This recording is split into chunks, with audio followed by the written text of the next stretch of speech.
Hello, guys. Hi. I know I missed all of you.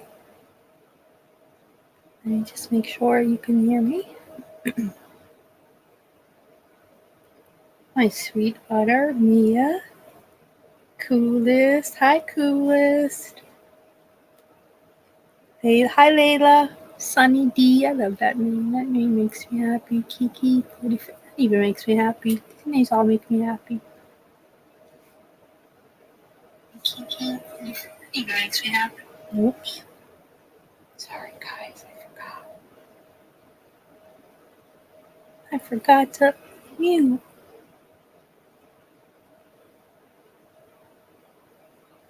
Yes, thank you. Thank you, Mia. Yes, hit that thumbs up when you guys come in.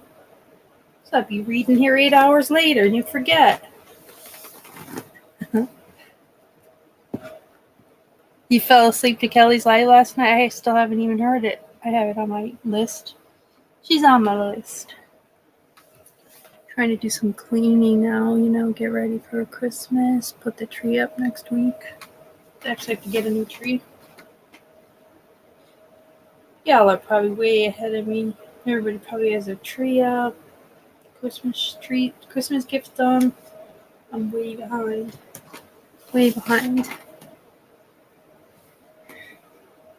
I have to apologize to Edward. I hope he does get a chance to come in tonight. Kelly had a live and I had a live and I totally forgot about hers too, but Edward was so faithful. I love him. He's the best. But I told Kelly, I said I have never have a problem rescheduling mine. At Thanksgiving, I know. Thanksgiving is when I usually put the tree up, but people started way ahead now. Coolest. I'm like way, way behind. Hi, Green Abbott. Hi, love. I'm like way behind. Most people are like done. Ugh. You baked a cake last night, Mia? Look at you go, girl. What are you doing that for? Trying to get ahead of us? What kind of cake? And how did it turn out? Yeah, all those people doing their trees ahead of time, killing me. I want to buy. Are you gonna buy a tree? Are you gonna buy a pink tree, Mia? You should get one. Your decorations are really pretty too. I think a pink tree would actually be really cute. A yellow. Oh, I do. Yeah, when I crave cakes, it's like I want a good yellow cake, which is box. To all you people out there that don't know what yellow is, it's just a box cake. We like to bougie it up. Yellow cake. Oh, are you looking at a pink ombre. That sounds pretty rosy. Hi, girl. Hi, Three Souls. Good to see you. Pink ombre sounds pretty though, Mia. Even though it's pink fake colors, it sounds pretty to me. Pink is pretty. You didn't care for the whip? Nah, yeah. I don't really ever get too crazy with the whip frosting. I do like a good cream cheese. Gotta admit, I do like a good cream cheese if I'm making like a homemade banana cake. Or I like a good coconut icing cake. I'm okay, Three Souls. How are you? What's new? Talk to me. What's new in the paranormal world? Oh, you got your lights up. Coolest. Don't be doing that. Hi, Edward. Ed's tree. My tree puts up your tree. Everything around the 20. All right, Edward. Oof. Thank God. You were for a minute. I'm like, wait, is he going to say November 20th? Yes, I can definitely, I can feel you on that with Edward. Yes, that's the way it's supposed to be. As long as everything is up by around the 22nd, we're good. Yes, it is. Of course, Three Souls. I always have my Christmas rope lights in my room. Oh, I love that.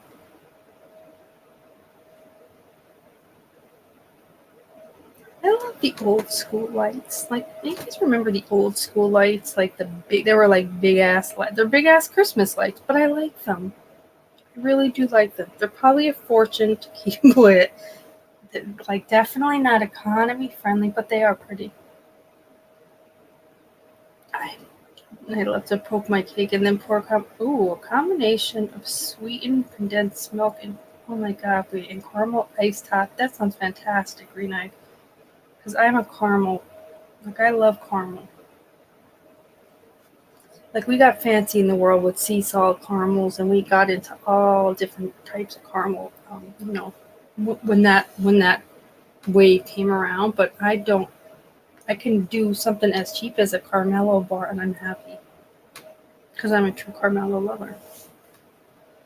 Mia said, "My granddaughter. Oh, your granddaughter came home for a few hours today, and I was busy with her and Jacob being jealous. She tries to stand up, oh God, on everything, and she was holding herself up against my closet. Oh no, is she okay? Yeah.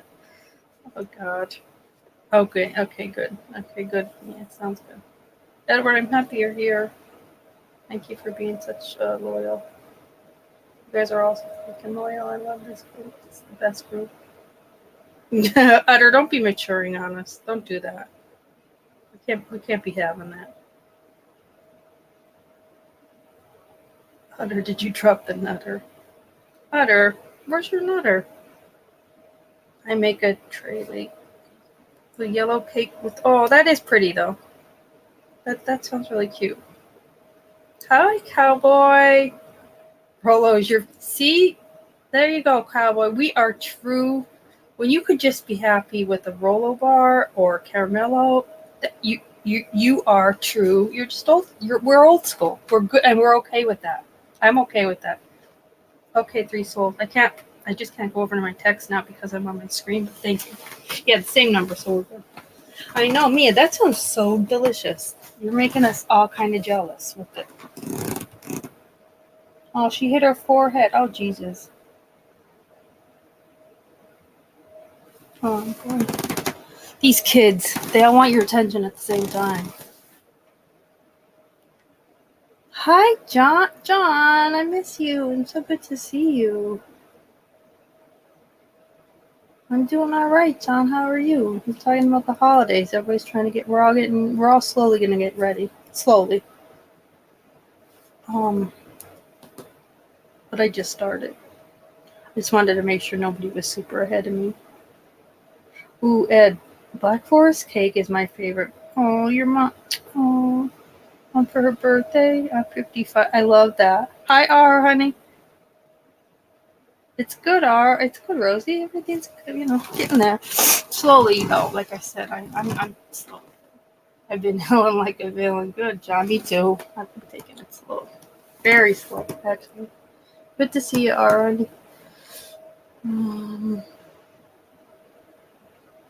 Butter. I know. Butter's always going to be our favorite nutter. She doesn't have to have it. Molson, what the heck? Where have you been, Molson? I got worried about you.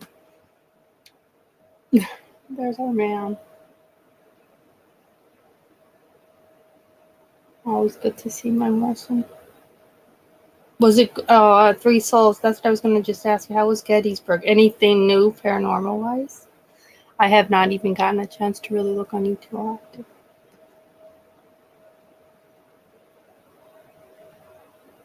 Yeah, okay, Rosie. Hi, PB. How cute. PB, oh my god, your avatar is the cutest little thing ever. What is that little face? I'm loving it.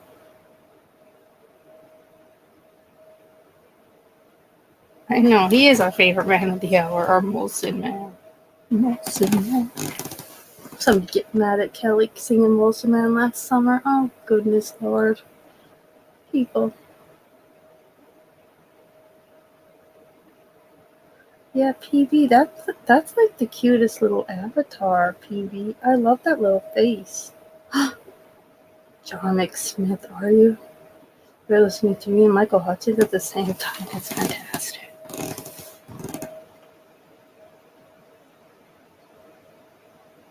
Almost 3 souls. Oh, Gettysburg turned dark. We found we found sand symbols. Ooh, that is dark for Gettysburg. Interesting. I know, it's good to see you, Molson. We always talk about our Molson man. Mia started singing. Yeah, somebody got mad at Kelly in the summer about singing it and actually had enough energy. I don't have enough energy to leave good comments, let alone bad ones. But they left, like, they had enough energy to leave her a comment about maybe cutting back and not saying hello to all our subscribers at the beginning, and also not singing the name Molson Man, to which, of course, we're going to, even if we've never sang Molson Man before, we're singing it now at home. We're all singing it. So, whoever that person was, kudos. You got us all addicted to the most ridiculous little jiggle Molson Man. Something as stupid as that annoyed one person enough to leave a comment that then, of course, attracted 150 of us fools to be like, oh, we're going to sing it forever now. Even if Molson Man stops coming around, we're still going to sing it as if he's here every time. Oh, you infuriated. Oh, God, the witch's fountain always scared me, Steve. That always scared me at the Eisenhower, so that's pretty cool. He is the GOAT. Molson is the GOAT. He knows if y'all ask him any weird date right now, he's going to know it. He's going to know it. I'm reading this One Last Kiss book. Molson definitely knows the dates better. That's just Molson's gift to the world. True crime dates. He's got them. He just knows them. And our friend Kathleen, her book came out today. Her book came out for the Murdoch murders, which it's called, I believe, Murdoch She Wrote, and it's beautiful. She let me read the first chapter. The book is absolutely gorgeous. The cover is beautiful. But Molson knows all those dates, and that is a very that's a murder. Like, I don't know that murder. Like, it's murders, I should say. There's a lot. It's very confusing. Kathleen wrote the book. We're talking Kathleen that wrote Blood and Mary. She wrote Murdoch, and she said it's very confusing. I said I can't get too crazy, then caught up with the technicalities. I've got to refer to my Molson math for dates and stuff, because she's like, oh yeah, you don't want to even try to learn it now. There's so many different ways that this goes, which is also pretty interesting to me. There he is, March 31st, 95. I can't. That's when Selena died? Oh my goodness. See how quick he is though, Mia? You don't 100% you don't need Google if Molson is in the chat with us. I'm telling you, it's a very weird. Oh, I know it. It's so silly too. Like, something as nice as she's just saying, hi Ed, hi, like, going down her list, and it annoyed the shit out of somebody, and it's like, can you cut back on saying hello to your subscribers and maybe stop singing that Molson Man? It's awful. No, okay, thank you for now forever having to do it, even if we thought it was awful and we weren't singing it at home. We are now. Molson's ears ring every night at 9 p.m. when our song goes off in our heads. No, he didn't cheat. There's no way he cheated. Oh, wait. Ed knows it. Ed knows the date. Ed knows. I know JFK was shot in Dallas in 1963, but I don't remember. I don't remember the day. Next year is 60 years. I know. See, Ed, I'm not. That's why we have. That's why we have Molson. Yes, definitely. John Kelly, 100%. Just trying to be nice. She's just trying to be nice, John, and there's just some really miserable people. Oh, when did John Harrison die, Molson? I don't know if is that. Well, yeah, you know what? Well, I don't know. Is that considered true crime? Didn't he die? Didn't George Harrison died of cancer? So he wasn't murdered. So I'm not going to be mad if he doesn't know it. Whereas, like, there's people like me and John who love Lennon, and his is a true crime. He was killed.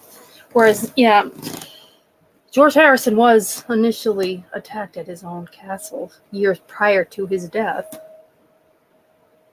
Yeah, in 1980, New York. Oh God, the worst. Hi, downtown. You were 7 years old, Rosie, when JFK was assassinated. It's very weird, but there are just little technicalities. Everyone, I know where I was when Princess Diana died. But that was I want to say, is that the same year Diana and Michael Hutchins, or Michael might have been a year later? Don't quote me on that. Molson, see, there we go. Lennon, he knows Lennon because it's true crime. God, I love it, Molson. It was unseasonably warm too.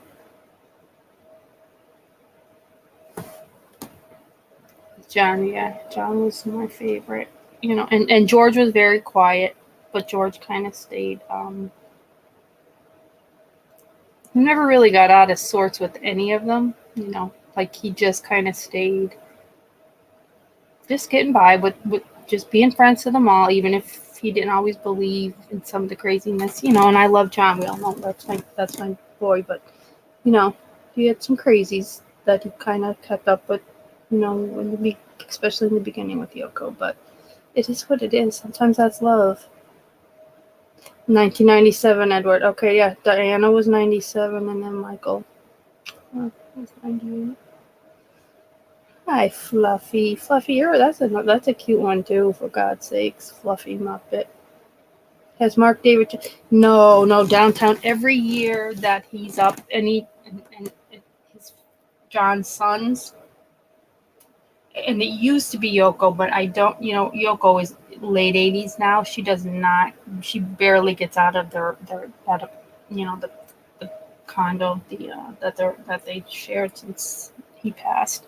But both their sons, Sean and Julian, would go to his every time they would have it. And I want to say it became almost yearly that he would be up for parole. Now he also says, "Don't ever let me out. I am crazy. Don't want to get out. I'm nuts." But if we have to do the technicalities, I'm sure someone of his nature enjoys them. He's crazy. But John's sons would go to say, "No, this is why, basically we are the pictures, the living pictures of why my father isn't here because of that loon. So no, he shouldn't go." And he doesn't. I'm not saying that he's ever fought to get out, because I know now it's pretty much, I'm crazy. I'm all right here. I wouldn't be all right. I wouldn't be safe on the outside, but you wouldn't be. You would make all of us crazy. So you're right. It's good that you're aware of that. It's best for everyone's safety. You stay where you are, Mark David Chapman, and we'll be okay with that. Really, Rosie? That's crazy. Yoko Ono was one of the first. That's kind of wild. She's my son's birthday, and I didn't know that until the year I was doing my John Lennon live. And I canceled the first night because it was his birthday.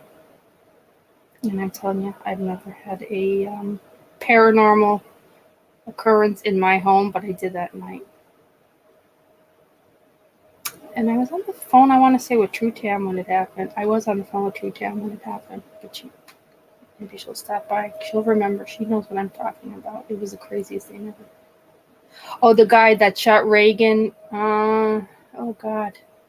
Wait, Mark David Chapman and, come on, guys, who's the one who shot, Yoko? Oh, no, Lennon. Who shot Reagan, guys? Come on. He was the Hinckley, the Jodie Foster lover, right? Crazy Jodie Foster lover. And what was Mark David Chapman's thing? Was it a book? What book was it, guys? Remind me of the book that Mark David Chapman has. Aw, thank you, Green Eyed. I love that. Are you giving me kisses? And laughing. That's too darn cute. Oh, downtown. Wait, Molson, I was visiting the Dakota on oh my. No, wait, Molson, you never told me that. What? You were visiting the Dakota on his 25th anniversary, and she got out of that's Molson. This is major. This is breaking news. Guys, breaking news. Breaking news right now. Molson, I don't remember this. It's breaking news now anyway. Regardless. John, I could always count on you to pop out a good target word. I'm gonna whisper it.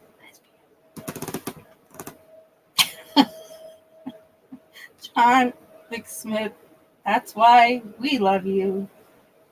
And Molson, I feel like I might have even totally suppressed your encounter with Yoko Ono because I don't know. Was I just?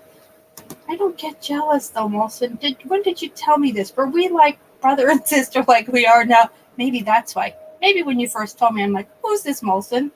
And what's he lying about Yoko Ono for? And then I get to know you and I realize, no, he really did have a total experience with Yoko goddamn Ono that I've been asking God to bring me before she passes away, which could be just about any time now for all we know. And he has one. And he's not a John Nut like I am or like a John McSmith that I could even say, I'd be all right if that happened to John McSmith too, because I know how crazy he is. John. Anyway, guys, there's like so many comments, but mine just keeps going back to John. I love John. I love that. You just said great. Oh wait, Mia visited the pub. Did you really visit? I did a show on her. Amy Winehouse is a total tragedy because damn, that girl was talent, just raw talent. That let it go for a loser. And addiction is very sad. Oh, Rosie, that's kind of crazy though.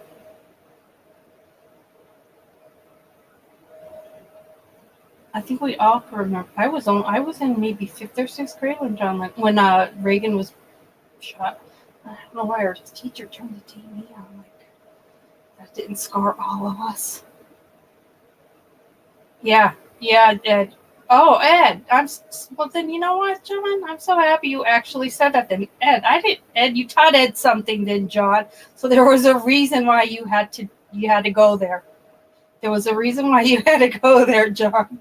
And for that's why I love this kind of channel, right? We find out weird stuff. Last Onion, is that a cool song, John?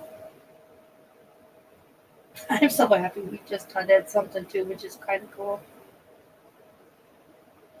John, I have the photograph. Yeah. Ugh. I know. I think a lot of us too, John. We could all just remember that next day, and I don't. It's not even that my parents were fans. It was just like the picture of him, that his friend, paparazzi friend, that was pretty much stationed outside his house, took the picture before he was killed. It's to me one of the crazy mind theories of the world. Yeah, it's like horribly. You're right. I really did love Amy Winehouse so Green Night, I gotta admit, I did. Even in her worst days, I swear, she just had a voice.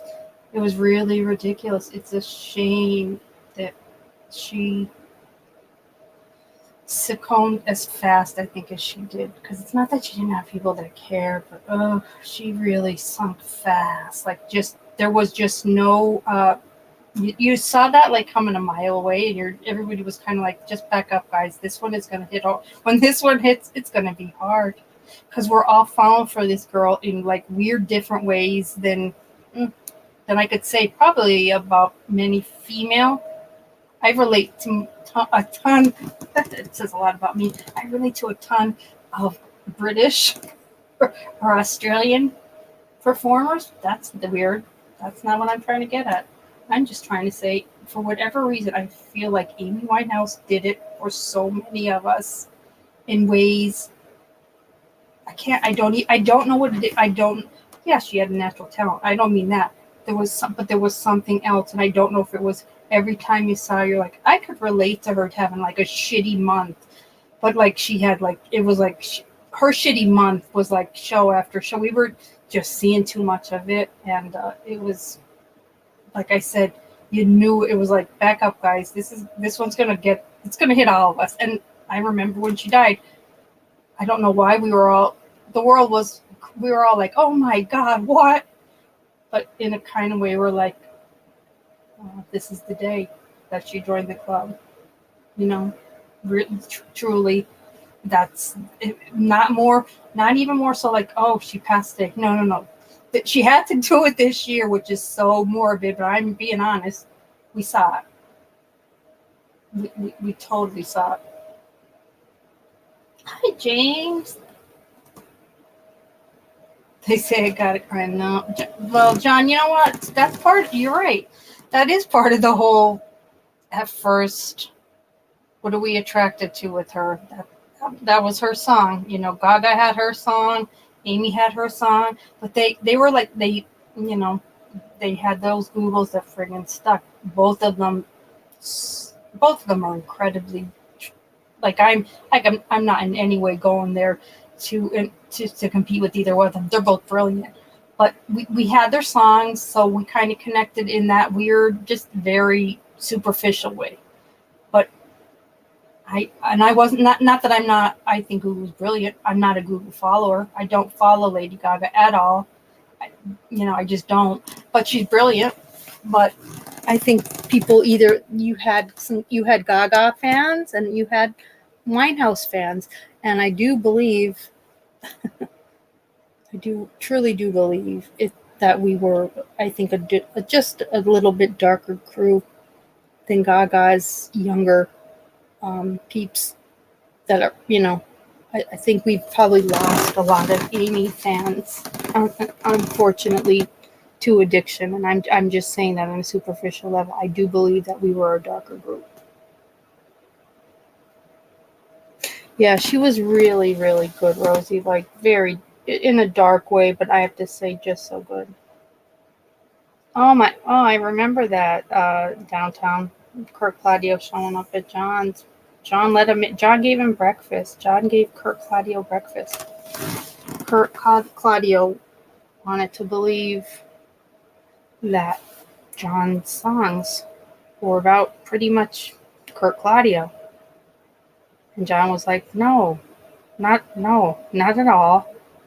In any way, like, really trying to break it down for this dude. Like, come on. You cannot in your head think, I don't know you, we've never met. How could you think I'm writing about you? And the dude was like, well, what do you mean? He's like, what do you mean? I shouldn't have to explain to you that at the very least, if I write a beautiful song, it could be about Yoko or my son, whatever. A son, my child, a good day, a good meal. And he was like, when you go back and watch that, I was like, damn it, John Lennon, you're killing me with this. It's so damn basic. But the guy looks really rough. He looks like he probably hasn't, slept, had a good meal in a long time. And what does John say to him? Like, are you hungry? And the dude's kind of looking at him like, yeah, actually, I am hungry. What are you going to do about it? And John's like, come on, bring him in. And there's like, get that in your head too. Then this dude is like, you're going to tell me not only do you not write songs about me, but your wife is making me breakfast now. You have Yoko Ono making me dippy eggs. There's, really, if you look it up, you'll see the dude eventually in their kitchen eating toast, dipping it in eggs, probably in his head like, whatever trip I took last night, I want to take it every night and every morning. I want to end up having breakfast with John Lennon and his wife. His name, we mentioned it up in the chat. His name was Kurt Claudio. Downtown had said, Kurt Claudio was such a sad story. He showed up at Lennon's home in England. And it does start out very sad, but by the end, you're like, Kurt Claudio, it's not that sad. He ends up in John Lennon's house having breakfast with John Lennon and his wife. So it's really not that bad. For all the drugs in the world that it might have taken Kurt Claudio to get there in his head by thinking these are all about me. It's not. And in the end, Kurt Claudio might still be alive today. I'm not sure. I'm just saying. Well, I think at the beginning he was a little rough on him downtown, but I also think you're also dealing probably with like, this dude is on my property. Like, he's here. Like, he's arrived. We've chosen to not have probably the best security, but nonetheless, I have, kids sleeping in rooms right past these doors. So I think I don't think it was as bad as it could have went had it been a different, maybe, singer's house. I just think John in the end tried to see the good in people. And he was no one famous, Mia. Like, he was just someone that literally showed up on in John's house in England, and they let John know, like, this kid thinks you're writing about him. But John took it a step further. It was like, bring him up here. I want to explain to him I'm not. Yeah, it's very interesting, Rosie, only because they were also filming at that time. John was filming, and George was on the prop. Like, it's a crazy time to be a part of the inner circle of the Lennons. Him and Paul are not anymore. They are no longer. So I thought it was pretty crazy. Yeah, they literally found him in the garden. So to me, downtown, I would be very scared. Like, we're kind of family. He's in the rose bushes. My kids play out. Like, the children literally play out here. We've taken videos here. We're filming out here. Like, it. But that was not something he was not willing. John was in no way, shape, or form willing to succumb. And that was his whole thing. Like, I'm here for a reason. It's to not have security. So if I have to explain to this guy that, no, none of these songs are about you, I will. Mia wanted to stalk Paul McCartney and others, but my ex would not comply. They're not starstruck. We're much more starstruck. No, you know what, John McSmith makes a good point. I don't think John Lennon had any pets. Like, I definitely don't remember any dogs. Let's think about it. Do we ever remember John and Yoko walking their dog at Central Park? No. They were international travelers. Yeah, I think Mia ended up here for a reason. She fit this bill. She fit the bill here. You're so vain. I can't believe John let him in the house. Oh, yeah. Well, I mean, Rosie, it starts out not in the house. Literally, it starts out with his security alerting him. There's an intruder on the grounds, but John takes it a notch up. He did treat Cynthia and Julian poorly, and I am a Julian lunatic. Like, I'm going to fight for Julian until the end. So, yes, I didn't like that. You probably think this song's... You probably do, coolest. Green, I listened when John Lennon... Oh, you were 17, smoking a cigarette in high school near a tree. Oh, wow. And that gun rack had a 20... Ooh, wow, that's crazy. But you remember it. I know, see, I wish I could remember more with John Lennon. I don't. If anything, I remember... And it could just be because I've also watched so much when he passed away that I don't even know what I've kind of just in my mind made to be what I think I remember, like, reliving. Because I really don't. I mean, I know my parents were not, followers of his music for sure. But who knows? No, it isn't Crazy Rose. I'm from the South. Yeah, okay, Green Eye. We drove pickup trucks. We were allowed to have guns. Yeah, we listened to Lynyrd Skynyrd and 38. Yep, and down south. Okay, yeah, true. That is true, Green Eye. And you know what, Green Eye? I'm forgetting that you're from South. I'm mixing you up with my Hutchins peeps too. So yeah, you're right. That was nothing out of the ordinary, actually. Yeah, that's what it was, John, because it's the Howard Cosell having to... He was really distraught with even having to announce it because he was John's friend. And it was pretty rough. It's really rough to watch. And I'm like, I don't know if my dad also was I just remember Howard Cosell on our TV pretty much my entire existence. So I don't know. I think I've combined the two throughout the years. But it was brutal. He's really like beside himself. Like, I can't believe we even have to do, like, I'm doing this, that we have to do this. And I think he was also, hi Ed, hi Kevin. I think he was also concerned that people were going to act out. I do remember that being some like a concern of Howard Cosell. Was like, I'm going to announce this now. How many people are watching the game, and what's going to happen? I do remember that being like, and you didn't see a lot of that, especially in those days. You didn't. That just was not how we viewed our media. They were pretty tight upper lip. So I do remember that being very rough to watch, even throughout the years.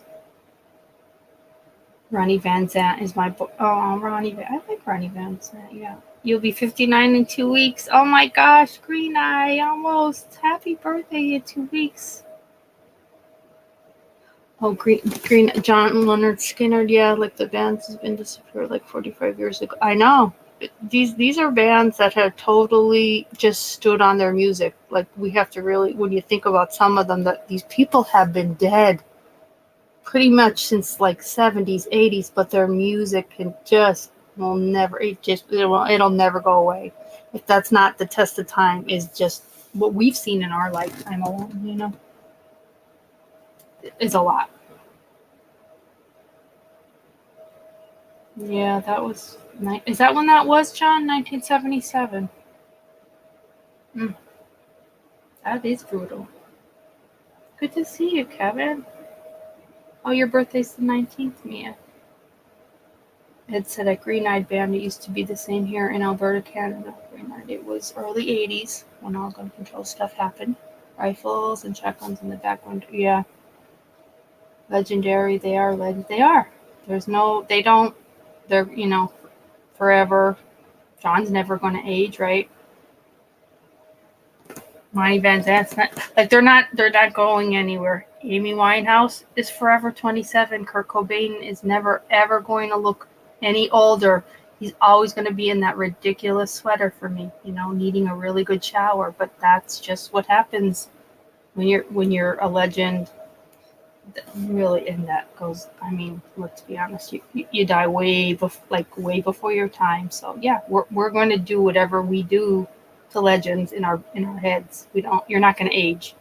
I could, you know what? I'm not going to say I could think of worse thing, but I could.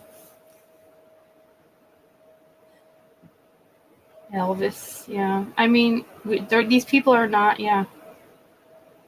Oh, okay, John. I didn't realize that too. Right after, Jesus, that's a big hit too for the South. And when I think of that, I did not realize it was weeks apart, John. Jesus. You saw him the night before he died, John. That is definitely like, that's life, to me, that's life changing. Oh, don't go, Kevin. Are you going, Kevin? Jesus, you just got here. Come on, buddy. It's coolest.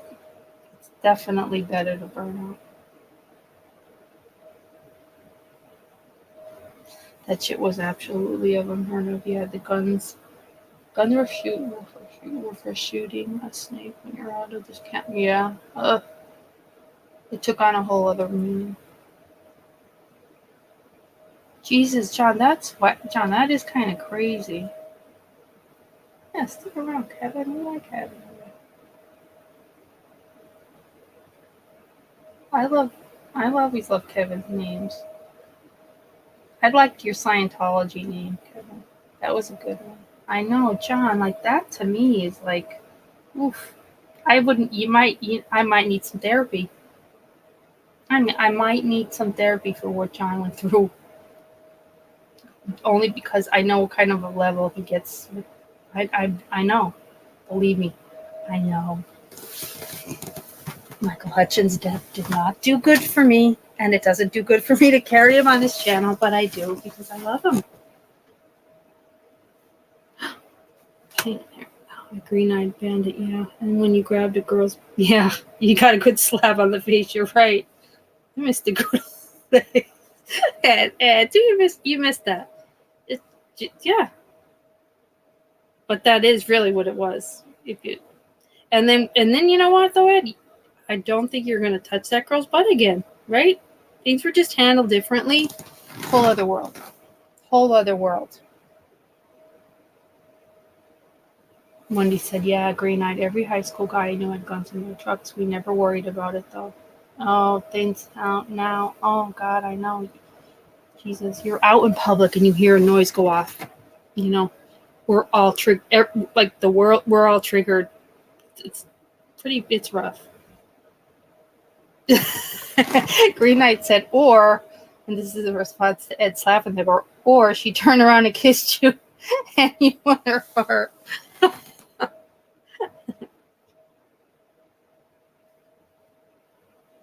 Oh, John, Alpine Valley in the middle of the night, 6 streams down on a heaven-bound flight. Oh, goodness.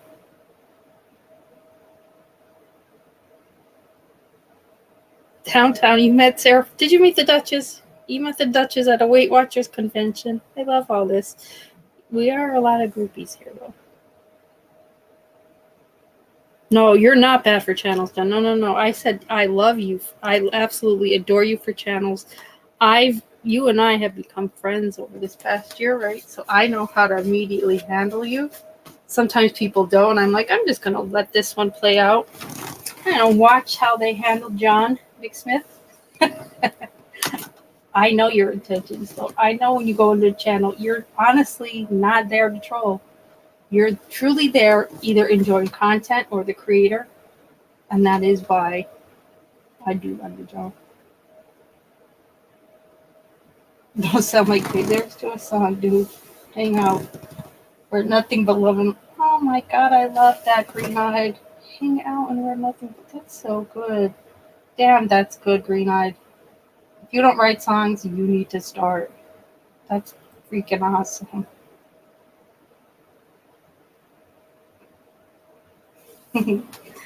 Ed, where's that girl? No, go back and try that.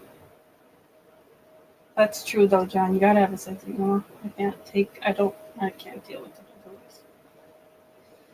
But I do. And I know you do too. Like I know you're smart, very smart guy though too. So I don't know, a lot of times I don't know if people even know that one single thing about you, so I just think they're immediately just kinda on high alert until they figure it all out.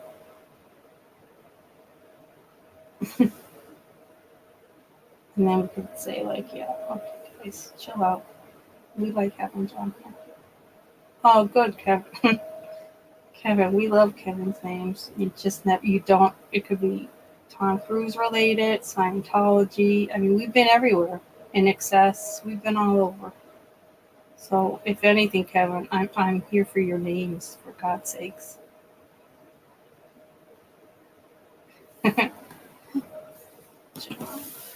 John, I love it. People like John and Ed, of course, reviews. Kevin, you guys are all just very good.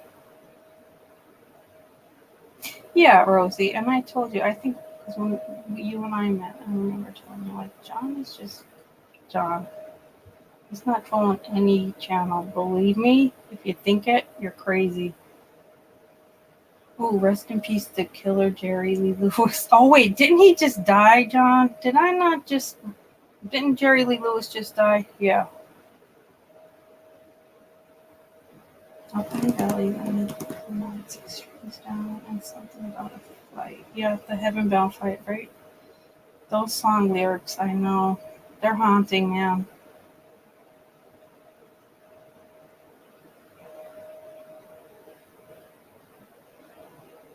Yeah, definitely. More video. Kevin, what's more videos for you to look up? Because if we're talking about them, they are good. Everything we've been talking about so far, other than weirdo Jerry Lee Lewis dying, which I just did hear that, and I within the past couple days. Yeah, in fact, I just got the book out. I can't believe I paid $3.99. Wherever I got this One Last Kiss book, I paid $3.99. But where it originally sent me, the book was a ridiculous amount of money. Is that what it was, John, with Jerry Lee Lewis, that he was like supposedly killing off wives, right? I thought it was some, yeah. The Dead Milk. Oh, okay. The Dead Milkman was. They wrote a song about Jerry Lewis. Okay, I thought there was something to that effect. You keep finding more and more old. That's okay, Kevin. Bring it out. So yes, One Last Kiss, and I wanted to say this tonight only because as I'm looking at the cover, I'm like, wait, who wrote this book to say this? Because the description of this book on the cover of this book says the true story of a minister's bodyguard, his beautiful mistress, and a brutal triple homicide. Guys, I know my fellow people in this chat alone, not even as my subscribers, just on other channels. None of y'all are thinking of Tara Lynch as a beautiful mistress. I guarantee you all. No, so I'm like, that is a little weird to me as to whoever wrote this book, what the hell their intentions were. But I just know my people, and I'm like, I gotta just make it clear tonight. In no way, shape, or form am I pushing this book to show anything about anyone's beautiful mistress. I don't know whose mistress they're talking about. I don't actually know of any beautiful mistresses, but it's definitely not Tara Lynch. I know my people. None of us here think Nicole Kessinger is a beautiful mistress, and definitely none of us are going to think the same of Tara Lynch. I've seen her. I know that.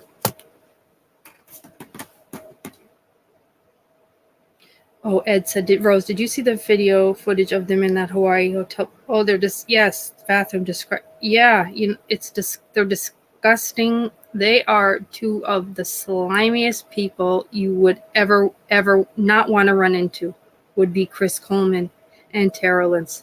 Sleazy, slimy people. So, the whole beautiful mistress. I don't know who the author Michael Cuneos is, and I don't know if he's related to the beautiful mistress to be. It kind of seems that way. I'm reading this book, and I don't believe in any way she was beautiful. And I know my guys don't either. Chris Coleman's wife, Sheri, she was beautiful. Yes. Yeah, she was beautiful.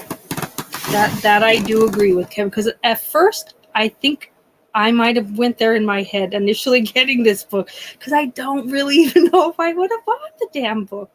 Because as I'm reading that, I'm like, damn it, that is a slap in the face. And why we shouldn't call it a triple homicide. This is a family annihilator. He wiped out the whole group. He wiped out everybody but himself. Ugh.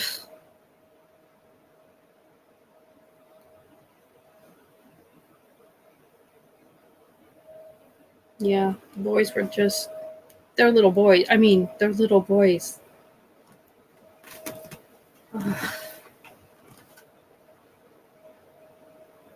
Ed said that Kevin, that's enough. Kevin, well, that's enough. And you went to Bashnik. Andrew Carnegie in the late 1800s was worth $500 million.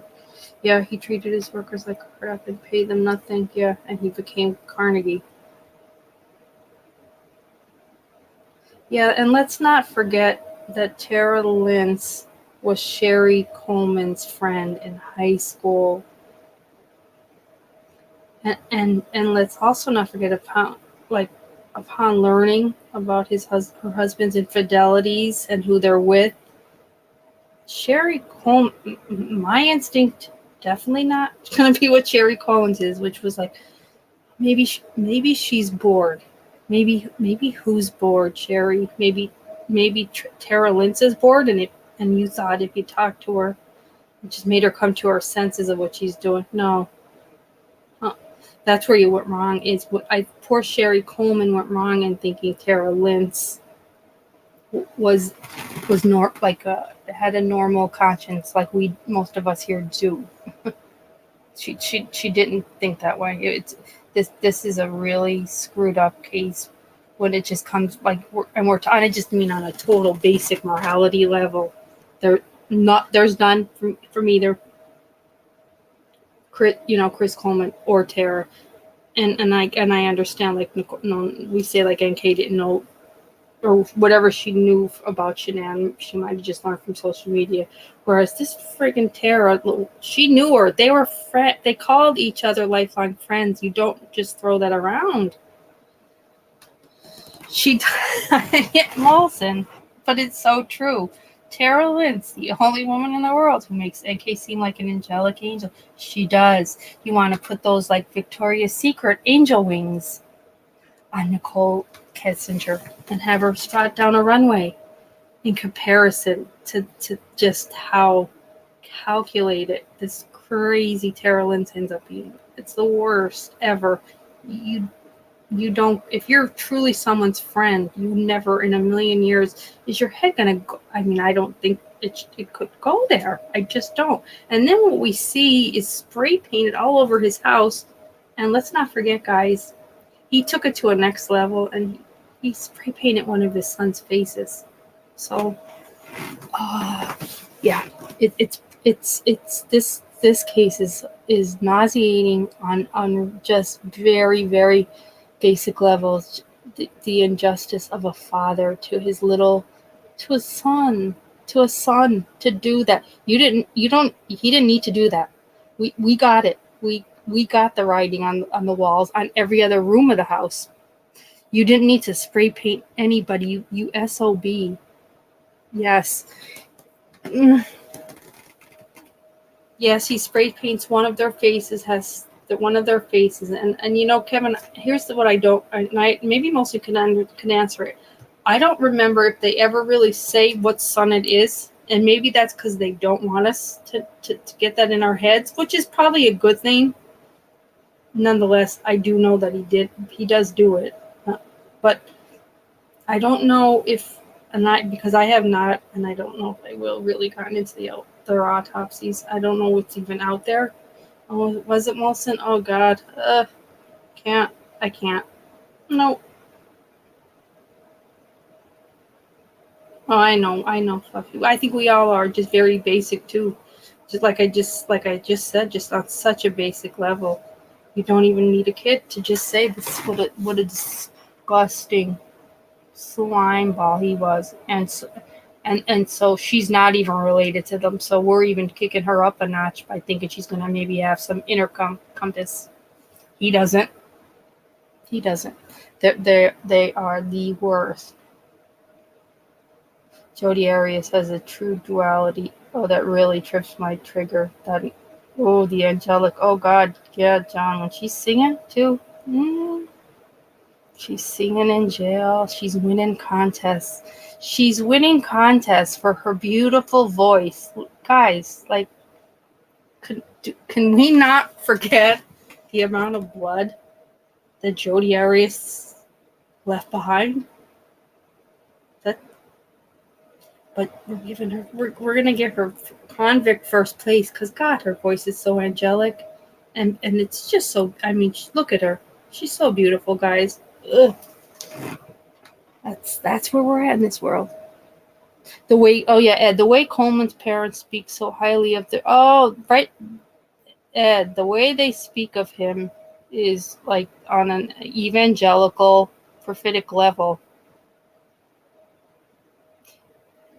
John gets a cancer. Yeah, and the real kick in the gut is when Sheri called Tara and said, I know. Tara is an evil person. Oh, no, you say whatever you want. Bandit, this book was published, and the description calls her a beautiful mistress. So I think we can pretty much say however we feel, and it's okay. Ugh.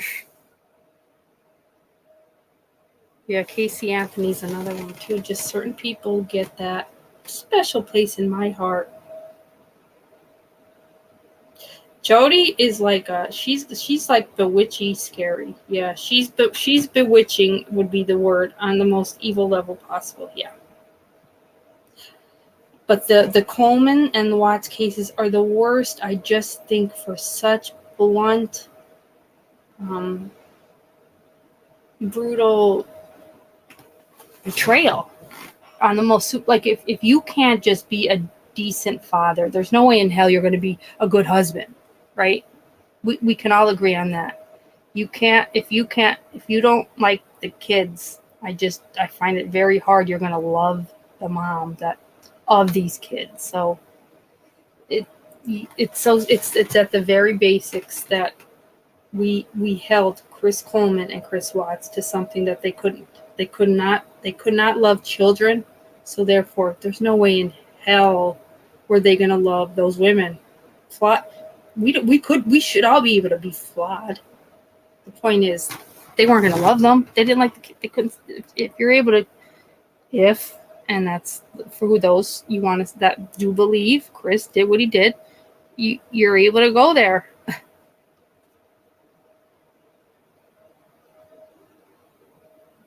Oh yeah, Jeffrey McDonald. He's another annihilator. Oh, these annihilators.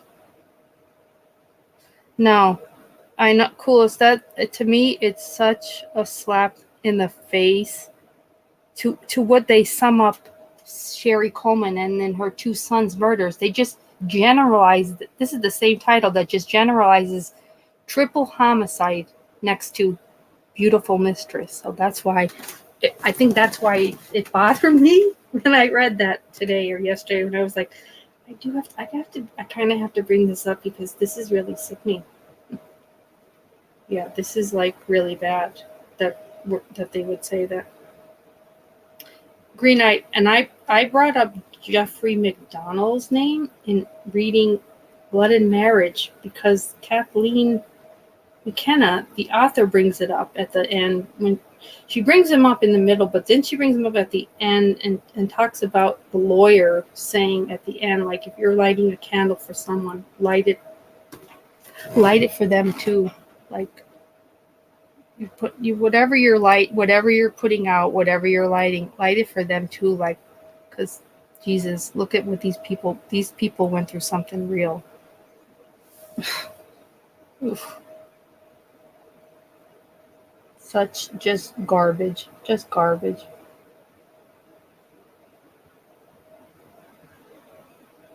And I don't think anyone's like looks should come into play. Then when we realize you're the mistress that was trying to get him away from his wife and two sons who are dead now.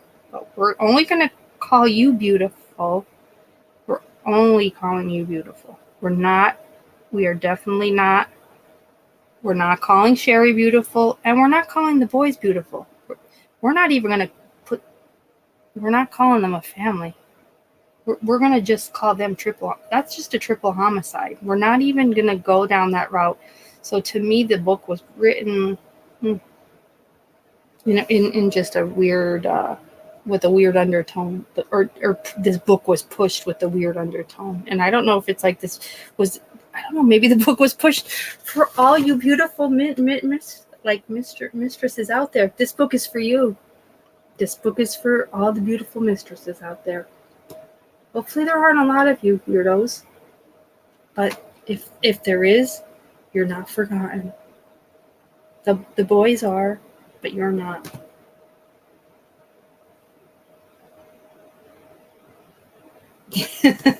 It's the sound, yeah, because it doesn't even have, I don't have words.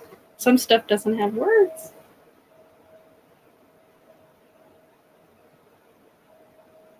Oh, coolest, I don't know. There was a murder. I just remember her first name was Lindsay. I don't know, coolest. I don't know if anyone in the chat knows. They'll put it in, but that's kind of weird. She sang on someone's show and that even makes it worse, coolest. They're going on shows because they think they're good. How dare you? Don't go there. Because we are serious musical fans, if not musicians, here in this chat. So how dare you take it there? Oh, downtown said it. The Black Widow Stacy Castor. She took this. Oh, what? She took the stand in prosecutors to report. I would like, that kind of sounds like something good downtown that we might just want to read excerpts from here some night. If she was a Black Widow, that sounds like that could be just like a fun karaoke night for our group. It's karaoke night with the Black Widow, Stacy Castor. First up to the mic. Downtown Wonder. Oh, coolest. Are you thinking of Jodi Arias singing in around the holidays in jail when they do give her the actual, like, you won. You're the best here tonight. Out of all of us killers, you win. Rose is the true crime. Yeah. Hey, yeah, guys, have a drink. Sit down. It's gonna be a night. It's gonna be entertaining. But we're gonna start out the night with Stacy Castor. The fact that we even know the hi upside down.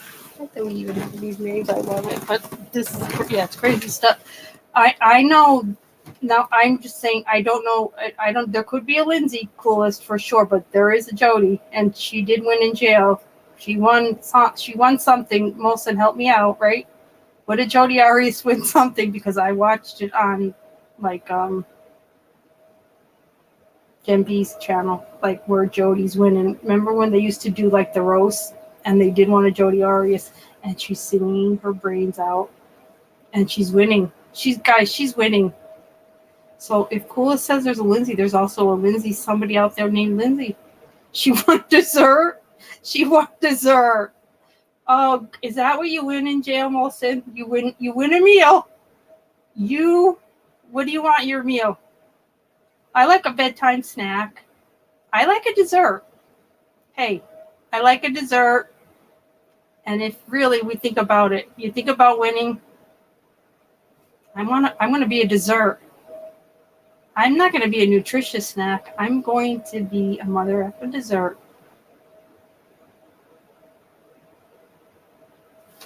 Twix. Kevin said Twix. Yes, that's right, Molson. That's why I think I'm tying it in with Christmas, because it was a Christmas dessert and a stocking with candy. It's the worst ever, but nonetheless, she won it. She won in her mind. She's like, hey, listen, guys, I had to win. I had to compete for this, so y'all could hate me, but in the end, the only one holding the title of dessert tonight is me. Well, that sounds really good, John. Vanilla yogurt with a spoonful of. I like strawberry jam with anything. That sounds delicious. Yes, yeah, at Green Eye, Jodi Arias wins a dessert. I knew she was in jail and won something, but I guess it does make sense, as Wilson pointed out. It makes sense. You're in jail. Where's the trophy's not going anywhere? A meal? I'll take that. I'll take it. And if I get to pick it, Jesus, I want to be the dessert.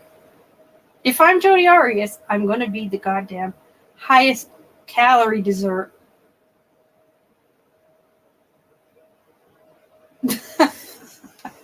All right, Coolest, we can do that. Coolest, we've been wanting to collab. If you think this is that good, I'll do it. Dessert and candy, total. Yeah, see, most exactly. Dessert and candy is power in jail. It's like right up there, right? Pizza? Do they get pizza in jail too, Rosie? Oh my gosh, what's happening here? Yeah, well, guys, the worst case scenario, if we ever hit that, don't go anything, like, we're all in this chat. I'll tell y'all right now, we are all desserts. We're all desserts. Oh yeah, I know. Green, I only hear could we take this to this level though? Because I knew that crazy bitch was singing for something. I just didn't know it was a fucking meal. It's a meal. She's singing for a meal.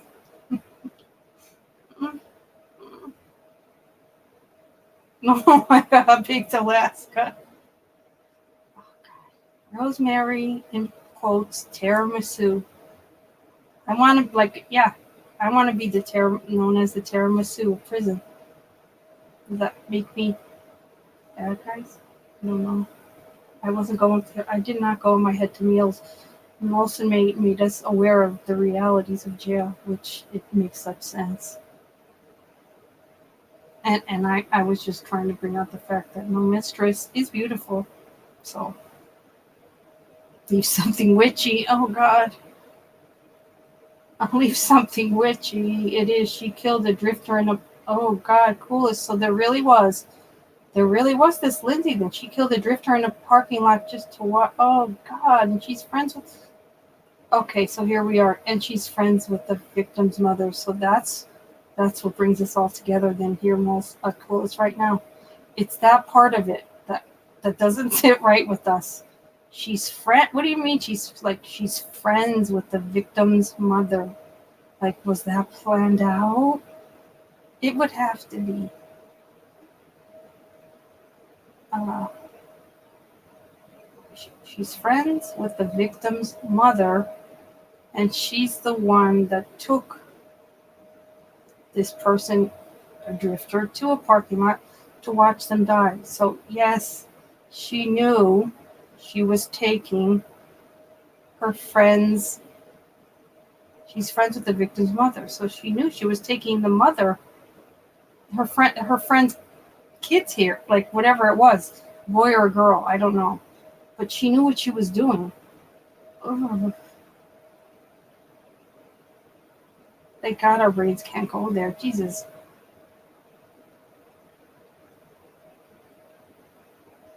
No, John, I never knew Susan Atkins was in a film, though.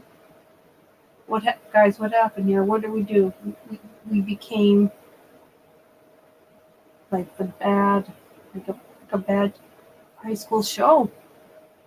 Like the really bad ones.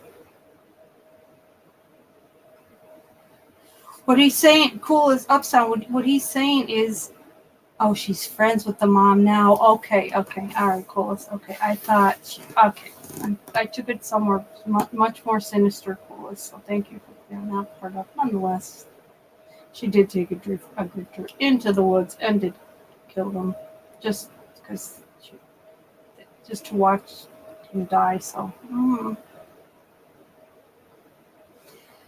The person's name is Lindsay, Rosie, and because I said I don't know if we're confusing whoever Lindsay is with Jodi Arias. I can only speak of someone in jail singing. That's Jodi Arias, but there is Coolest is clearing up. No, there really is someone in jail, and she's known for this is what this person did. She killed a grifter in a parking lot just to watch him die, and became friends with the victim's mother. So. Whoever she is in jail singing just as she's singing for meals.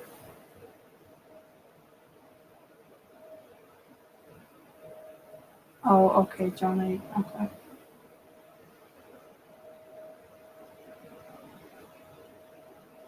That local San Francisco dude that started the Church of Satan. I don't know. I don't. Thank God, John. Thank God I don't know this part, because if I just started whipping out names, you'd all be like, oof. What the heck is wrong with Rose? Yeah, cool. It's absolutely, that's fine. Wait, oh, Jesus. Oh, coolest. Wait, the show really was called I'm a Killer. Oh, gosh. Okay. All right. Here we are, guys. There really is a show. I'm thinking of like the talent shows when you're in the big house and all you're singing for is supper. But really, there was a show called I'm a Killer. Wilson never heard of it, so right now you know he's on it, guys. We're on it, and it could be our next. Potentially, this could be our next karaoke. Lindsay, I don't know if it's Hagen, Cowan, but she was on a show called I'm a Killer, and then he really was a killer.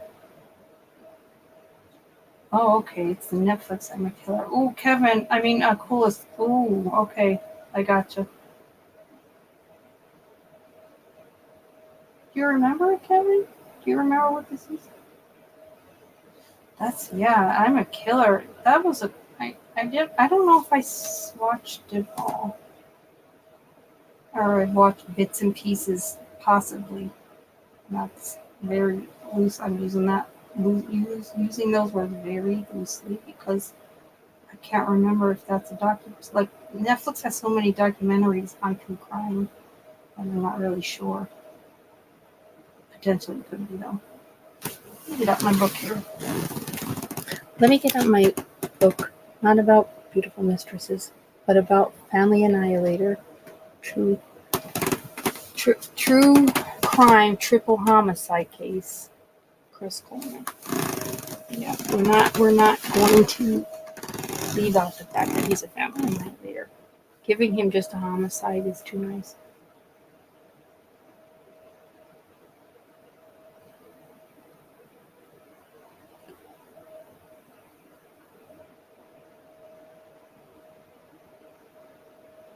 I'm only going to take that out, Kevin, just because I think otherwise bots might.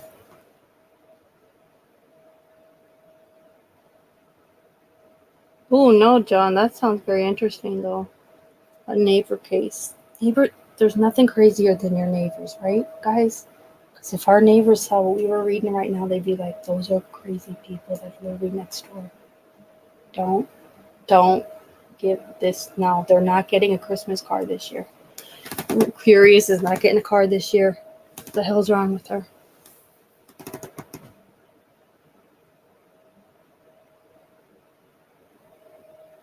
Let me see where we left off with our book.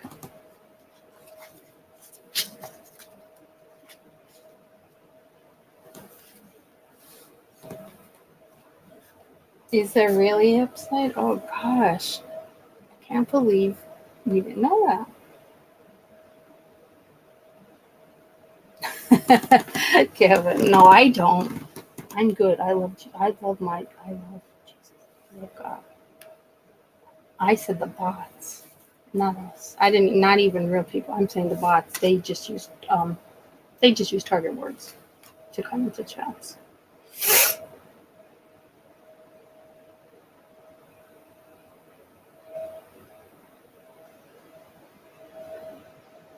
Alright, so we left off at chapter 25. So you guys keep talking to us in the chat, and I will start to read.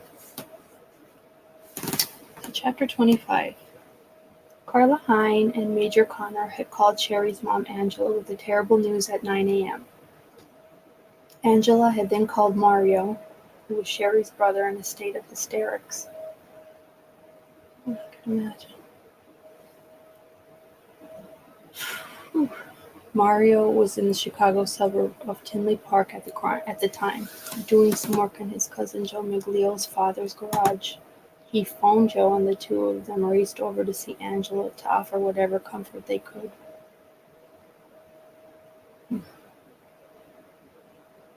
Mario spent much of the rest of Tuesday, May 5th, on the phone. He called friends and family members. And all day long he tried to call Chris and Ron Coleman. He left messages on Chris's BlackBerry and Ron's home phone, but neither of them got back to him. God. Really big Roberta Christopher Laundry vibes from that. Jesus. What the hell's wrong with people? He finally succeeded in getting through to Ron Coleman 8 o'clock p.m. Mario didn't try to disguise his anger and frustration. I need to speak with your son Chris right now, he said. Where is he? He can't come to the phone. He's sleeping, Ron said. I'll have him call you back. Wow. Mario thought that Ron was trying to stonewall him. He lost his temper and started to yell over the phone. I want to know what happened, he said. You have to calm down, Ron said. You're overreacting. Overreacting, Mario said. My younger sister and her 2 sons have just been murdered. I'll have Chris call you, Ron said. And then he added, we're having funeral services for Sheri, Garett, and Gavin at Grace Church in Chester this Friday and Saturday. You can come if you want. Mario could not believe this guy's nerve. He'd made those arrangements without consulting Angela.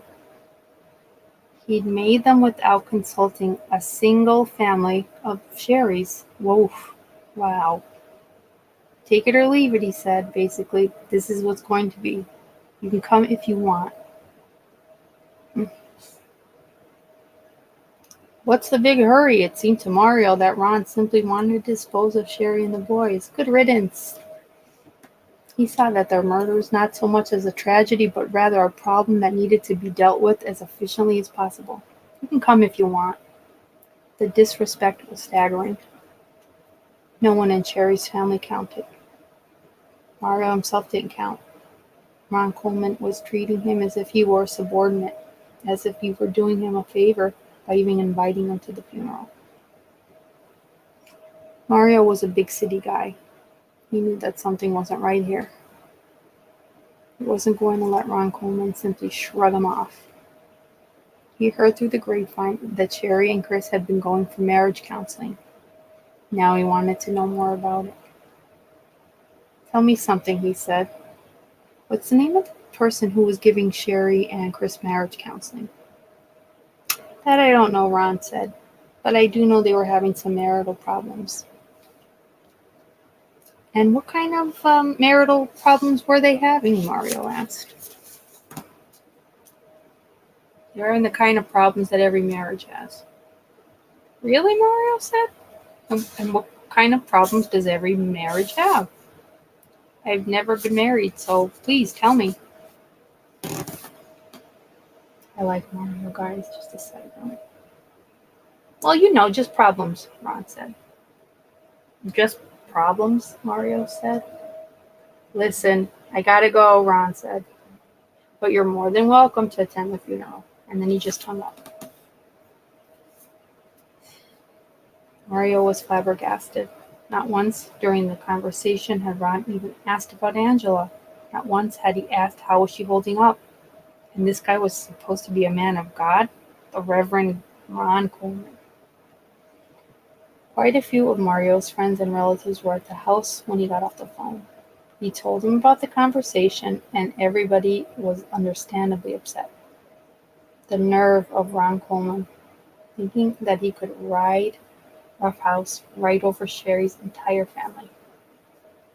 Mario and Sheri's cousin, Enrico Marabelli, was one of the people at the house just then. Enrico was a divorce attorney, and now he came up with an idea. Why not file an application for a temporary restraining order? That way they could perhaps hold off on the burial of Sheri and the boys and bring their bodies up to Chicago for a family funeral service. It should be a terrific expense, but money meant nothing.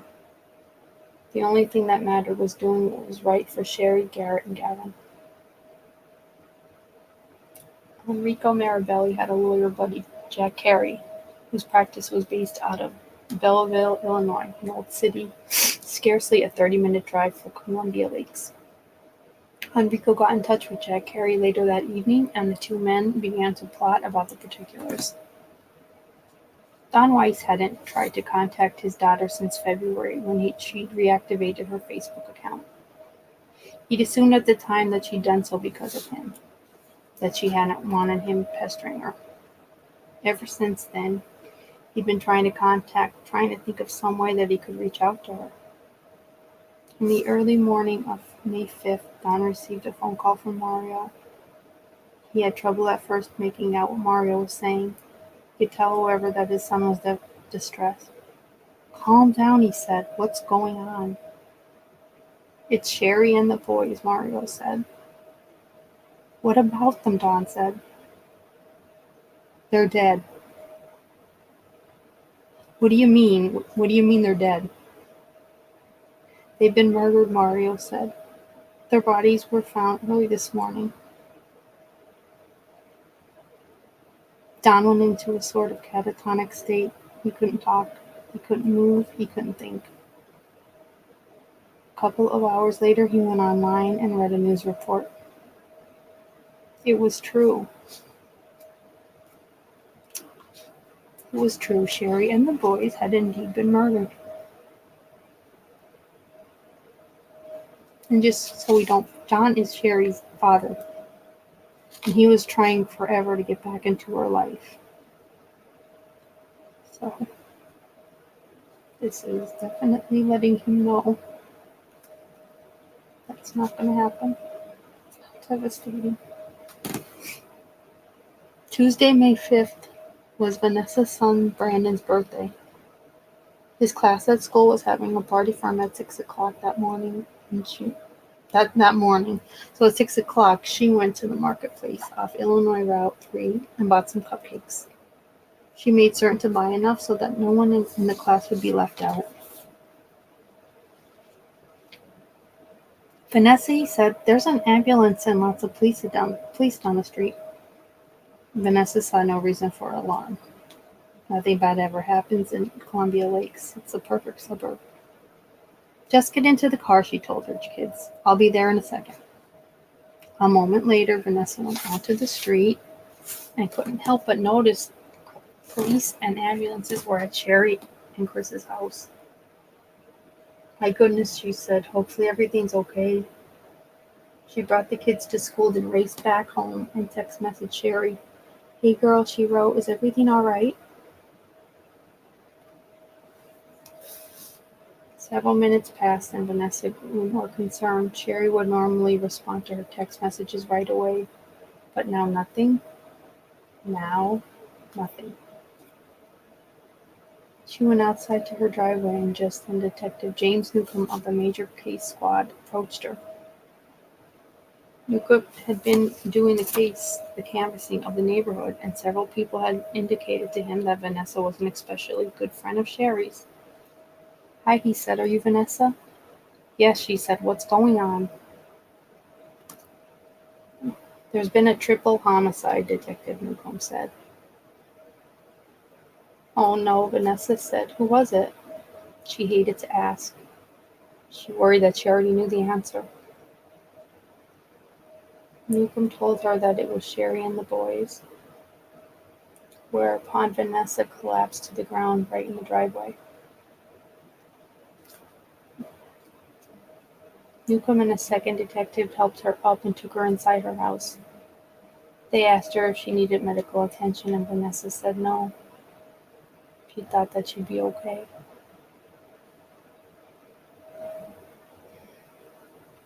Detectives asked her a lot of questions. They seemed especially curious about the 3 bales of hay that were in the backyard of the Coleman residence. Vanessa found this puzzling. What could it possibly have to do with the murders?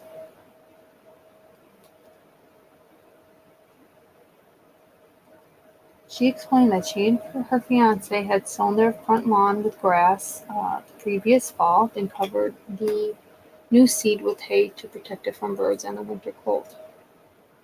After the job was done, they'd had 3 bales of hay left over, which they'd given to Sheri and Chris. She went on to explain that for quite some time. Sheri had thrown a Halloween bonfire in the backyard.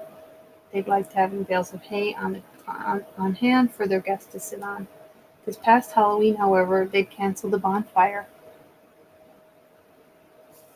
There was a good reason why the detectives were so interested in the bales of hay, which they couldn't go into with Vanessa. Just 10 minutes earlier, an investigator with the Major Case Squad had found a piece of baling twine in the vicinity of the Jefferson Barracks Bridge. One end of the twine was fashioned into a noose. Might this be the ligature? Trigger warning, guys. Okay, I'm sorry. Might this be the ligature that had been used to strangle Sheri, Garett, and Gavin?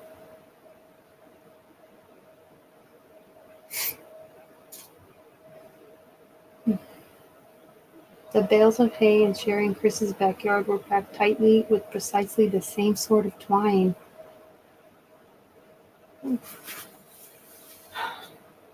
Vanessa would wander through the rest of the day in a fog.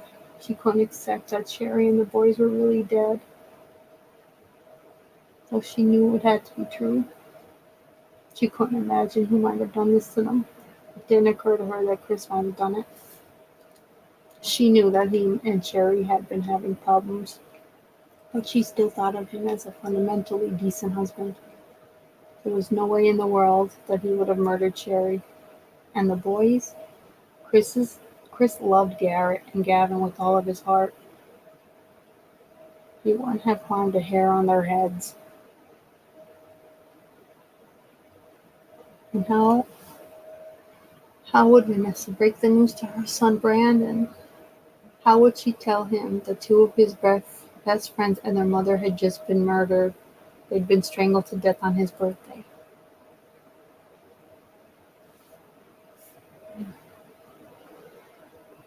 Kathy LaPlante started working early at Joyce Meyer's Ministries on May 5th. Soon she began to suspect that something was amiss. Shortly past 7 a.m., her immediate boss, David L. Meyer, received an urgent phone call. Then David's wife, Shelley, showed up, and he and she conferred privately in the office. When they came back out, David told Kathy to clear his schedule for the rest of the day. Not long afterward, management called an all-staff management to the chapel. Kathy wondered if something negative about Joyce Meyer Ministries had just appeared in the media.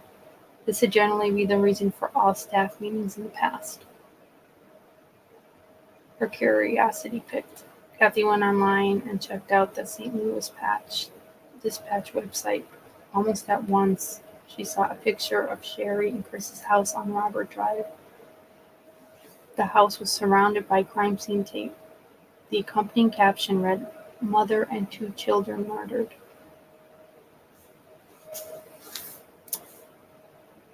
Kathy began to tremble. She was speechless. She left the office and drove home. Her husband Bob was sitting on the couch when she went inside. "Sheri and the boys are dead," she said. "What?" Bob said.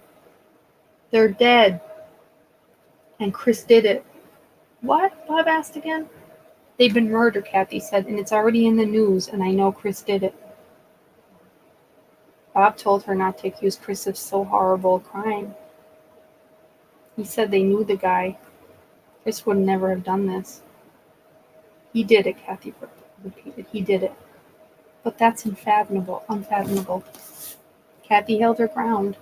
She reminded Bob of what Sheri had once told her. "If anything ever happens to me, Chris did it." Bob insisted that she was jumping to conclusions. What was her evidence for saying that Chris did it? Wasn't he innocent until proven guilty? Kathy began to waver. She wanted to believe Bob. She wanted to believe that Chris wouldn't possibly have killed his entire family. But deep down, she knew that he'd done it. She knew that he'd murdered Sheri, Garett, and Gavin. Aw, John. Me too.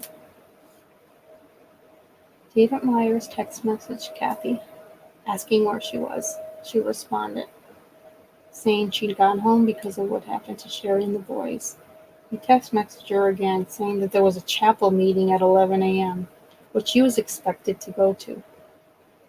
Kathy was fearful of antagonizing David, so after a couple of hours, she somehow managed to pull herself together and go back to work. Me too, John. After returning home, Kathy sat down with her 4 children and told them the news. She told them that the beautiful young mom, whom they'd grown to love over the past several years, was now dead, and the 2 little boys, who they'd come to think of as being part of their own family, were also dead. She told them that they were all murdered. She didn't say anything to them about her suspicions concerning Chris. She'd wait for a better time before doing that. Later that evening, Kathy phoned a couple of friends in California. She told them that she was haunted by something that Sheri had confided to her just before Christmas. Sheri and Chris had just had a terrible argument, and she'd reportedly said to him, "Chris, I'm never going to divorce you. I will not leave. What are you going to do, kill me?"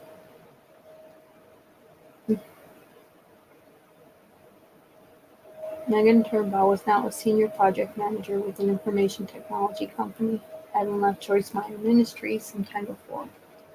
She spent most of Tuesday morning, May 5th, sequestered to her office preparing for an information conference call, which was scheduled for 11 a.m. Just as the conference call was about to get started, her personal cell phone rang.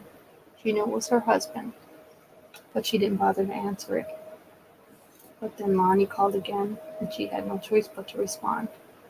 If he called twice, it meant that there was some sort of an emergency. Megan put the conference call on hold and picked up her cell phone. Lonnie told her that Sheri and the boys had been murdered. "Where's Chris?" she said. "They have to find him. He's responsible." Megan hung up her phone. She gasped, she sobbed, and then she began to hyperventilate. A couple of women rushed over to her from a nearby office, and they closed the door.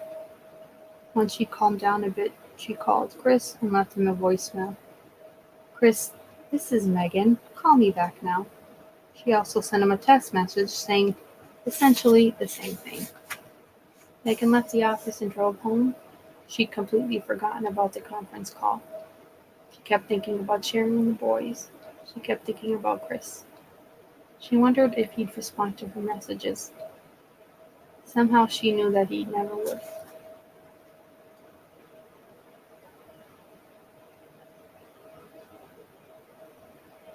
"Yes," Green-Eyed said. Rose-Eyed is said in the book, yeah.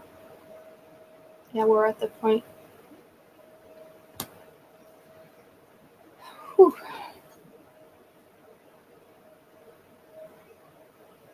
Joseph and Jenny Miglio didn't hear about the murders right away.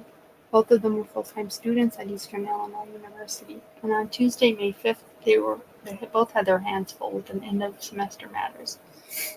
Joseph was done with final exams, but still faced the daunting task of moving out of the dorm for the semester. Jenna had come once more to exams, which she was determined to ace. The last remaining exam was the biggest reason why they didn't hear about the murders right away. Joe Miglio knew that his daughter was studying hard for it. He knew that her concentration would be shattered if she were to find out about Sheri and the boys. Jenna had always regarded Sheri as more of a big sister than a second cousin, and she'd loved Garett and Gavin as much as if they were her own boys. So Joe Miglio had decided to keep the murders a secret from both of her and her boyfriend. Her brother Joseph, until at least the remaining exam was completed. Joseph phoned his dad during the late afternoon on May 5th. He asked him if he was planning on watching the Chicago Blackhawks, Vancouver Canucks NHL playoff games that evening. Joe Miglio sounded noncommittal. He said that he wasn't sure if he'd watch it. This surprised Joseph. His dad was a huge Blackhawks fan. Joseph then asked him if he and Mario were coming to the campus the following day to help him move out of the dorms. "Your mom and I will be there for sure," Joe Miglio said, "but I don't think Mario can make it."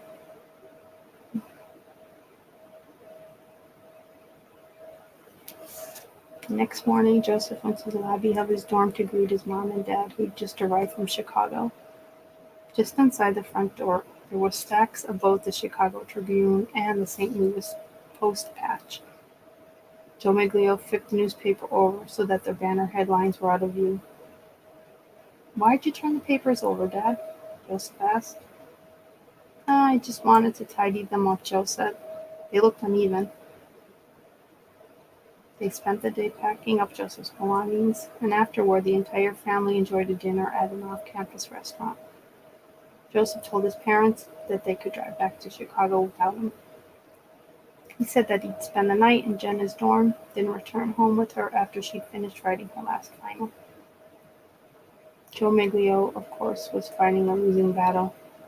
In this new age of social media, he stood little chance keeping the murders a secret from his kids for much longer.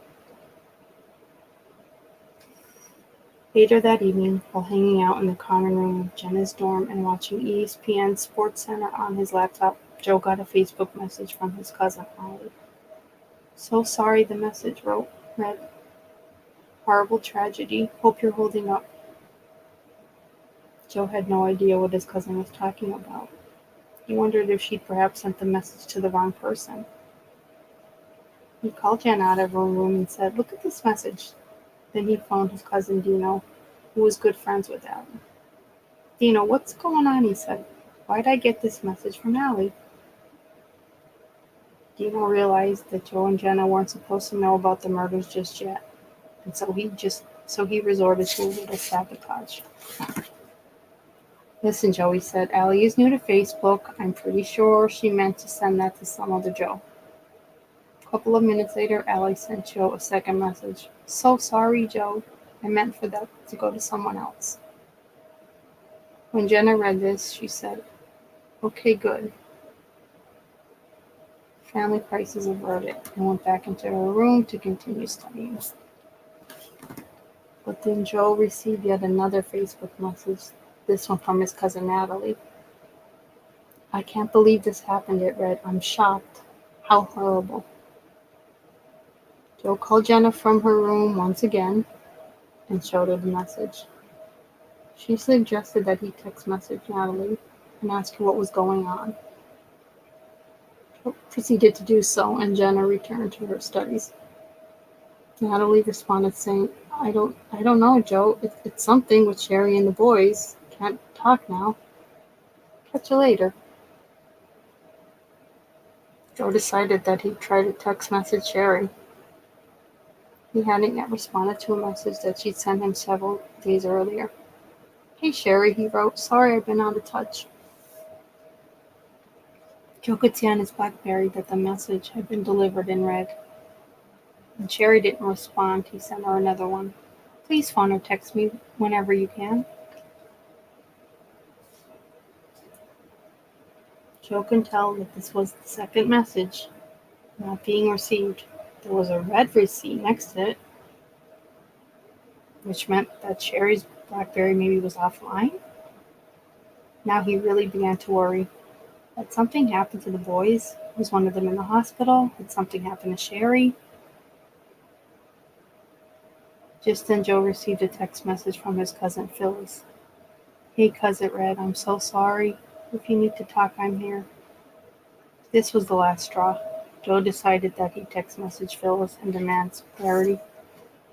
"Phyllis," he wrote, "tell me what the heck is going on. I have no idea what you're talking about."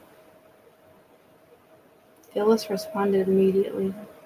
"Are you sitting down right now, Joe?" she wrote. "Yes," Joe said. Phyllis then told him everything that she knew. Sheri and the boys had been murdered. They'd been found dead in their bedrooms earlier the previous morning. Joe read what she'd written, then he read it again.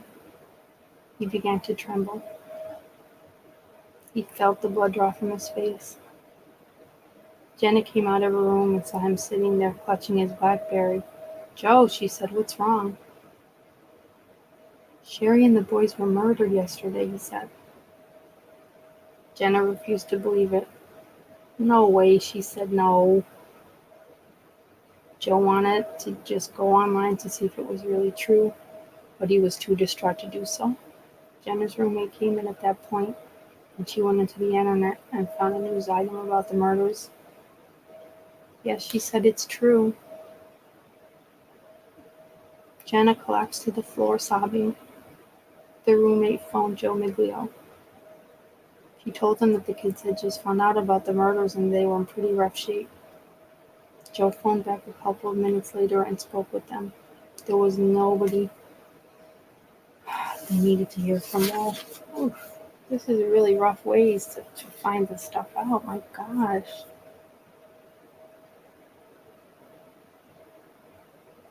Yikes.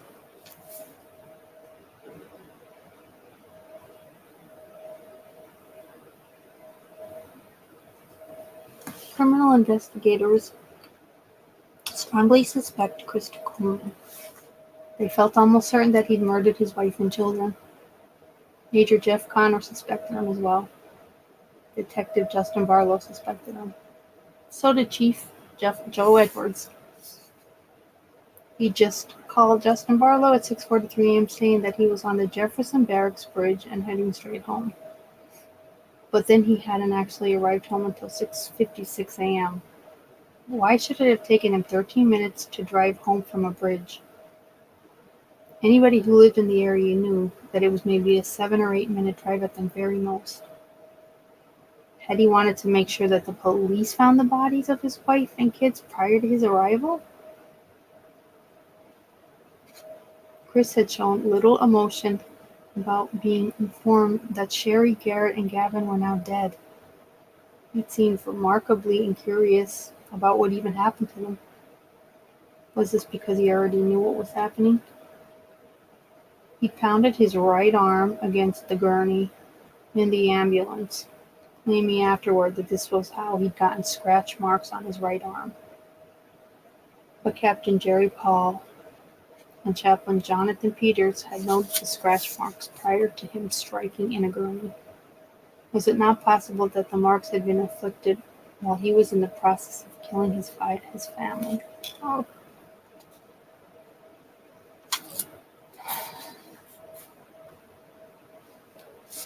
He'd gone through a lengthy interview at the Columbia police station without once even asking about his wife and children.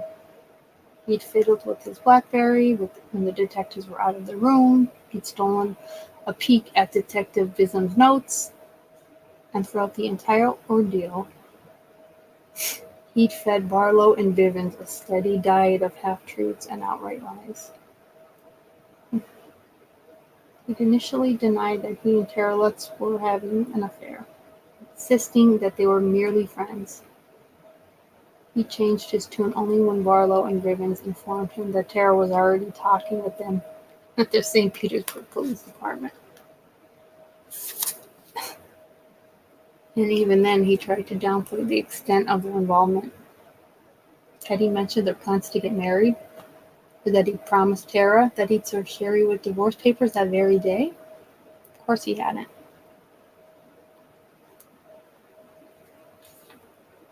He'd made only passing references to the security cameras that he'd recently installed in the house on Robert Drive. If he was innocent, wouldn't this be one of the first things that he'd want to show the detectives?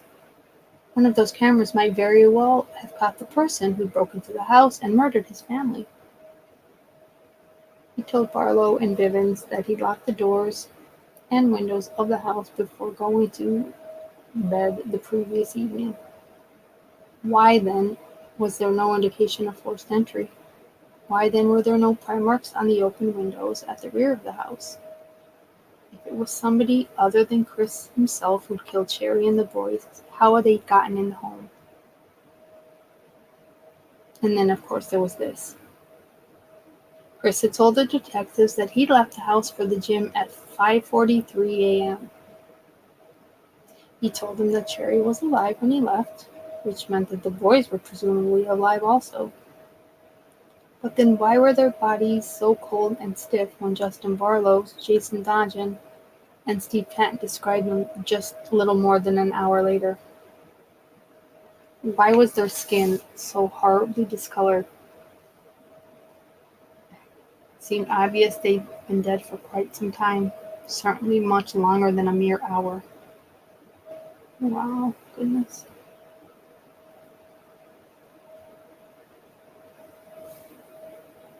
Though they strongly suspected Chris, the investigators knew better than to focus exclusively on him.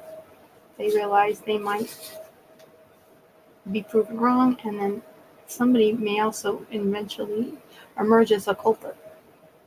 In a sense, they actually hoped to be proven wrong. The idea of a guy murdering his wife and 2 little boys, strangling them to death in their beds, was almost too horrible to even contemplate.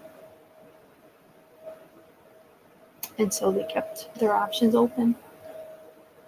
They assumed nothing, they turned over everything. 25 investigators from the major case squad were assigned to the case on a full-time basis. They conducted a thorough canvass of the Columbia Lake subdivision. They conducted intensive interviews with people at both Joyce Meyer Ministries and Destiny Church. They interviewed members of Chris's and Sheri's respective families.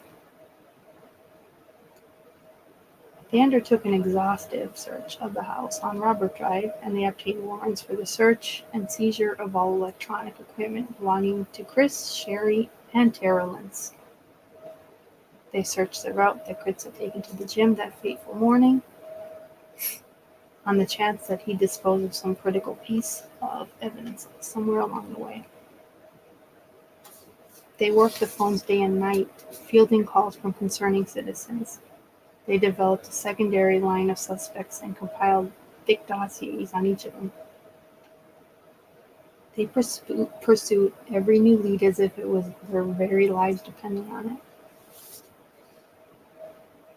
Then there were the threatening messages that Chris had reported to the police. The investigators could ill afford to disregard these. Perhaps the messages were legitimate, and the person who sent them had really meant business. Perhaps this person did indeed hate Joyce Myers, and the thought that harming Chris's family was taunting torment to her. Was this in mind? He identified a number of people across the country who might have harbored grievances against Joyce Meyer and her ministry.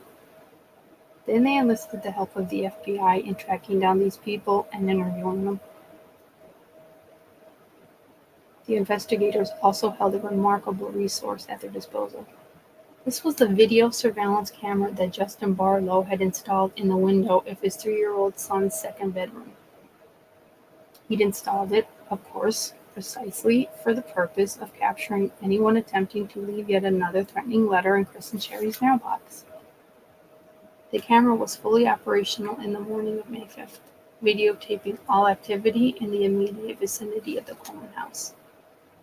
Major Jeff Connor and several members of his team sat down and studied the videotape at the earliest opportunity. This is what they saw. At 5:43 a.m., Chris Coleman pulls out of his driveway in his green Ford Explorer. At 6 a.m., a man walked his dog along the sidewalk and then returned from the opposite direction a minute or two later. At 6:24 a.m., a man walked 2 small dogs along a sidewalk. At 6:33 a.m., first one vehicle and then another drove along the road. A pedestrian crossed the street and disappeared from front view. At 6:44 a.m., a white Jeep drove along the road. At 6:51 a.m., 8 minutes after speaking with Chris on the phone, Justin Barlow crossed the street and went to the front of the house.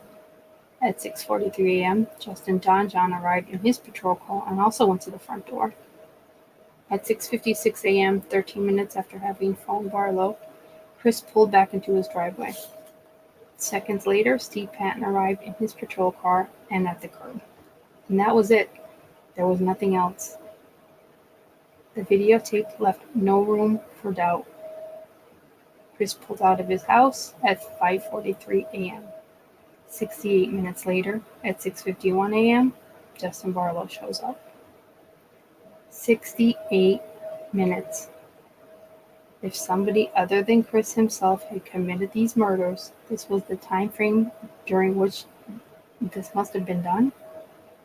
And had the videotape captured anybody breaking into the house during this time frame? Had it captured anything suspicious? Anything at all? Of course it hadn't. What it captured was a couple of guys walking their dogs, a few vehicles driving past, and a lone pedestrian crossing the street. And this lone pedestrian was crossing the street at a diagonal, nothing approaching nor leaving the Coleman home. Might somebody have possibly gained access to the house through the backyard during the time frame? This seemed highly doubtful. The grass in the backyard was freshly mown and dewy. Nobody could have gained access to the rear of that house without leaving some sort of a print. And the investigators have already determined that there was no footprints at all on the grass. There was no trail of any type. After studying the videotape, Major Connor and his team were then much more convinced that Chris was the murderer. Still, they were determined to leave nothing to chance. For the next several days, they tracked down the drivers of those vehicles. They tracked down the guys walking their dogs. And that lone pedestrian crossing the street, they'd even interviewed all of them. The investigation would prove to be a collaborative effort in the fullest sense. Jeff Connor and the Major Case Squad would play a critical role, but so would Chief Joe Edwards and the Columbia Police Department. Chief Edwards was a slim, gray-haired man with a lively intellect and a smart intellect for detail. He was also fair and he was considerate. He treated everyone who worked under him with respect. He gave them latitude to do their jobs. Those who knew him best liked to describe him as a cop's cop.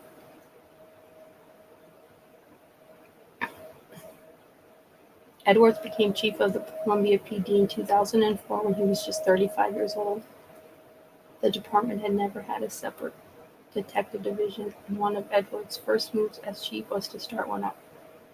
He made promising young patrol officer Justin Barlow the very first full-time detective in the history of the department. And shortly thereafter, he brought in Carla Heim from the nearby Cahokia PD to work as Barlow's partner. Over the next several years, Barlow and Hine would distinguish themselves as a formidable duo. They were bright, resourceful, and tenacious. They were terrific interviews. They got a father to admit to the chronic SA of his own children. They got a woman to admit to trying to choose us around her own baby in the toilet. As testimony to their talents, they were both eventually selected for membership in the Major Case Squad. In the world of local law enforcement, this was the equivalent of making the dean's list. So now, in the most important investigations, both Justin Barlow and Carla Hine were two hats. They were members of the Major Case Squad and also veteran detectives with the Columbia PD. And Barlow had an added responsibility since Jeff Connor had named him reporting officer for the investigation. This meant that he was in charge of coordinating assignments and ensuring that all field reports were properly filed. Another person of critical importance was Detective Sheri Coleman, a 24-year veteran of the Illinois State Police who was belonged to the Major Case Squad. Besides being smart and sweet, Coleman was utterly relentless. She'd work late into the night at a command post, sifting through reports, sorting out leads, and brainstorming. Solving the case and bringing the killer to justice wasn't merely a job to Sheri Coleman; it was a personal crusade. Perhaps the person responsible for murdering Sheri and the boys had thought that he had outsmarted Chief Joe Edwards, Justin Barlow, Carla Hine, and Sheri Coleman. Perhaps he thought that he could outsmart Jeff Connor and the entire Major Case Squad. If this was so, he was in for a rude awakening.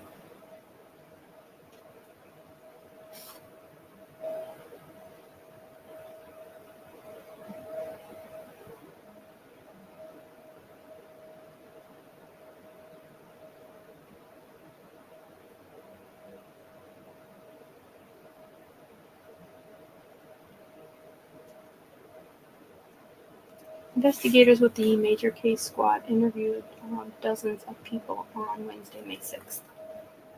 They interviewed people who knew Chris and also people who'd known Sheri and the boys. They'd interviewed friends, neighbors, and co-workers. They covered every base. Carla Hine and a couple of investigators spent much of that afternoon at Joyce Meyer's Ministries in Fenton, Missouri. They interviewed Joyce Meyer herself and quite a few members of her family. They also made a special point of interviewing Kathy LaPlante, since they heard through the grapevine that Kathy and Sheri had been the best of friends.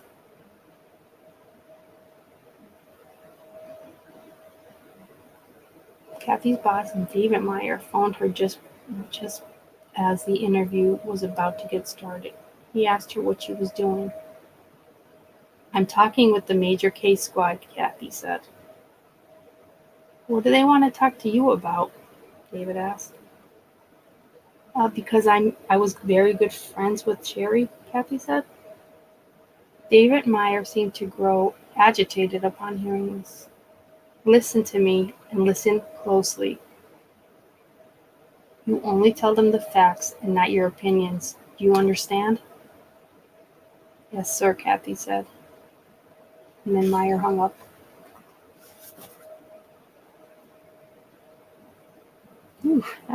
I had to take a breath from that. This David Meyer is a damn bully.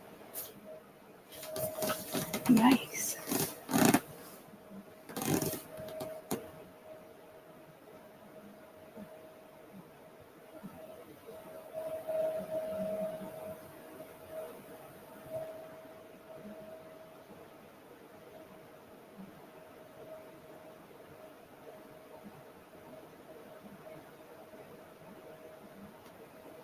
Thank you, John. Yes, guys, let's take a break for a second. Let's hit the like button. Stretch out.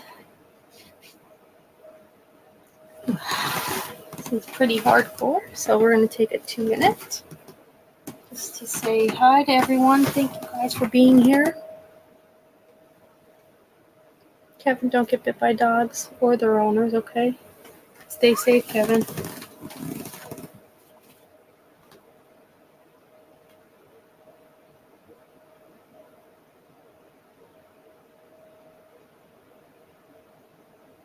I don't want any German Shepherds or German Shepherd owners or German Shepherd people.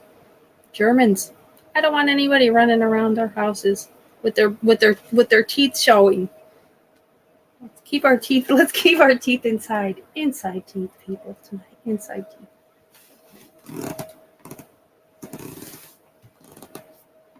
Let's cover that together, because that to me sounds like a whole other just outlet on true crime in a weird way. This whole Lindsay Hahn and the what is it? I'm a Killer. What was the name of her show? I'm a Killer, and that's legit. Was a legitimate show on Netflix. We can find out more about Lindsay, I guess, on that show. Coolest and I put something together, which I think would be interesting.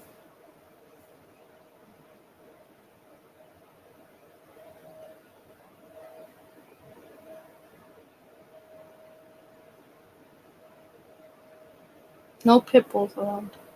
I don't even want German Shepherds. Green-eyed, right? Oh, good. Upside down. I'm happy you're enjoying it. It could be a lot. So that's why I do try to break it a little bit. It could be a lot, and sometimes I don't realize in my own voice, even if like I could power through and read. Then I'll listen back and I'll be like, yeah, you should have taken a break. Yeah, the real dog here is Coleman. It's well put, Mia. Well put. If there is one dog, I mean, there's two, but right now, for sure, we know of one, right? So it's okay, cool. So it's from season 2's Netflix of I Am a Killer. Okay.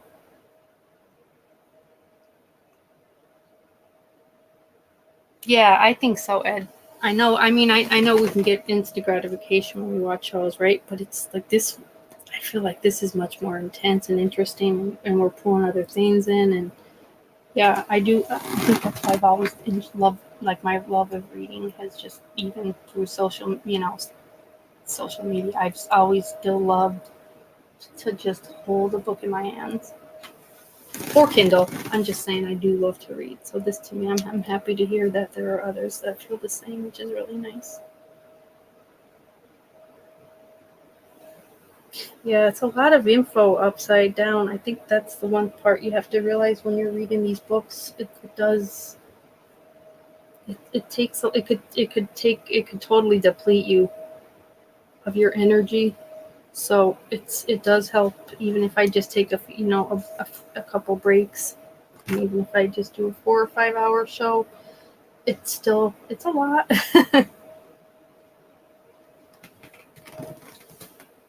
Yeah, John, I am definitely, I would so be with you, like going to the used bookstore. I know. Where is Psych Guy for these books, these book readings? I don't know. It might be too much. We have all seen Psych Guy. He's a talker. I don't know these books. I'm gonna have to message him, but we'd have to tell Psych Guy. We'll let you talk. We take breaks. We want your insight. I would love to hear his insight on these. I think both of these cases. They're not. I know. I don't. And I'm the same as him. I don't want. I'm not pulling anything new into my chat. There are no immediate books anyway on new murders, but I'm just saying. I know Psych Guy doesn't always like to be in something as it's just coming out, and that's why I thought that he would love all this. He could just be real busy with work, you know. I think with the new position, I think it's just it is a lot for him.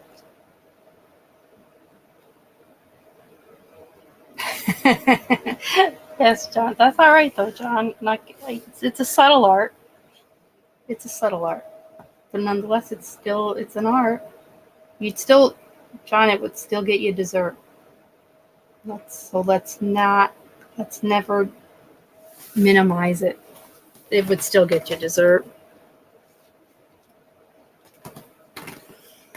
Oh gosh, this book is intense. I'm already getting a really I'm getting like indigestion from this David Meyer dude. I feel like he's a little guy. Like he's in my mind, David Meyer's like got a major like Napoleon complex. In my mind, he could be 6'2" for all I know. I'm just going off what I'm just getting this initial he's a bully. He's a total bully, especially with mom's employees, women. He's agitated with Kathy even just saying that she's friends with Sheri Coleman to him. Get the hell out of here.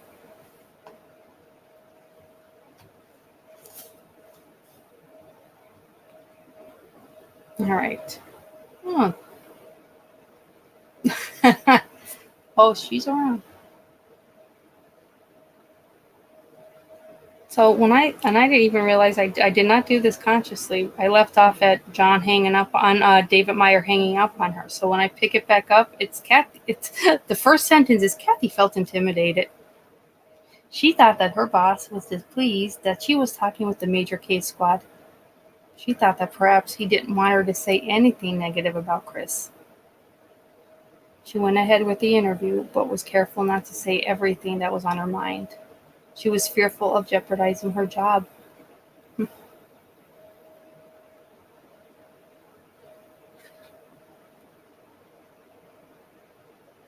David Meyer's wife, Shelley, spoke with Kathy after the investigators had left and advised her to take the next days off of work. Wow, these people are bullies. I'm sorry.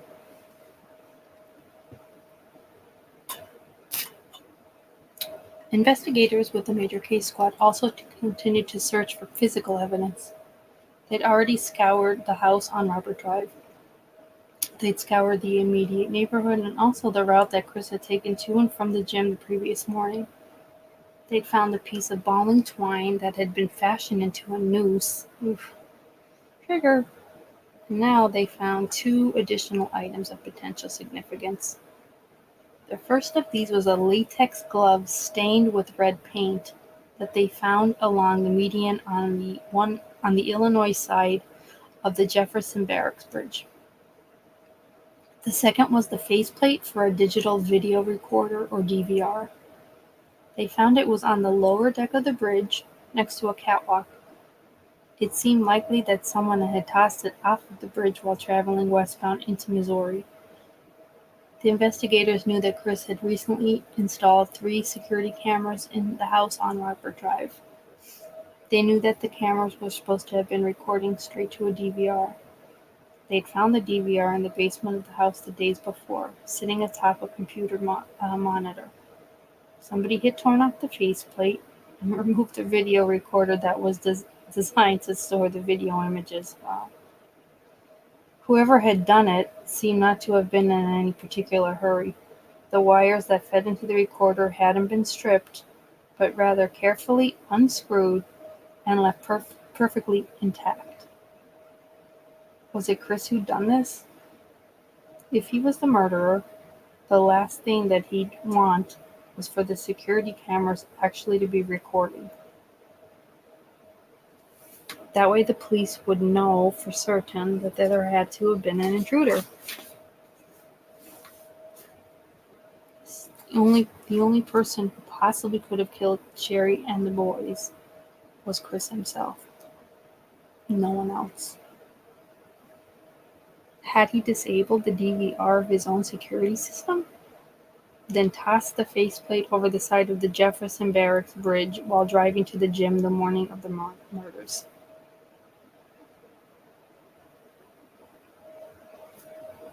It seemed likely that this was the case. Shortly after finding the faceplate, investigators were able to determine that its make and model perfectly matched the DVR to Chris's security system. On a different front, investigators also found that Chris had boasted a fan club of sorts over the past several years.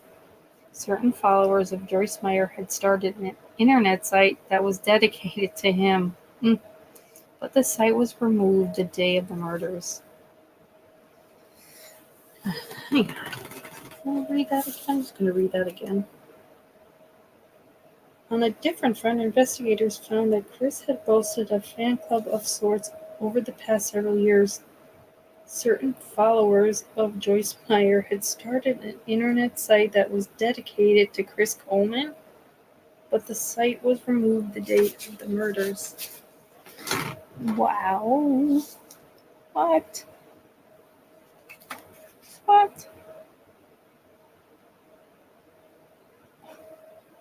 Forensic pathologist Raj Nanduri conducted the autopsies of Trigger conducted the autopsies mid-afternoon on May 6th. She did so in a basement room of a funeral parlor in downtown Columbia. The small room was crowded. 6 people were on hand, including a couple of investigators with the major case squad. Sheri's autopsy was first. Those in attendance saw the double ligature marks around her neck. They saw her blackened eye and the contusions on her head. Besides being strangled, she'd obviously been beaten badly. Garett's autopsy was next, and then Gavin. Both boys had ligature marks around their necks. 9-year-old Gavin also had scratch marks on his throat, a contusion on his eye, and an ugly bruise on his left. That wasn't all. At the actual crime scene, the people from the coroner's office had noticed strands of hair in the crook of Gavin's left arm at his elbow. They thought at the time that it looked like Sheri's hair.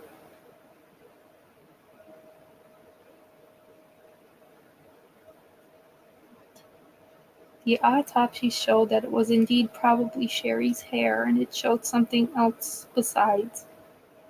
Strands of Sheri's hair were also matted against young Gavin's neck, all of which suggested the following scenario. He wrapped the ligature around her neck and tried to strangle her in her sleep, but she woke up and fought for her life. The killer pummeled her into submission and wrapped his ligature around her neck a second time and finished the job. In the process, some of Sheri's hair became attached to the ligature. He went into Gavin's room next and tried to strangle him, but Gavin also woke. Oh no.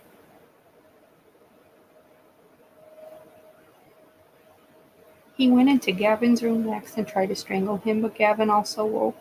And during the ensuing struggle, Sheri's hair was transferred from the ligature to the young boy's left arm and neck. After finally succeeding in strangling Gavin, the killer went into Garett's room and strangled him as well. This meant that the 9-year-old Gavin actually saw his assailant and fought desperately hard against him. Jesus. Might the assailant had been his very own dad?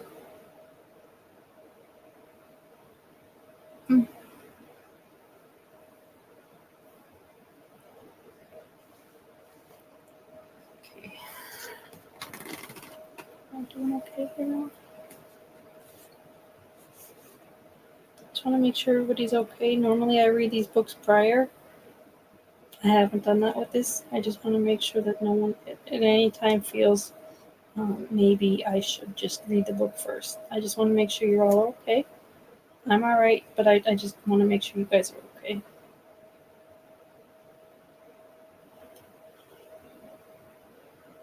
Because I really can't do much more than just say the word trigger, because I really don't know what's heading our way. But if you guys feel that's a bit, if you feel it's reckless or you're just whatever, just please just say so, and I could finish reading it first on my own and then put out whatever I need to put out. Okay, all right, guys, as long as everybody's okay. All right, okay.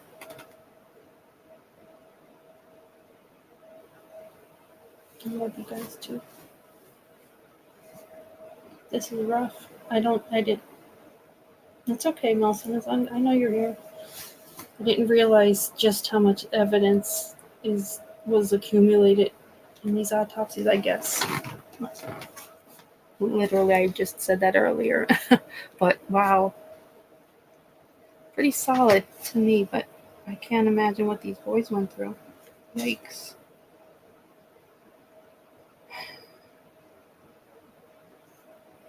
Okay.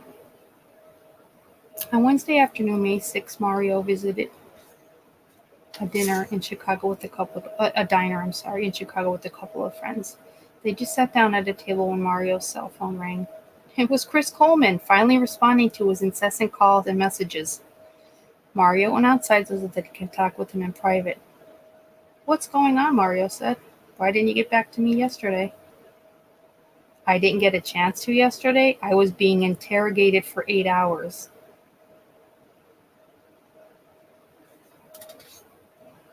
Mario asked about details. What happened to Sheri and the boys? Had they exactly been murdered? I want to know. I don't know, Chris said. I came home and they were gone. He seemed so calm, so in control. What do you mean you came home? You just came home and they were gone. I don't understand. Chris told Mario exactly what he'd already told the police. That Sheri and the boys had seemed perfectly fine when he'd left for the gym at 5:43 a.m. Then he'd return a little more than an hour later to discover that they were all dead and that nobody had any idea as to who killed them or what happened. Mario's heart went out to Chris. He began to sob in empathy for him. Imagine this poor guy suffering. Imagine his torment. Imagine he'd just lost his wife and 2 little boys under the most horrible circumstances. "I'm so sorry, buddy. I'm so sorry. Are you okay? Is there anything I can do?" "I'm okay," Chris said. Mario said that he realized that Chris's father had arranged funeral services for Sheri and the boys at Grace Church in Chester that Saturday, with plans to bury them immediately afterward. He said that Sheri's family wanted to have a separate service in the Chicago area early in the next week. He asked Chris if the burial could be put off. Chris said that he didn't think so. Chris said that he didn't think this should pose a problem. Mario emphasized that Sheri's family were more than willing to pay all costs for transporting the bodies. "Sure," Chris said. "Listen, I gotta go." Then he hung up. And that was that.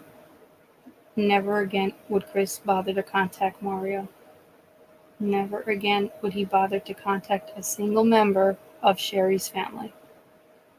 Nor would his parents, the Reverend Ron and Connie Coleman. Oof, these are evil.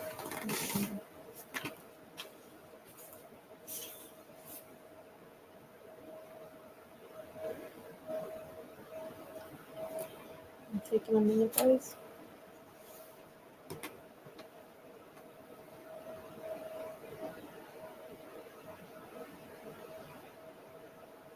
I'm alright right now. I just want to make sure you guys are. Yes, there is a special place in hell for this man, Wilson. Especially after learning this part, I didn't realize this part with boys. Knowing I guess in my mind, it was all just like in the, I don't know, every murder was handled separately in their own little bedrooms, like as if that could be just like tucked away in a clean and neat way, I guess, and like probably just in my head. But when you really do look at what these little boys went through in their last moments, like, you sick pig.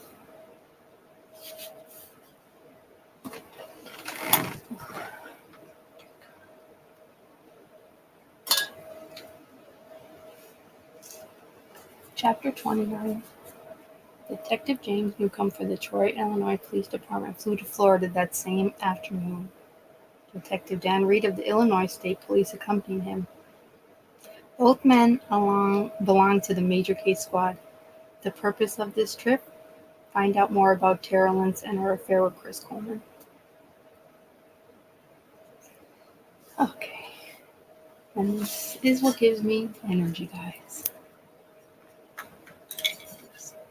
The world let's just put her on. Let's just put her on display for whatever's out there. Whatever this book is going to bring, we'll read it together. These murders happened in 2009. He was sentenced in 2011. And let's not forget, as Chris Watts took his children to a birthday party the day before, Chris Coleman played football with his boys the night before. Hi, Laurel. Thank you for being here, honey. So these are real family men, huh, guys? That we're dealing with here? Real family men. Yeah, these parents are definite evangelists. They are like to the hilt with their reverendry. There's no breaking down the wall of they are the best, and you people are all here to listen to us speak, and they don't back down on that. If there's one thing we will notice with these Coleman parents, neither of them waver in their belief that Chris is innocent. Like, there is no fumbling. There's no other story. Like, this is it.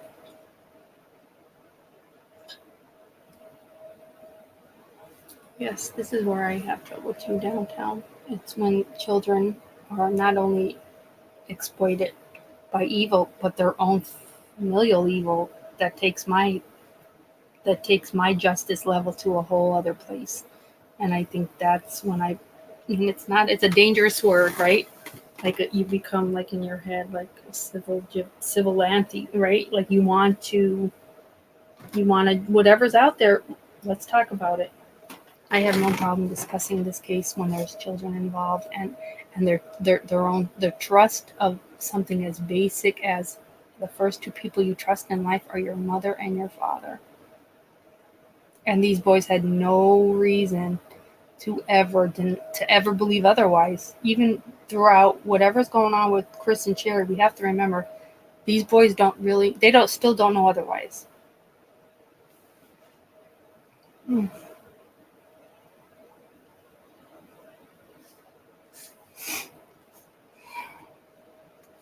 Once the plane had landed, the two men rented a car and drove straight to St. Petersburg PD, where they met with Detective Shannon Douglas. And then the hunt for Tara Lynch began.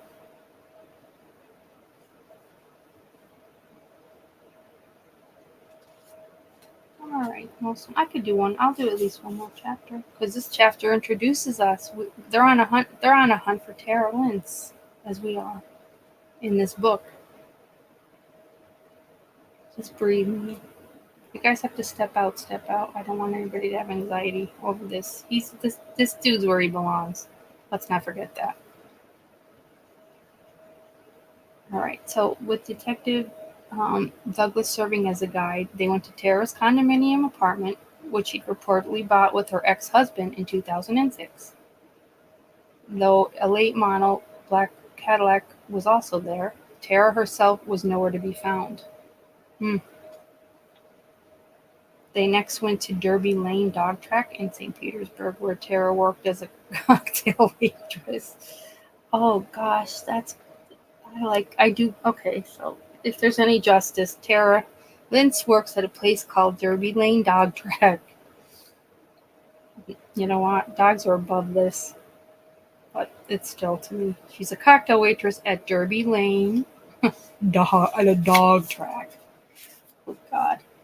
They even tried some of her known haunts and spoke with some of her acquaintances. Nobody seemed to have seen or know any idea where she could possibly be. They had better luck the following day, on Thursday, May 7th. First, they managed to track down a good friend of Tara's who knew all about her affair with the preacher's son from Chester. The friend told him that Tara was infatuated with Chris and that her entire world revolved around him.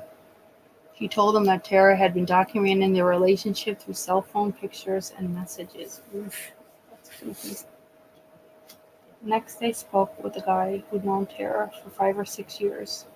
He too told him that she was crazy about Chris, adding that she talked endlessly about their plans to get married. He alerted the detectives to a YouTube video in which Tara is singing karaoke at a local club and all the while text messaging Chris Coleman. Finally, they succeed in tracking down Tara herself. They would find her at her mother's house. It was a nicely kept ranch-style home in Clearwater, with pictures of Tara and her brother in one of the living room walls. Tara was wearing shorts and a t-shirt. She told the detectives that she was getting ready for work and didn't want to be late. They advised her to call her boss and let him know that she wasn't likely making it to work that day. This was the first time that Detective Newcomb had actually laid eyes on Tara. He couldn't help but notice that there was a striking resemblance between her and Sheri. Though Tara was rather the bigger of the two, they were both pretty with long dark hair and brown eyes.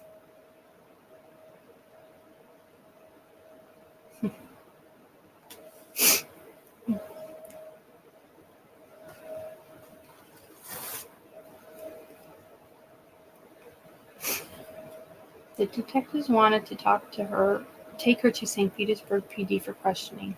However, soon they realized that this might not be the best idea. Tara's mother seemed frantic with worry. She asked them if they could question her daughter right there in her home. Tara also seemed nervous, and the detectives didn't want to risk having her shut down on them before they'd even gotten started. They agreed to do the interviews in the kitchen. Tara sat down at the table with her chihuahua Gizmo. The detectives set up their videotape equipment so that they'd be able to capture every word, every nuance. They were just about to start the interview when Tara's BlackBerry rang. It was lying on the table in front of her, and she glanced down at it. "It's him," she said.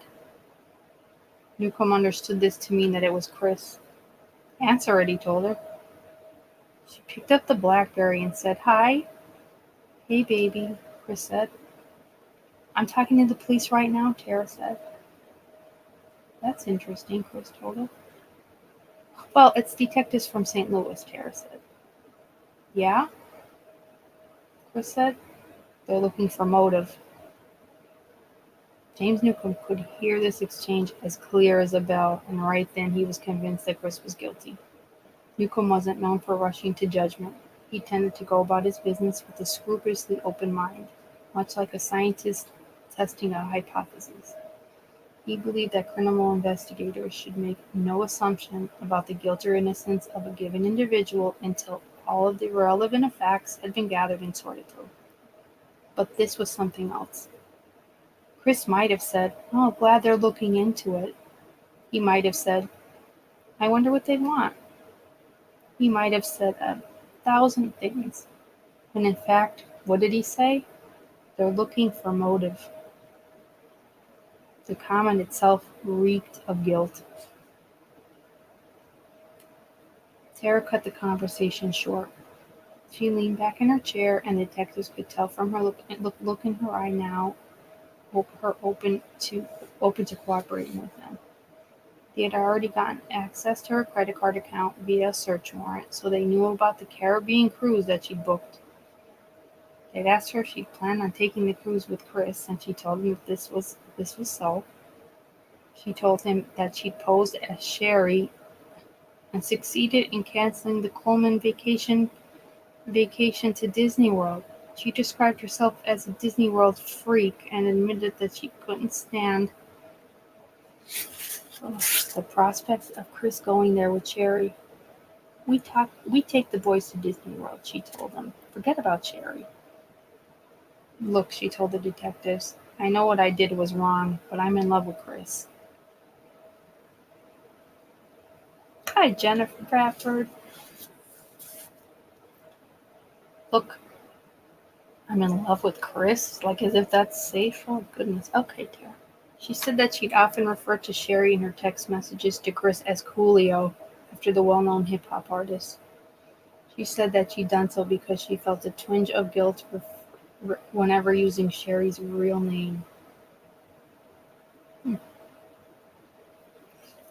That's a weird whole other psychological angle.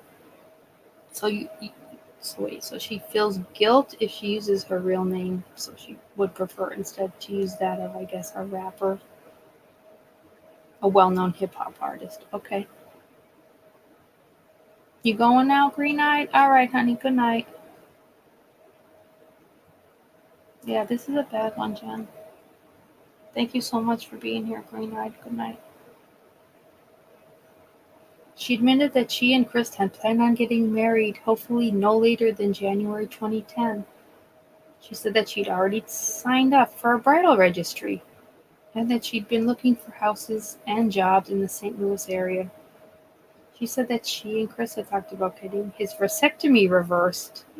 That's a trigger warning. And that they picked out a name for the daughter they hoped to have together. Oh, so she's the reverse of NK giving CW a boy. She's going to give Chris Coleman a daughter. Wow. Some, a lot more similarities than we know of with this case. Like I said in the beginning, and I think as we read this book together, uncover more. She talked about Chris Coleman and his job with Joyce Meyer Ministries. The detectives could tell that she was impressed with the travel and the swanky hotels. She seemed to think that the job lent Chris a certain stature. She specifically mentioned the flag football game that she participated in a couple of months earlier in Arizona. Imagine her boyfriend actually catching touchdown passes from Kurt Warner. She said that Chris had text messaged her on May 5th from the interview room at the Columbia Police Station, and that he emailed her the following day using a new account that he just created. He'd assured her in the email that he was innocent and that he had an alibi. Newcomb decided that he'd disabuse her of at least one illusion. He told her that there was no evidence whatsoever that Chris had ever seen a divorce lawyer. She sat there with a dumbfounded look upon hearing this. Newcomb couldn't tell for sure she believed him. With Tara's consent, the detectives looked through her BlackBerry. They noticed that it contained pictures of Garett and Gavin. I've got to tell you, Tara, Newcomb said, the last pictures I saw of these boys sure look a lot different from the ones you've got here on your phone. She began to cry. Newcomb thought that the full gravity of the situation perhaps now just hitting home with her. He also thought that she still wanted to believe in Chris's innocence, that she couldn't abide the possibility that he might actually have murdered his family. The detectives wrapped up the interview shortly thereafter, and Tara consented to Newcomb and going through her BlackBerry and laptop, and even taking it back to Illinois with them. I'll be your contact person, Newcomb told her. You'll be hearing from me a lot. Newcomb and Reed spent another 2 days in the sweltering heat of Florida tracking yet more friends and acquaintances of Tara, trying to get as complete a picture as possible. They were so long that Newcomb eventually ran out of clothes and had to stop up at a mall for reinforcements. It was almost midnight when they finally got back to St. Louis. Nevertheless, they jumped into their squad cars at the airport and drove straight to the command post at the Columbia Police Station. They knew that Major Connor, Chief Edwards, Justin Barlow, Carla Hine, and Kelly Coleman would still be there. They knew that none of them would be going anywhere until the case was solved. They could hardly wait to report on what they found in Florida.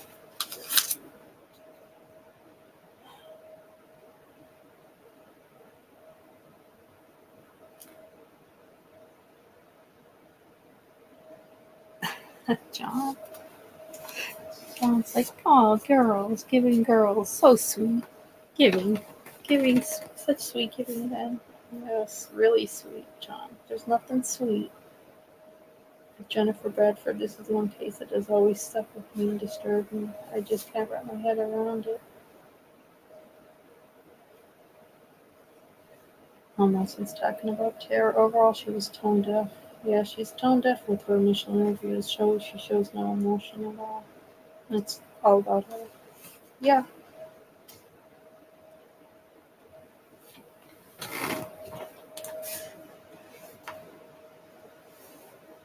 Ron Coleman thought that he had plans for Sheri and the boys' final farewell nicely mapped out.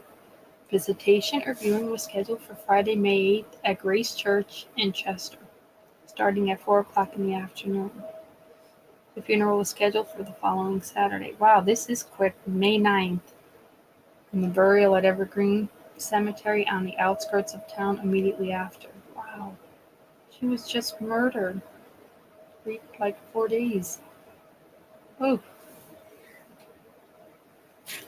Mario and his cousin Enrico had somewhat rather different thoughts in mind, however. They were still committed to bringing the bodies to Chicago for a family wake, and they were determined, if need be, to get a court order permitting them to do so. Chris had assured Mario over the phone that this shouldn't pose a problem, but they somehow knew better than to count on his word.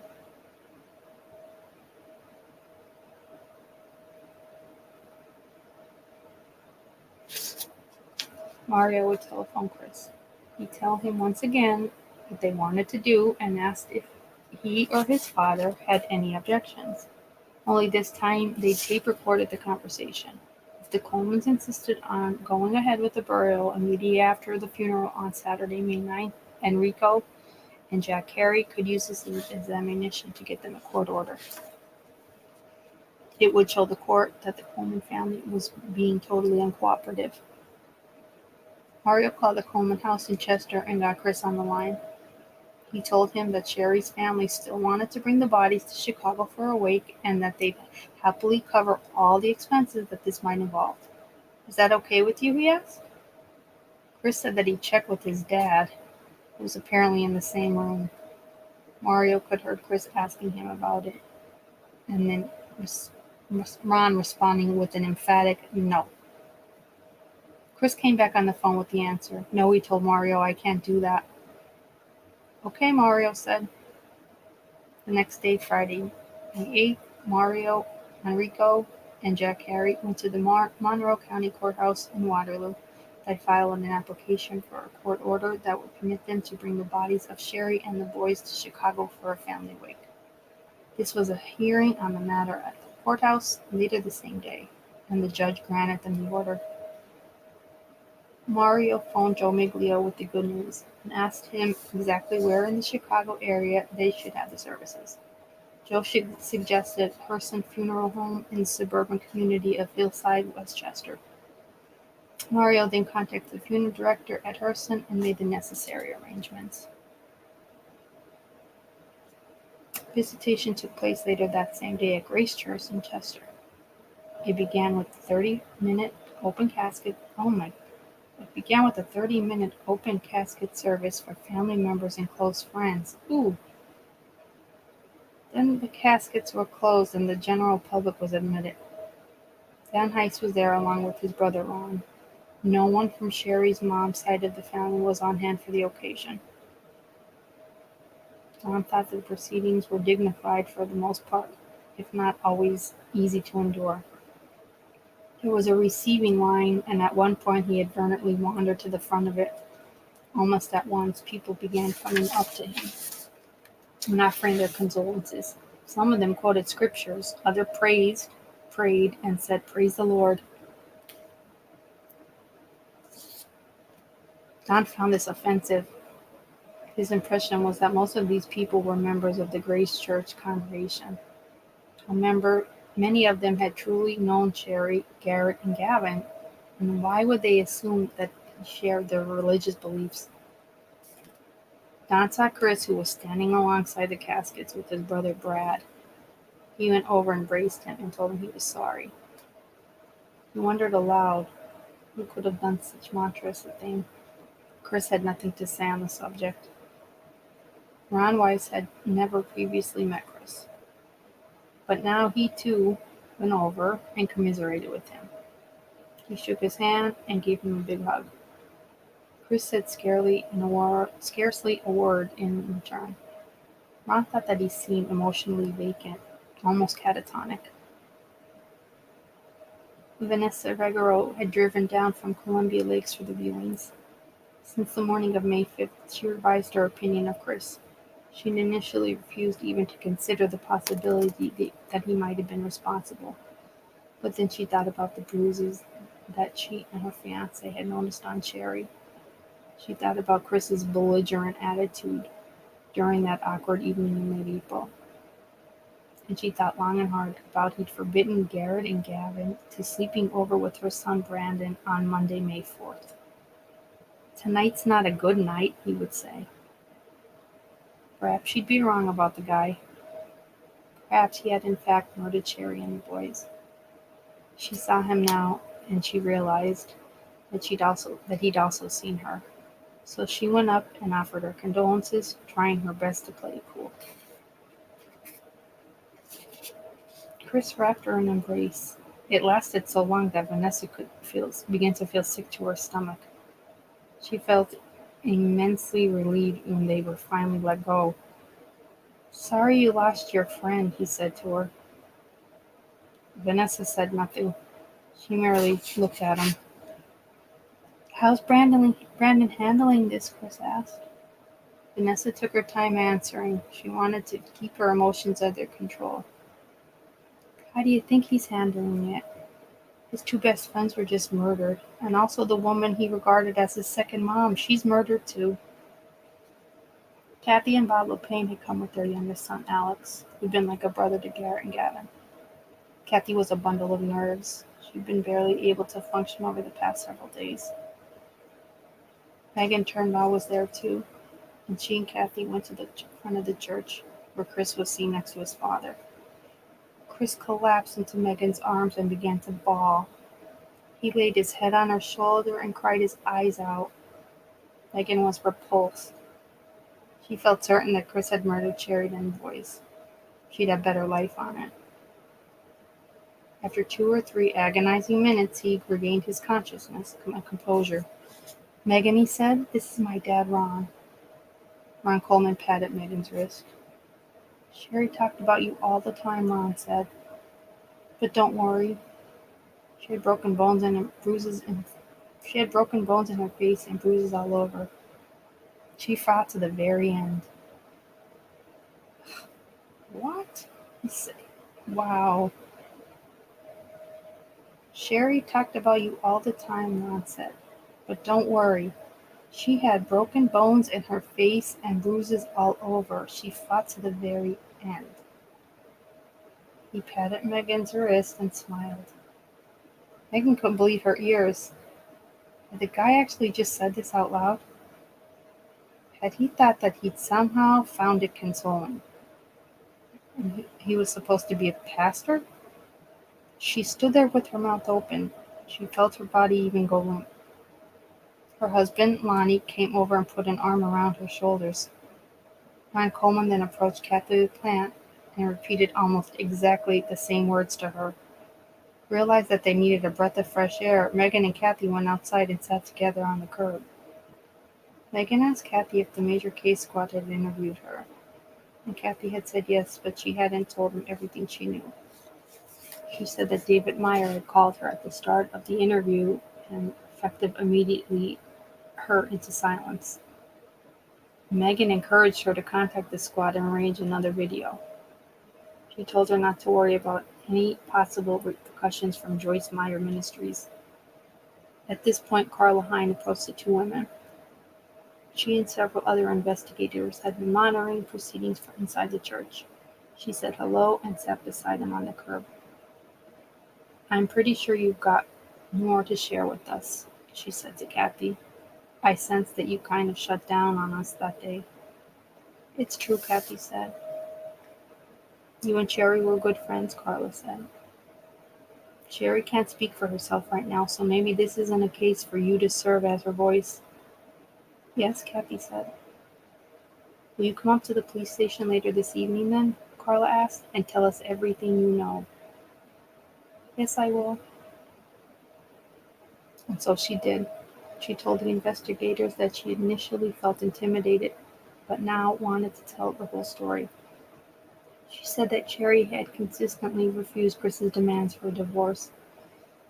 That Sheri had once reportedly asked him, "What are you going to do, kill me?"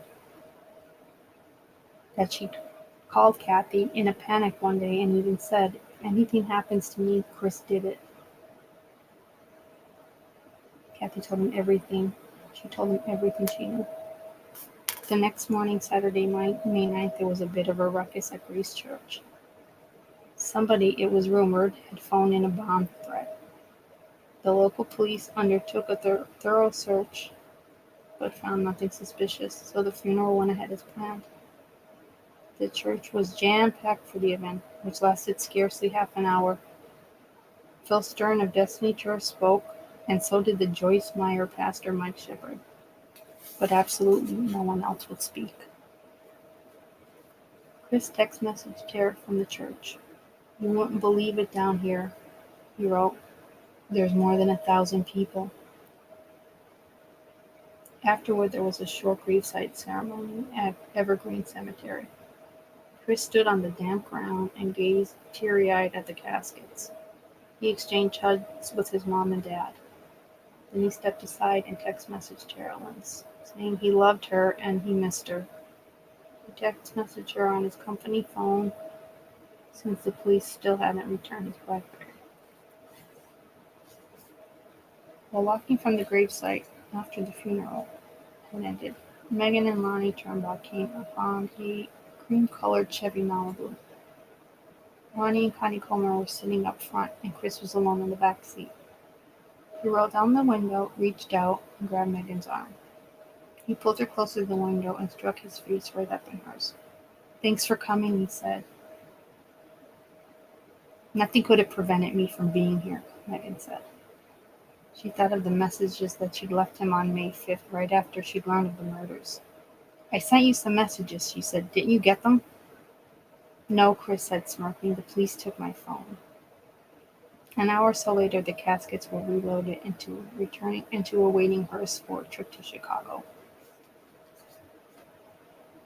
The hearse arrived at Herson Funeral Home in Hillside early on Sunday, May 10th. The undertaker contacted Mario and advised him that the bodies weren't in good enough condition for an open casket service. Mario went to the funeral home and took a look, and he agreed. The bruising on Sheri's face was still clearly visible, and so were the ligature marks on her and the boys.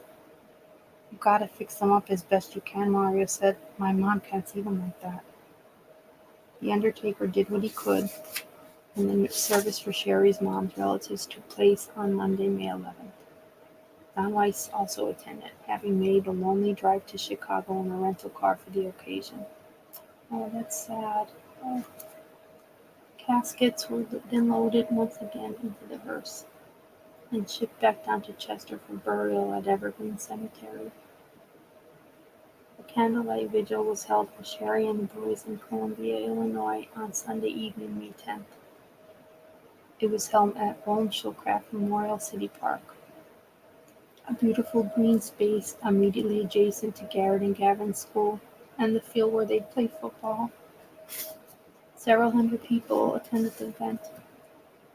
Quite a few of Garett and Gavin's late classmates were on hand, and also boys, with whom they played baseball or football. None of them could understand how such a monstrous thing could have happened. Neither could their parents. Okay,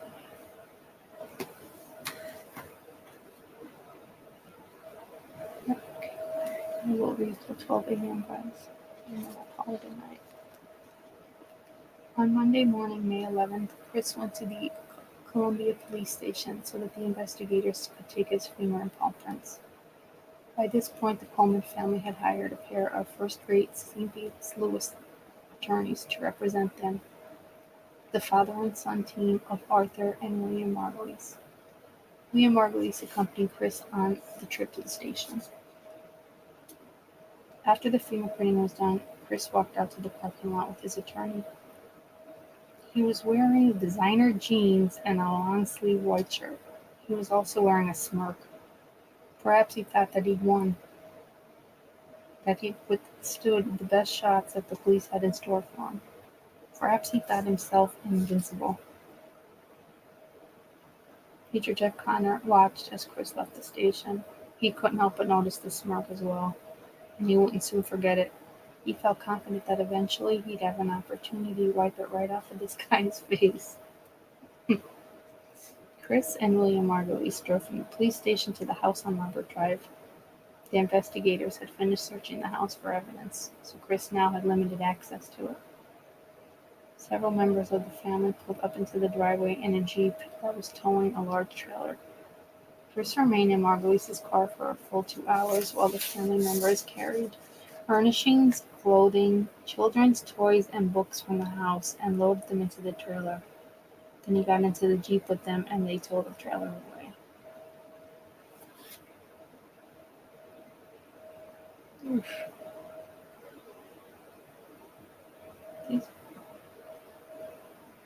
No one shows any empathy for the children or Sheri, and that's where my issue is. There's none at all shown to the victims. Sometime later, perhaps the very same day, Chris seems to have returned to the house on Robert Drive in order to retrieve some more belongings. Over the previous week, friends and neighbors had erected a curbside memorial to Sheri and the boys at the front of the house. It consisted of Mother's Day balloons, teddy bears, pictures of Garett and Gavin, and and flowers. There were also large Lego models of a mom and her two little boys, and a football that all the local kids had signed. Vanessa Redrick was standing in her own backyard with her mom when Chris arrived. This afforded her a direct line vision onto the front of the Coleman house. She saw him pull up and get out of his vehicle. She watched him as he bent over and gathered up all the items from the memorial. He gathered everything into his arms and tossed the works into a big trash bin. What? Right then, Vanessa knew for sure. She was astonished that he tossed out this tender tribute to his slain wife and sons, and that he'd done so with such apparent nonchalance. It was the most heartless thing she'd ever seen. Right then, she'd have bet anything that he was the murderer. The command post on the second floor of the Columbia Police Station buzzed with activity. Investigators with the major case squad nailed down new leads and filed away old ones. They sorted through evidence and reviewed field reports. They convinced and they brainstormed. They drank coffee by the barrelful. However, in a room off to the side, there was one investigator who generally worked alone. This was Detective Ken Wojciech, a slim, affable guy who in his mid-30s belonged to the Granite City PD. Detective Wojciech was an expert in computer forensics, and his assignment was to search through Chris and Tara's laptops, and also their cell phones with a fine-tooth comb. It was a painstaking assignment, but one for which Conowitz seemed perfectly suited. Besides being smart and patient, he was a student of human nature. He thought that people often revealed more about themselves through their habitual computer usage than they did more traditional activities. In face-to-face interactions, they try to project a certain image. They try to sell some idolized version of themselves. While on their computers, however, they'd feel a false sense of privacy and anonymity. They'd become bold and do things that might have otherwise not have done. Imagine then the potential advantages of computer forensics for criminal investigation. When searching his browsing, his history, for example, investigators might also be able to develop a psychological profile of a particular suspect. If they got lucky, they might even find evidence incriminating them. Wojciech had gone through Chris's and Tara's Blackberries first, and he'd been amazed at the number of images that he'd found, many of them sexually explicit. They'd quite clearly wanted to document every single aspect of their affair. They'd seemed determined to leave nothing to the imagination. Chris had tried to delete most of the compromising images on his personal Blackberry. He might actually have been trying to delete some of them while he was in the interrogation room at the Columbia Police Station, but Wojciech had been able to retrieve all of these images from the phone's micro SD card, which is the functional equivalent of a computer hard drive. Tara's Blackberry had been much easier to search. She hadn't tried to delete anything, probably because she had no one to fear. Her conduct might have been unsavory, but she hadn't committed a crime. Chris, on the other hand, he had to fear. He had the police to fear. More recently, Wojciech had been searching through their laptops. He'd found various sex videos that they'd exchanged and still more pictures. Now, on Monday afternoon, May 11th, he was in his second-floor office at the police station, giving Chris's Dell top yet another go-through. His 3 forensic computers, silent assassins he called them, were fired up and running, and he was working on his third Montana do of the day. Major Jeff Connor, Detective Justin Barlow, had asked him also to focus on the typewriter threat letters that Chris claimed to have retrieved from his mailbox on January 2nd and April 27th, and that he'd subsequently report to the police. Connor and Barlow believed that Chris had himself written those letters, as well as the threatening emails that he preceded them in.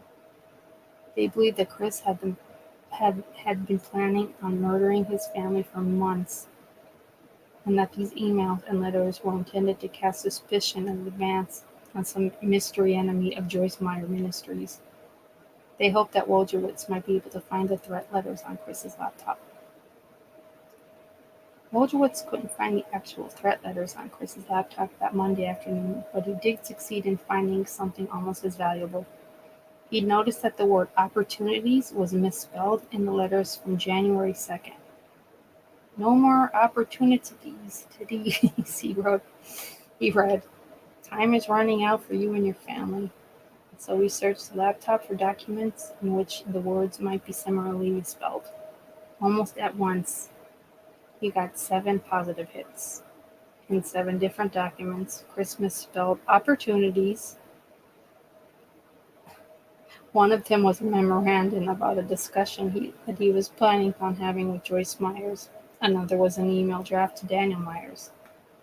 In 7 separate instances, Chris misspelled opportunities precisely at where the word was misspelled in the threatening letter on January 2nd. This didn't necessarily prove that Chris had written the letter, but it strongly suggested that he could have.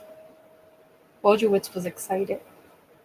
He told Major Jeff Connor and Justin Barlow what he had found, and they agreed that this was pretty damning evidence. They suggested now that he shift his focus to the threatening emails that had shown up at Joyce Meyer Ministries on November 14th and 15th. Perhaps he'd find something even more damning, and indeed he did. The emails had been sent via a Google account, Destroy Chris. Wojciech had subpoenaed Google for information on this account, and the internet giant had just now gotten back to him with the Internet Protocol IP address that it originated from. Armed with this new information, he searched through Chris's laptop yet again, where he found the very same IP address. This meant that Chris had created the Destroy Chris account on his own laptop. It meant that he, and no one else, had authored the emails that had shown up at the Joyce Myers Ministries. Searching still further, Wojciech was able to determine precisely when Chris had created the account. He was able to determine precisely when he'd written the 7 threatening emails, 5 of which he'd sent out on November 14th and 2 on November 15th. Was it possible that someone else had written them? That somebody had remotely accessed his computer? No, it wasn't. Not unless this particular somebody had actually sat down in front of Chris's computer and turned it on. Not even a magician could remotely access a computer without it already being turned on. So there seemed no question about it, none at all. Chris had written and sent the emails from his own Dell laptop. He'd done so because he'd been planning on murdering his family and he'd wanted to divert suspicion from himself in advance. He wanted to create the impression that some enemy of Joyce Meyer Ministries was intent on killing Sheri and the boys. Another investigator with the Major Case Squad, Detective David Bouch, was with Wojciech when all of this came to light. The two men immediately reported this new findings to Jeff Connor and Justin Barlow. Connor and Barlow weren't surprised. They suspected that Chris had written those threatening emails himself. Now they had undisputed proof of it all. Chris was losing the battle of public opinion. Most of his neighbors in Columbia Lakes thought that he was guilty. Just about everybody chiming in the internet thought so too. Only within the upper echelons of Joyce Meyer Ministries, it seemed, was he still accorded the benefit of the doubt. On Monday, May 11th, Joyce's son David asked Kathy LaPlante to make some copies of a document and deliver them to his office. When she did so, he asked her where she stood on the Chris Coleman business. He's guilty, Kathy said. He killed him. According to Kathy, David seemed displeased with this response. He reminded her that not all of the evidence was yet in. Sheri told me that if anything ever happened to him, Chris did it. David suggested this was merely hearsay and ultimately didn't count much for much. Please just promise me one thing, Kathy said. Never let Chris be around Joyce again, and never let him back on this property. David turned away from her and back to his work. That'll be all for now, he said. Joyce Meyer herself, however, was apparently having second thoughts on Chris. The next day, Tuesday, May 12th, she contacted the Major Case Squad and said that several things had occurred to her since being interviewed the previous week. She said that Chris had seemed distracted in recent months. He'd seemed less than fully engaged with his job. She said that she noticed a personal cell phone charging up in his car one day. She'd found this curious, since she'd never known him to use anything other than a company phone. She considered asking him about it before deciding that it was probably none of her business. She said that he called her on Monday morning, May 4th, asking her if he could take the day off. She also found that curious. She couldn't recall Chris ever phoning asking for a day off. She also said that he'd approached her following the Tampa conference in November, requesting permission to stay behind in Florida to visit with longtime friends of Sheri's and his. Chris had a long journey ahead of him, Chris Meyer had written in her May 5th press release. But we know that his faith is strong. She now seemed to have altered her opinion about Chris. Perhaps his faith wasn't quite so strong after all. Whew.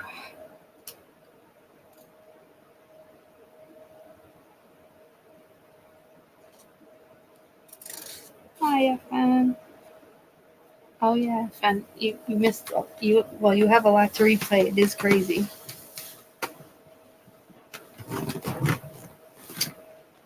Oh God, guys, that takes us to chapter 32. So we read from chapter 25 to 32. And it's midnight, and I can't even look at another piece of ink from this book because it is harrowing.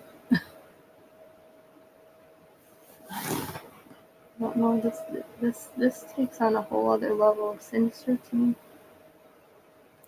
A whole other level on this guy.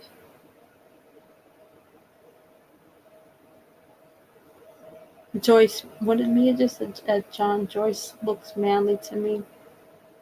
Oh, I think she's manly. I think, well, she has that evangelical telepreacher, which is usually a guy. So yeah, it kind of puts her, I don't know. I see her as manly.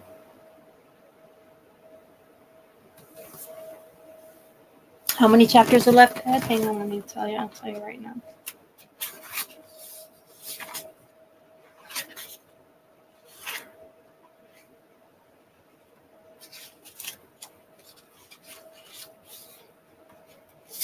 Chapter 46 is the last chapter that I would read.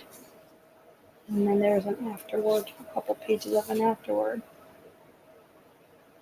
Yes, coolest, yes.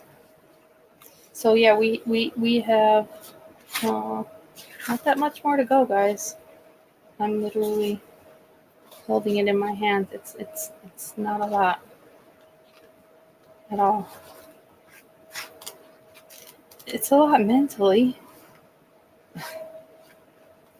but not to physically read the book is not hard. It is mentally exhausting. This book is exhausting.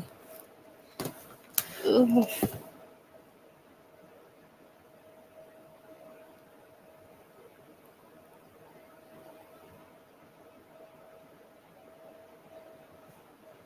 Yeah, make sure that you do coolest.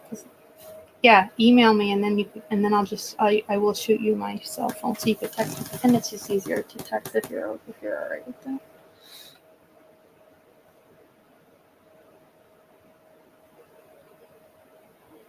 How you doing, Laura? Laura said, dear, I'm so sorry. I was a singer at church worship team. Oh wow. And pastor started getting into that stuff. Such a small church, there was enough of us against it. Oh, thank God. Oh, I know FM. I won't probably sleep, but I still welcome the thought. You know, I am asleep. Comes and goes. That's okay.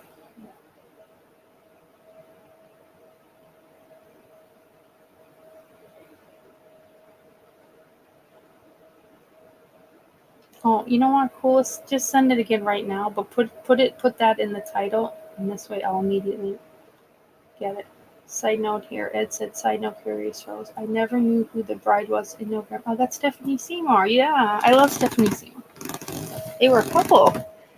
They were like the couple, Ed. If I was to ever draw my own wedding dress, it would have been that of Stephanie Seymour's. They were very good looking couple. They lasted a little bit. Just a little bit. Yes, that was his bride. That was his woman. She's also in Don't Cry video with him too. Slapping girls upside the head for getting close to her man. That's a great video. Those are two of my favorite videos. And both would have Stephanie Seymour in them, which is weird.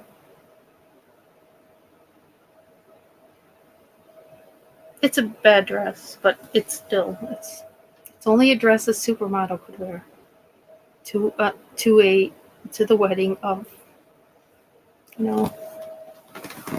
a rock god.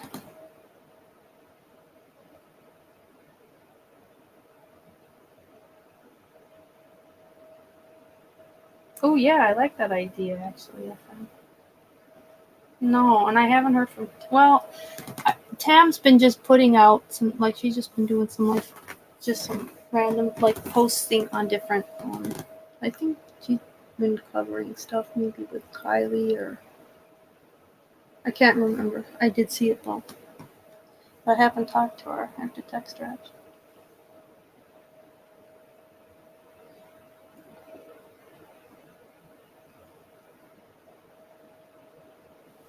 I just make sure that I have your number. Well, it's just email me just so I make sure that I have it. I probably do. Yeah, I know, Molson. No, I haven't heard from her. No.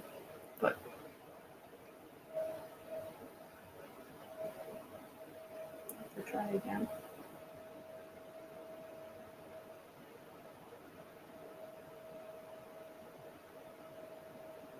Oh, cool. If I sent you, well, I know, but my phone does this weird thing. Sometimes if it doesn't recognize a number, it goes to like unrecognized, and I'm an RN, so headhunters, I have so many texts that are just like open ended. So yeah, email me just in case.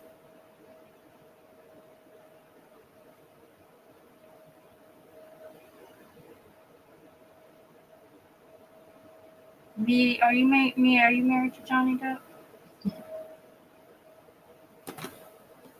I want to marriage me.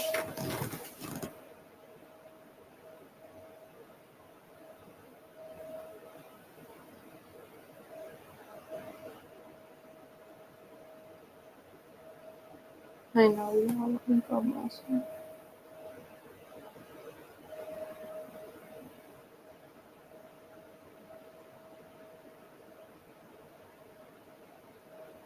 I didn't get to listen to Kelly's last live though. I think what's it on? Was it Nutgate? So maybe Wilson was on that.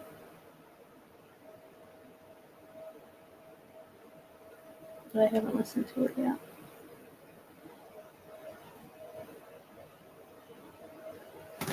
I'll have to. I like when Wilson's on panel. Because we all know Wilson. Nobody knows true crime like Wilson. Oh, was it John? I'm gonna have to listen to it then, definitely. What happened? I was planning on it, John, and then I rescheduled mine, and I'm like, all right, Kelly will do hers, and then I actually think I fell asleep for a little bit. I mean, not the whole time, but then I'm like, I hate going into a live like unless I'm gonna either go back and re-listen. So I have it like right from the get go to listen on Kelly's, which is good though because.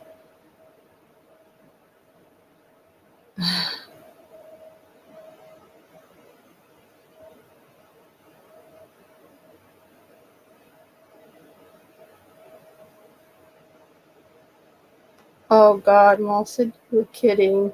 Oh, my it wasn't there. Oh, gosh. Oh boy. Yes, lots of opinions, but in the end, let's just always make sure, either way, that we talk. Like we are still here to stand with victims. Let's not forget that, though. Especially when they're children. Okay. I do know murders happen and divorce. Within couples trying to either split up or stay together, whatever the case may be. But injustices to children just blows my mind. And you can't, there's no making sense of it.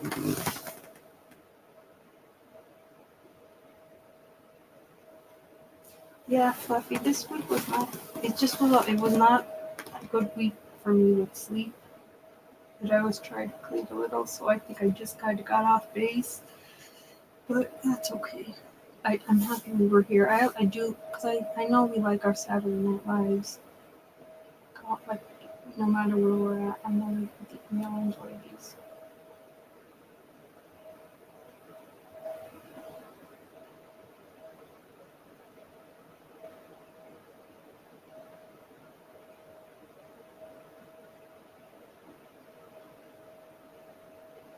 Yeah, that happens a lot. People just troll. Then those bots also just get trolled out. Anytime you're gonna put Watts in your title, you just have to be prepared. I mean, we saw even just with my channel when I would be reading the book, and then the minute 2 a.m. hits, you get this. I'll say it now, and we'll probably start getting hit with the sexy time. Bots would come out like you just knew it. You just knew they'd show up at that time. So that's just the way it is. Hi, Emma. I know, John. It's like, okay, if that's what you think, I'm not here for that. But if that's what you want to put out, go for it. I know. It's like whatever, John. I agree on that part. That's not what I'm putting out. That's what you're putting out. So it is what it is. I agree. And yes, Fluffy, it is crazier than ever right now. It's taken a step like into the dark web in a whole other way that I would never go anyway. And I'm like, it's sad that my reading this true crime novel is like, it's like it's like totally has nothing to do with what's really happening out there right now, and I'm so okay with that. No, you don't have to, John. Not to defend. I agree with you on that. Yeah, I know, Anna. I hate when they do that to me. Sometimes they'll just come at him, even just he'll say ahead of time, how he feels on something, and please don't project it to be this way, and they'll still come at it. So yeah, you cannot keep having to explain it after a certain amount of time. That's their responsibility to educate themselves. Yeah, I mean, Watts is gonna. You put Watts in your title, you know it's gonna get hit anyway. So you have to make of it. Then either you're gonna make it a good channel or not, and that's the channels that are still there, that have stood the test of time. They have whatever way their fan base may or may not go, and what they actually put out there is solid. And so then we all just gravitate to what we like. That's all. That's the way I look at it. Oh my God, John! What, John? A victim knocked on your door last week? What?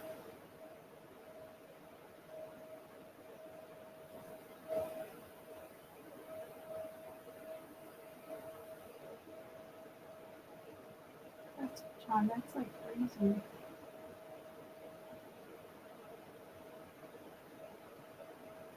I think anything you do with an extreme is going to end up not good for anyone.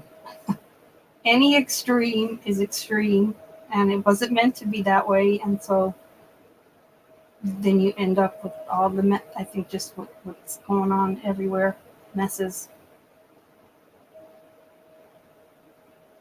Oh yeah, definitely downtime. Anytime you want to come up, let me know. Let's talk ahead of time. Oh my God, John, the guy got shot in the back. Oh my God, he stumbled a couple of blocks. Oh, that's so bad, John. Oh my God, I'm kind of triggered for you. Oh, that's awesome, downtown. Make sure you let us know ahead of time so we can promote where you're going to open up, and we could all be there for you. That's fantastic. We need more channels with people of integrity backing them. So absolutely, John, that's awful. Jeez, I'm sorry. And I hope are you okay? That's a lot. God, it was Halloween night. What? What, John? You're killing me. And said, geez, John, and I complained about Girl Guide selling cookies. There's nothing I don't think any of us complain. Jesus, John. John, we're all here for you. We're all cyber hugging you. Because we know John's a hugger. We're all hugging you. We're hugging it out. We want everybody here safe. No one answering any crazy doors. Call 911 if you have people knocking on your doors, right? Jesus, this world is nutty. I'm serious. Like, we're staying home and we're not, like, it's still crazy. Jesus. That makes me like nuts. I was a Girl Scout too, man. I was a brownie and a Girl Scout, but we really didn't even we didn't do door to doors. Oh, okay. So, okay. Law enforcement units were on their way. Okay. All right, John. That makes me feel at least like I know you're somewhere where there is safety. There is like safety. Okay. So we're getting in my car, finding you, my boy. Yelling out the window, John, is there a John McSmith here? I'm here to get him. I gotta hug it out with him.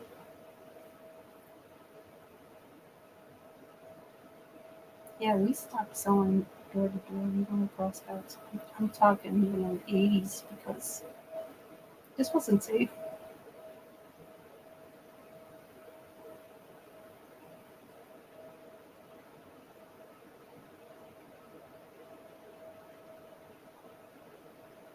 I think it was like one bout of like one Halloween. Weirdos were putting stuff in candy bars. That was it. That was enough for us Italians over here to never have to go out and knock on the door again. You just had your dad who owned the dress factory take it to work, and all the ladies bought from it. We're not risking our lives We're not risking our lives for a non-Italian cookie. No one should do that. Everyone stay safe, and we can all cyber buy now, which is fantastic. I could buy from across the freaking globe. Oh wow, yeah, John. That's how I just feel like it doesn't even matter. Like we're staying in our houses, and it's just the world is nutty, right? It's all everything's upside down. That's good. That's cool. That's fine. We'll do it tomorrow. I'm good with that. Good night, my friend.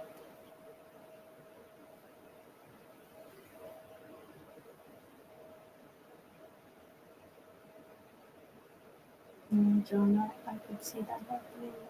That makes no sense.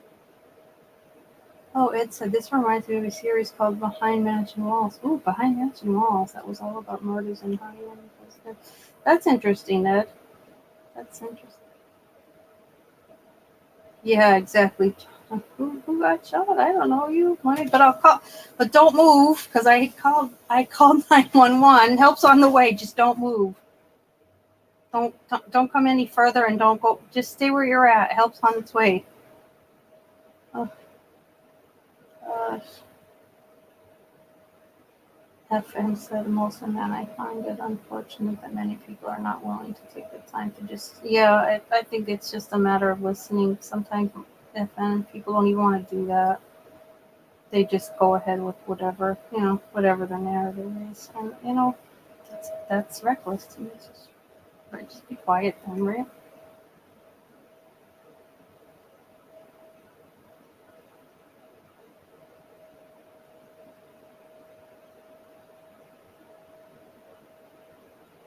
Oh my God, did they really, John? They did it. They did a curbside, like they curbside them, doctored them up right there.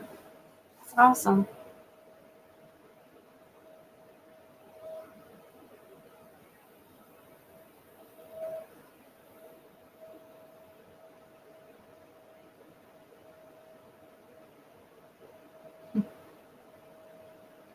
You had like a front row seat, John, to like ER, like a rough side of ER though. Oof. Nothing you signed up for, but unfortunately, it's on your porch, which is wild.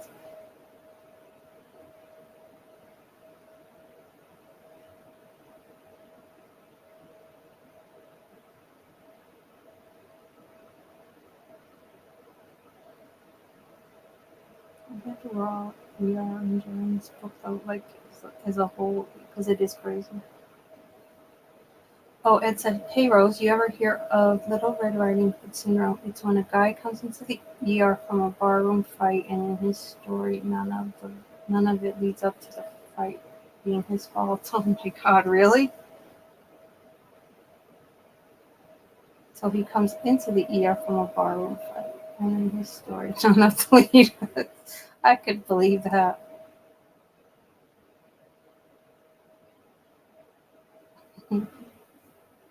Little Red Riding Hood. I've never heard of the whole Little Red Riding Hood syndrome, though. That's interesting to me.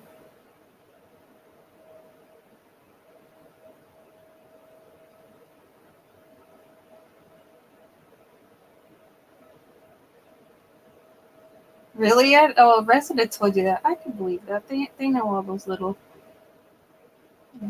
things. That is the one part I miss about working, like when I ran a new care center in the hospital, like the residency programs. You meet such different cool people. Murder Mountain. Oh my God, yeah, Mia's mom lives in Murder Mountain.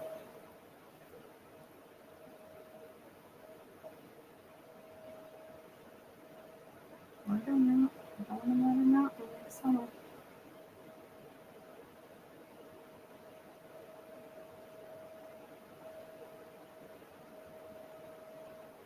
Not kidding, Murder.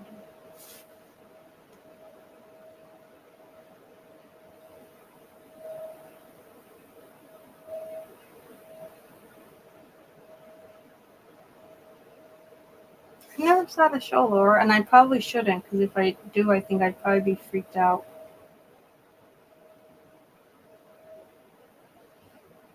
My son was just telling me about a show he was watching. I love Ed and Lorraine Warren. They brought like paranormals to the forefront. And then when they passed, their son-in-law took over, and their son-in-law, it's a show that he was watching. I believe it might have been YouTube actually. It might be YouTube. I'll have to find out more about it. But he said it's very interesting. And it's Ed and Lorraine's son-in-law that all of these recordings come to. I really have to find out what the premise of it is. Because he's the only one that does it. He married Ed and Lorraine Warren's daughter, but she does not want any part of it. She holds the, well, if you want to call it a gift, whatever you want to call it, but I guess she saw too much bad of it as a child, so she does not partake in any of the family business.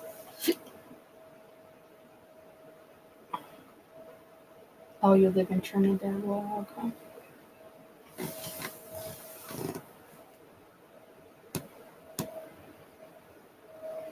Oh yeah, Mia, we were just talking about that one. You met that one person that's on Murder Mountain at a Costco, but they didn't know about anybody else in this show, right? Wasn't that what it was? They said to you, she's like, "Oh, I watched Murder Mountain or something." They're like, "Well, I don't know anybody else on the show," which is crazy.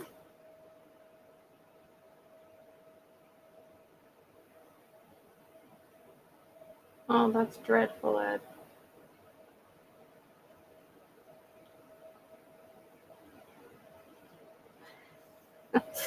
It is too funny when I read Kevin's full name. It at first just sounds like people are coming at him like, "Kevin, that's enough innuendo." And it's like, what's up? Oh, the whole crew is here. That's crazy, FN. Yeah, me. I remember her telling you she didn't know anybody else. I'm like, that might be okay.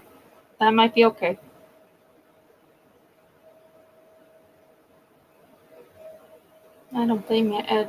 Doesn't sound like anything as an adult I would expect you to even want to go back to. Sounds dreadful. You have to protect your soul.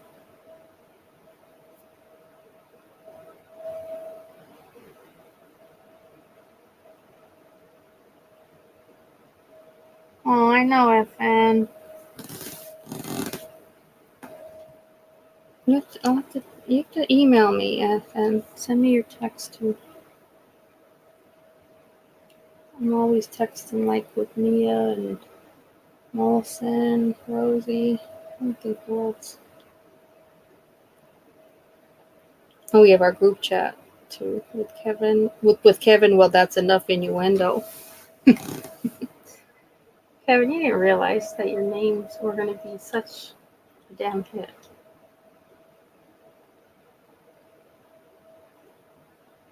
I know. I don't know. Okay. I got FN. You're a moderator here now, too. So we're gonna have to get we'll have to get get FN either. We'll probably just get her onto Kelly's. Be easier actually. I think FM and me both have to be added onto Kelly's.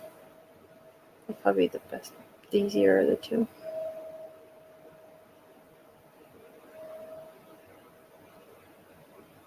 Who are we meeting, Laura?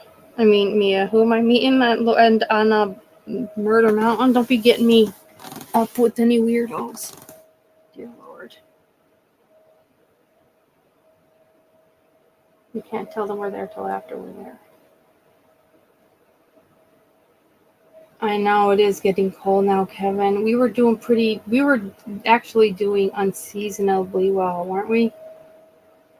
For this past, definitely warmer than what we've seen in the past. But it's starting. We're starting to actually see what's expected.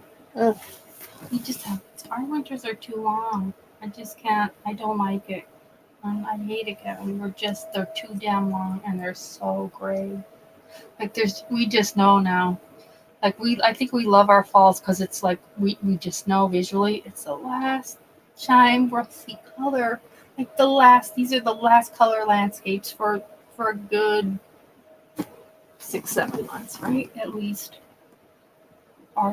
We don't have our springs are horrible, so yeah, it's pretty much we don't see anything nice until May or June, which is depressing. Yeah, that's what I know, Kevin. The other night, I forget what night. Oh, the other night I had to bring garbage out, and it was like, oh shit, and it was maybe 3 a.m., 4 a.m. It was cold. It was about 30 degrees. It was cold. And it was freezing, but I'm like, oh, here we are. Oh, is that where you're at, Ed? I have relatives in Edmonton.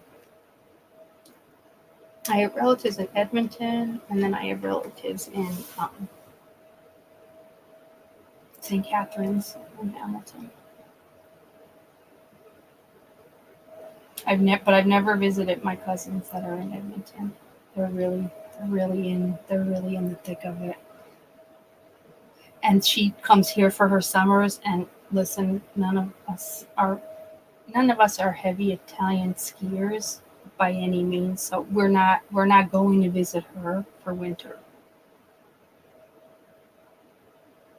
She would come here and spend her entire summer here in Buffalo. They're in Buffalo, like her family, but that's where we would all meet them. Oh, okay, Kevin. Ed is 60 miles north of the U.S.-Canadian border, west of Lethbridge.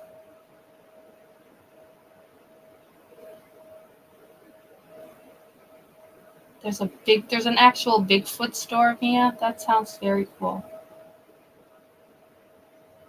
Yeah, there's lots of skiing in it. I'm sure. There's actually lots of skiing where me and Kevin are too, because like we're in like the Pocono areas, which is a lot of skiing.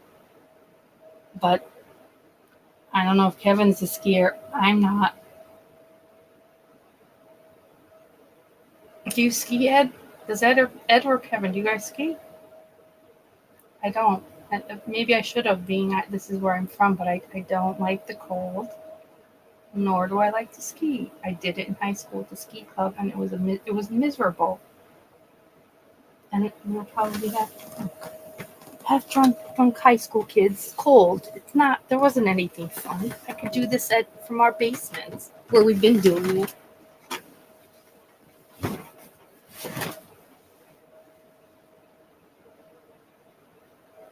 Yeah, that'd be good. Fluffy, send me. Yeah, my email's in the about, and it's just curiousrose87@gmail.com. No ski for you either, Kevin. All right, good. I was hoping you said you weren't going to show me up. Oh, it's the Legend of Bigfoot. I love that, Mia. You have to send me some incense from there. I love that.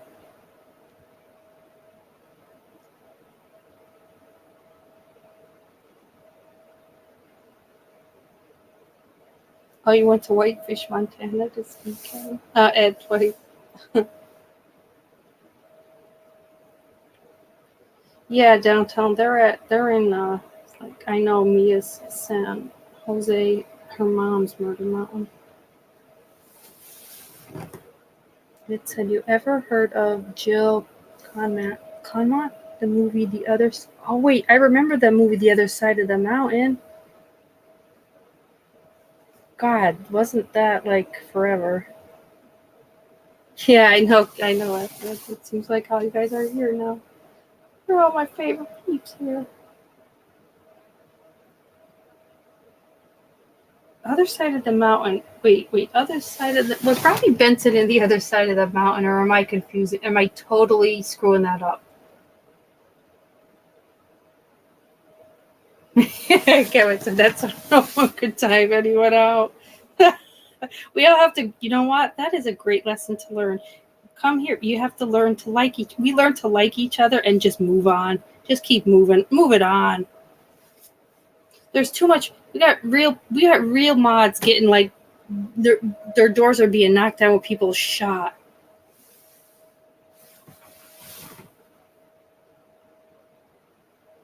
But am I thinking of the right thing? I am thinking of the right thing. That's going a few years at it. I know, but I swear to God, I thought I remember as a kid there being like, I don't know why I thought of Robbie Benson movie. He's not cute now when I look at Robbie Benson. But I swear as a kid we all thought Robbie Benson was like cute. I don't know why.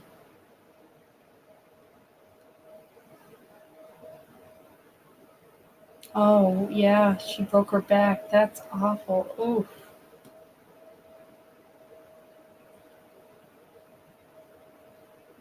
I think it did that prelude in the movie Boy in the Bubble with John Travolta. Guys, let's not forget that riveting performance.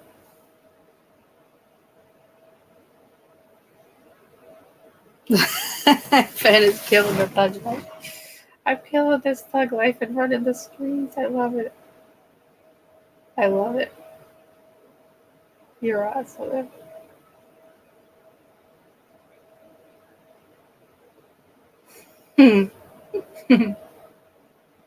Oh, you're New England. Oh, New England Falls, beautiful. FM, absolutely gorgeous. You could, and I really did want to do this year, and then everything happened with that damn job. But I was planning to do Salem. That was going to be really fun. Now that I think about that, they'll upset me. I'll do it next year. But there is a huge. I mean, God, the amount of um, entertainment and stuff that you can do even the further north you go, as you go into Massachusetts, Vermont. There's just so much to do. It is really beautiful.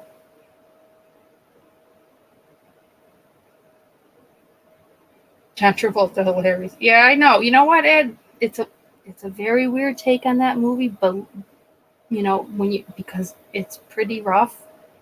There's a ton, and it's just like it's a ton of blood in a Quentin Tarantino movie, but he's funny in it. It's like one of John Travolta's funniest freaking movies ever. John, get back inside. Get in that house. John, get in the house.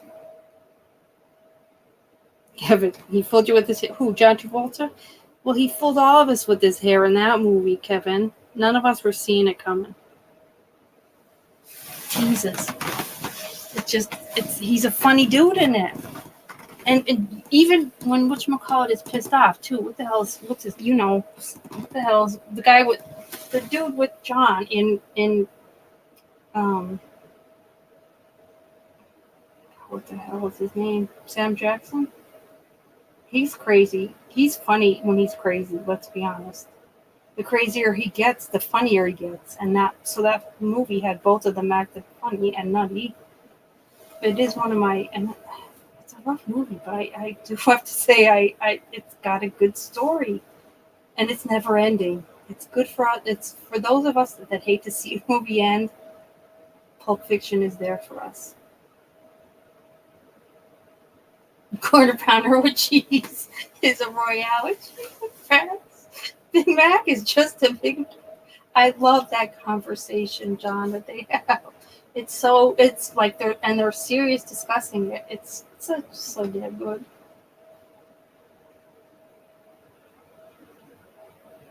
Well, I think Kevin, he was definitely starting to bald in Pulp Fiction, but when he just decided, then I'm shaving it off. I'm just gonna just deal with this. I think it was probably definitely freeing to them. That is just such a great, like, really, the whole, just Quentin Tarantino's movies, he does do some very interesting cinematography, right? And there are just certain parts of his movies that, like, we could hold on to forever. You know, when he's with Mia, well, her name's Mia in the show. Um, like when she is doing whatever drug it is. I don't even remember. I can't remember. Are they doing heroin? I don't even know if they tell you what drug they're doing. But when he has to revive her, and he's trying to revive her, he's trying to go straight cardiac into her heart. It's a horrible scene. It's a horrible movie scene. Yet it's one of the scenes that I definitely, it sticks out in my mind.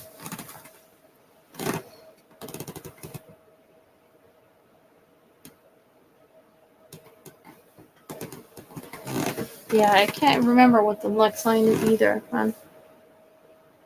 at all.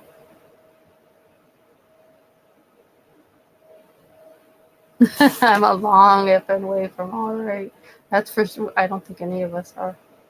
And that's all right. I like that though. I'm a long effing way from all right. That's so true.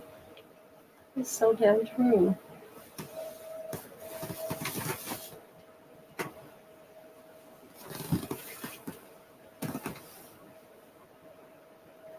That is such a great line though, John. A quarter pounder with cheese is a voyelle with cheese in France. A big I like the Big Mac it's just a Big Mac. No matter where you go, that Big Mac is not going to change. Yeah, Samuel Jackson is great. I mean, he's just great in those movies. He just I just think somebody that has his capabilities is able to keep us animated in such a dark movie. Fluffy's alter ego, Sam Jackson's character. And his hair's so bad in it, guys. Let's not stray from from Samuel's hair in that damn movie. It's rough. It's rough. Oh yeah, the line has to do with something about mayonnaise. Oh.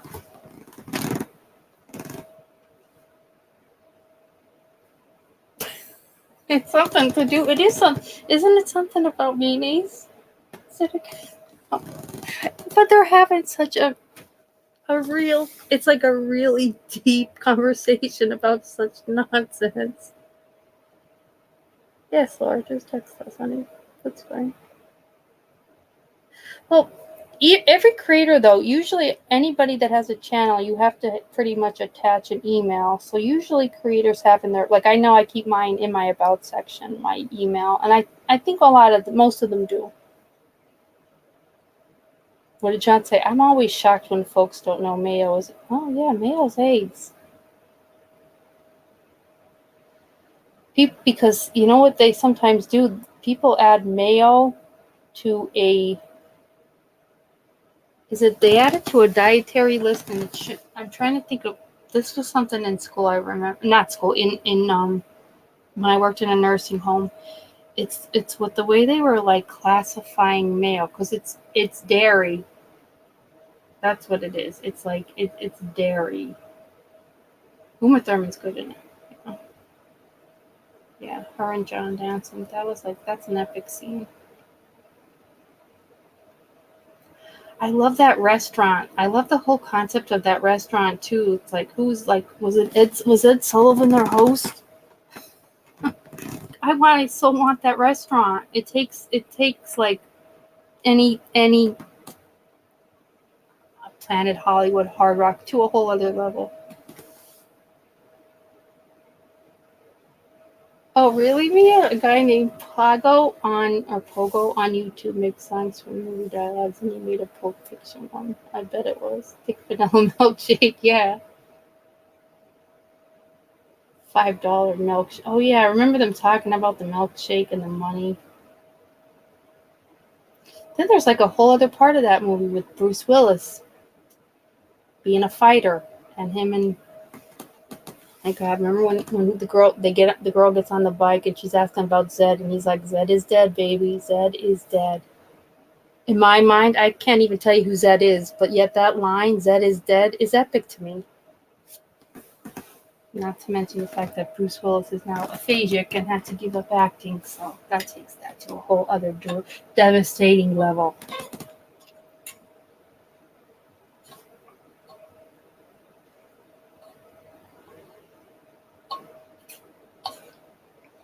Jackie Brown is good. Yeah, that is a good one too, John. And that's a Sam Jackson is in that too, right? Kevin, I saw that. Yeah, even cold, Kevin. She does. She takes both in the bathroom, Kevin. Well said. And you didn't even mean to say that, so that's why we're all right with that. No, Kevin. You can't be banned when you didn't even know you were doing that. Yeah, that was his name, Butch. Butch. I love those I love those kind of punchlines that they just stay. I just never could get like he was like this cool boxer. I didn't like the woman they had him with in that movie. But she's asking him questions about Zed.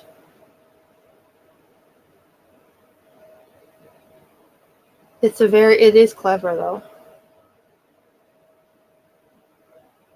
I forget if there's a reason why like he has to go back to the hotel room because somebody forgets something, but it's just that whole type of movie. It's I don't know. I do have to say that I was definitely a fan when that came out, and it was long though. Like that was the start of like long. That was like very long for its time. But then it kind of made it like normal for movies to be, 3 hours long, if not then longer.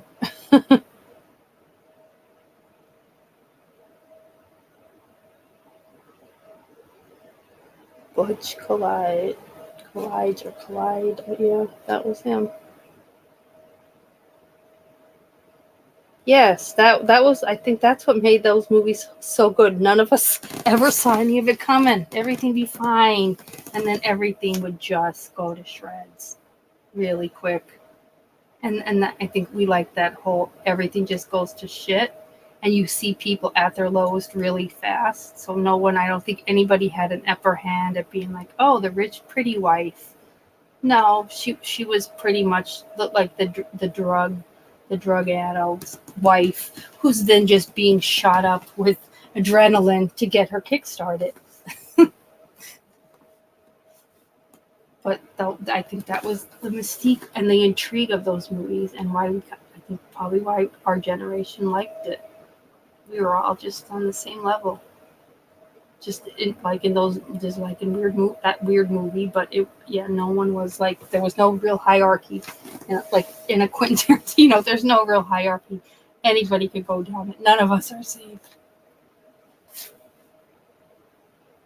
Yeah, I mean, Tarantino he's a creepy dude, but he's got talent. He's had a ton of really big movies. You do forget that those are his movies until like I'd forget. You even forget about some of them, but they're all in their own way. They are huge.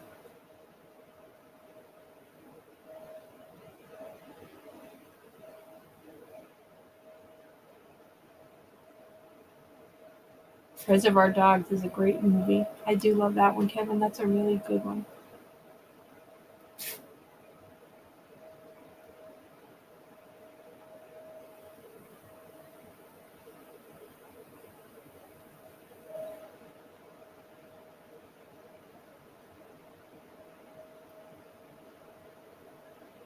I dig music, Hollywood. I dig music too, though, John. in the end, if I had to choose, it's gonna be music over Hollywood for sure. Although I mean, you can't help hit up LA, Sunset Strip if you're into music, but it's not what it was. It's a whole other world compared to what Manson was talking about, right? But I mean, let's be honest. I think Manson wanted that. That's what he was craving.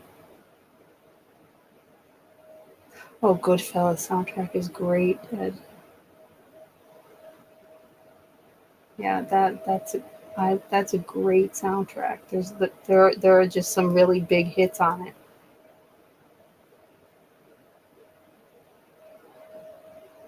And it's a great movie. Let's be honest. Like, who doesn't? I could watch it over like that. Those are part of those movies you're never gonna get tired of watching. Anything from I could watch anything from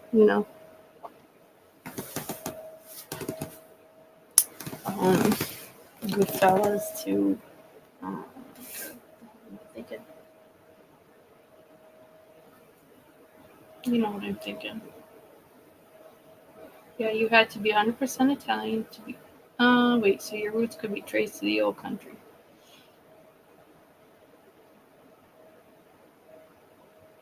Scarface is fantastic. Yeah, we always do that soundtrack.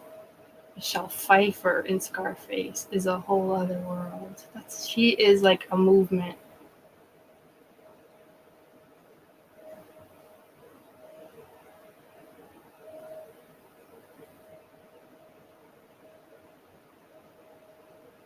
Really, John? You were annoyed?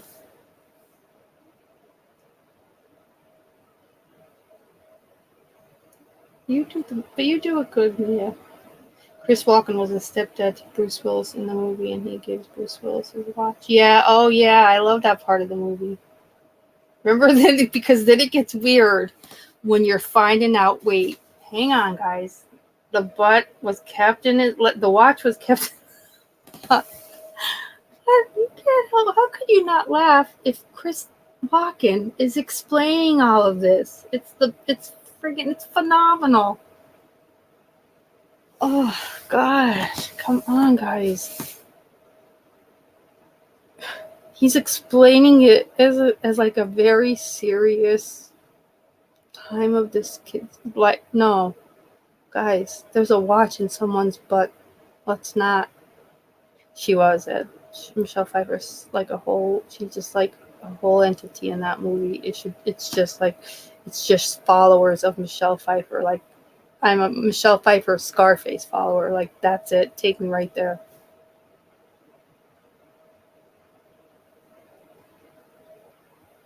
Casino is great too, though. Yeah, Casino is I mean, Sharon Stone is a whole other type of It's a more maybe a more like, I don't know,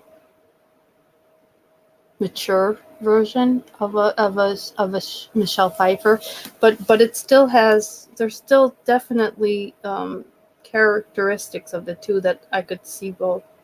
Yes, Kevin, it's phenomenal. I can't tell you about it. You're gonna have to go back and watch it. Yeah, Casino is just so good. And there's just so many heavy hitters in it. And Scarface was kind of at the beginning for so many of them, and it's still so good. And I could watch either one of them at any time, although I tend to watch more Scarface over and over again than Casino, because I'm, in a weird and oddly weird way, very attracted to Tony. To Scarface, and I don't know what it is. I'm not attracted to little Italian guys. It's his whole take, but I do love him in that film.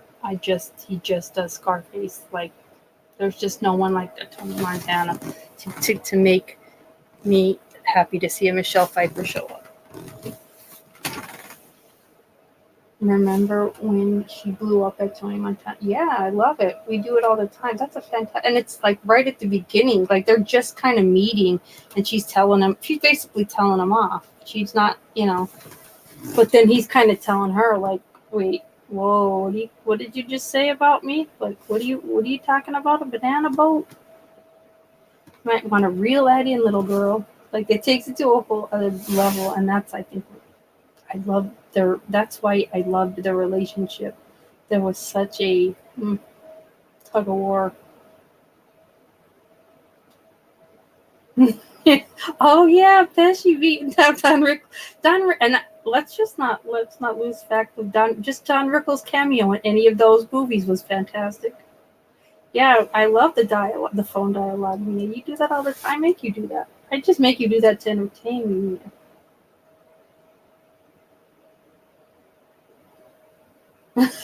Downtown said, John, I find it hard to believe that Ray Liotta's true life character never murdered anybody. Well, Downtown, you never know. He just died this past year. We may find out more about Ray now that he's passed. We might find some hidden skeletons. Oh God, Don Rickles in any of those movies actually is fantastic. But oh God, yeah, at any time. Vicky Santoro. It's all good, Mia. I like all those impressions. And I'm never tired of any of them. Any one of them that you give me in any time of the week, I'm happy with.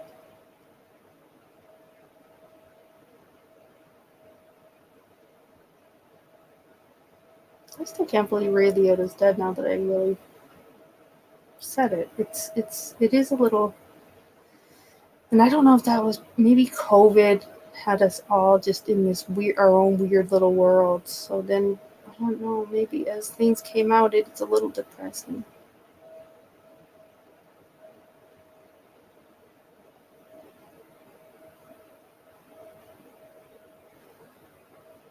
Oh yeah, honey, you're good, love. I'll do them. When Tony Montana says, I told you, no wife, no kids. Well, look at you now. Oh my God, John. That's so good. Oh my God, that's so good. Well, look at you now. No kids. Oh my God, no kids. What does he call himself? He's not a convict. What does he say he is? Is he a political refuge? I don't know. He makes whatever it is, even though it's at the very worst. It could be at the very worst. He makes it sound like, sign me up. Sign me up right now. I'm there. Yeah, she was Sharon Stone. That's one of her greatest roles was Casino. There's no doubt. But the lion is the crocodile. It's a wolf. John. Oh my God. Oh God.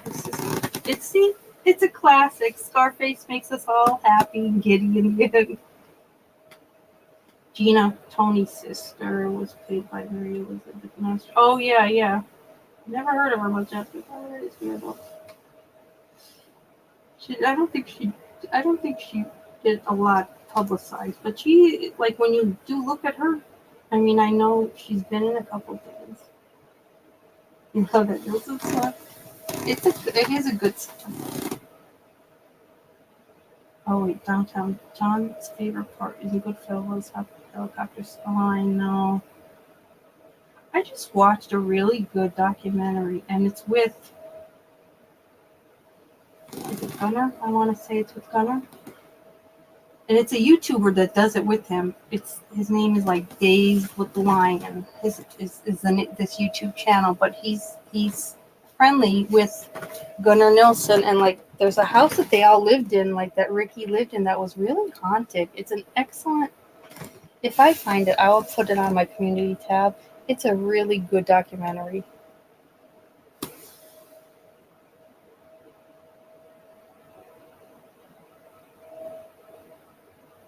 What time you think I am? You think I'm a fucking one like you?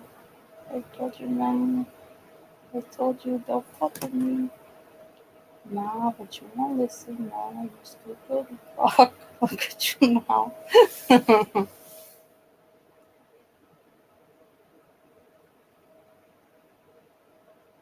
I liked Blow with Johnny Depp. That's one of his edgier roles, and I actually liked it. And let's not.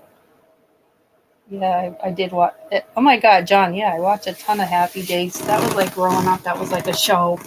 One of these shows. You couldn't even not like it.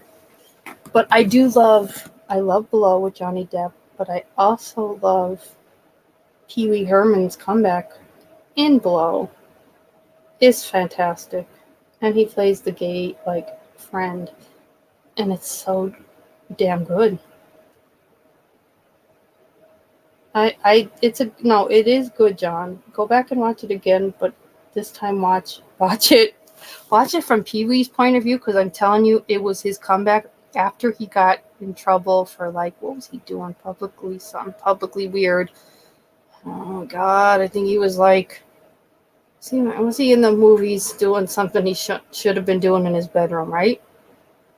And either way, this was his like comeback after that, and it couldn't have been better. Couldn't have been better. And like everybody loved him in it. Like he got the best reviews. And Pee Wee's Big Adventure was so good. It was so ridiculously stupid and funny and so good. Pee Wee's flying.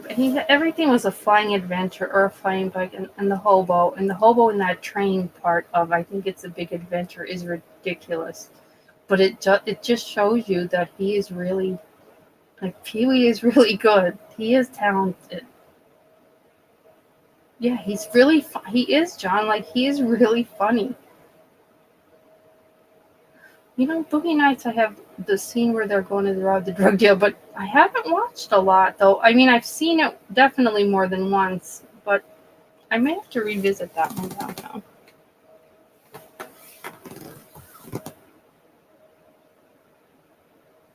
I'm thinking a lot, Boogie Nights, I'm thinking a lot with Burt Reynolds, right? Am I right with that?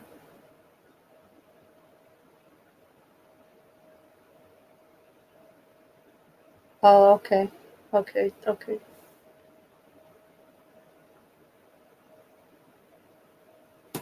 Oh, right. That's, yes, yes, yes, yes. And it wasn't did Burt Reynolds and oh God, what was her name? The redhead actress. She's older, but she kind of like played like their mom, kind of played, right? Oh God, what's her name? I like her. Oh jeez, I can't remember her name. I could see her face perfectly.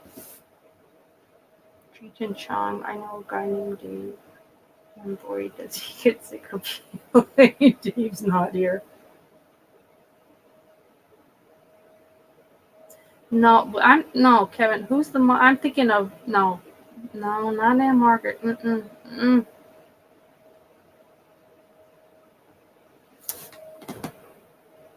Oh, I may have to look it up. Damn it.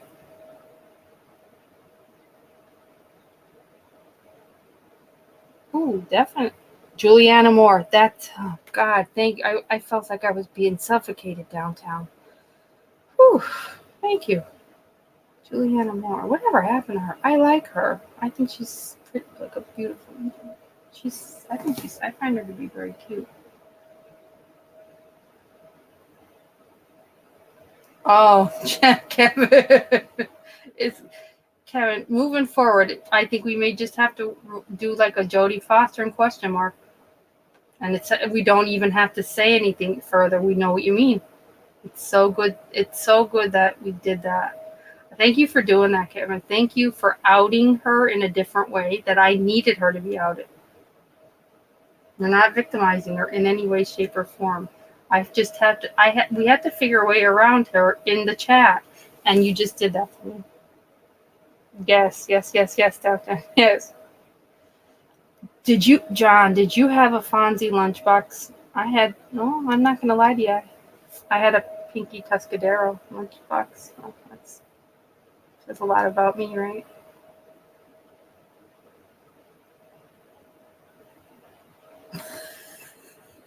Edward, yeah, and Margaret. It's so good though, grumpy old man. Taking the old log to the beaver. Oh my god. It's so good. John, John, I am not in any way going to judge you. I feel like most of our era had a Fonzie lunchbox, right? I really do. Yeah, I mean, I can't judge you. John, you can't judge me. Get rid of all those laughing faces. Pinky's kind of cool. All right, John? Whatevs. Yes, Dad. Mm-hmm. Oh my god. And Margaret. That grumpy old man, all the old timers in that. It really is a good movie. I gotta be honest. It's a cute old movie. Dukes of Hazzard. Oh my god, yeah, my brother had Dukes of Hazzard. He tried to do Dukes of Hazzard one time in my dad's Chevy Impala, and he got his big Italian butt stuck in that window. I can remember it like it was yesterday. I had to get my mom outside. She had to roll the window down. He had to get his butt out of it. Cara, my brother, Cara, you are definitely no Luke or Bo Duke. And they would both be mad at you right now.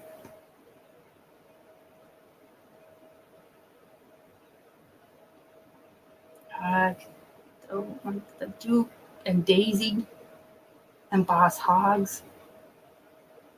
Did I have a crush on Potsy? I'm trying to think, John, how it worked. I definitely didn't have a crush, and I'm happy I didn't. There was not. I didn't think there was anything cute about the Fonz. But yeah, definitely not on Richie. So yeah, I think you would think he was the cute friend, right? That's so pathetic. Pinky Tuscadero was, so there was Pinky and Leather Tuscadero. Leather was Fonzie's girlfriend. Pinky was Leather's cousin. They'd both come on the show, but Pinky was more like, she had like a pink satin jacket. She might have wheeled around on rollerblades, whatever. Leather was more edgy. She wore like a black leather jacket. Nonetheless, they were like the cool part of Happy Days was Leather and Pinky, because it definitely wasn't Laverne and Shirley's sitcom. Yeah, Leather was with Fonz, and she had more of a Jodie Foster haircut. She had more of a Jodie Foster haircut. Yeah. Oh, and was that her name, Susie Quattro? Susie Quattro. If you're not a Jodie haircut, whatever, it doesn't matter. Yeah. I mean, we're done. No more. I can't read any more of that tonight. It was too heavy. Yeah, lay down, honey.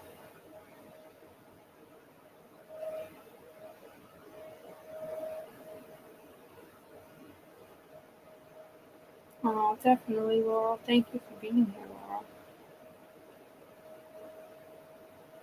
Wait, Ed. Oh, my oldest brother had all of Susie Quattro's 8 tracks back then. Oh, wow.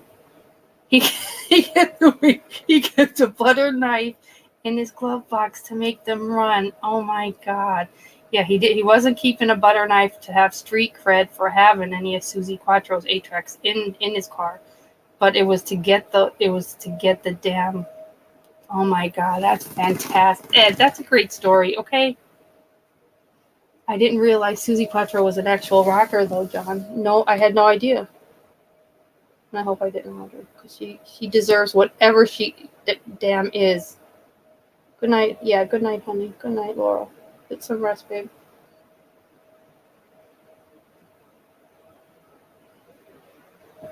So was John, or some, oh, the Runaways. Okay. Oh, wow. That gives her much more street cred.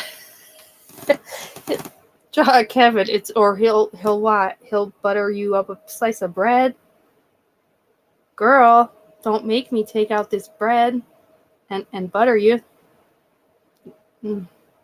No, Kevin. We need a different angle. Kevin, different angle. You had to jam a butter knife. To jam inside the door. Tapes. Oh my god. I love you guys. You're all nuts. And I love all of you because we're all nuts. We've got butter knives so that we could listen to Susie Quattro. I'm outing her. She doesn't need to be outed. She's a runaway, for God's sakes. I love that. Oh God, don't make me get this out and butter your bread. There's something so non-street cred about. Get the butter knife out so I can play my Susie Quattro music. Oh my God, I got mugged. I knew it wasn't a professional job. I had butter on it. Oh my God, I can't, you guys. I can't. That reminded me of the Aunt Jemima treatment for the stripes. Oh my God, Anna. Quattro wasn't in the Runaways. Oh, okay. Because I was, in my mind, I'm like, Jesus, I totally stripped her of any of her cred by just thinking she was just like a leather. She was just leather Tuscadero for Happy Days. Meanwhile, I'm in my mind, I'm like, God, did you take away that girl's entire music career with your judgy attitude on her haircut?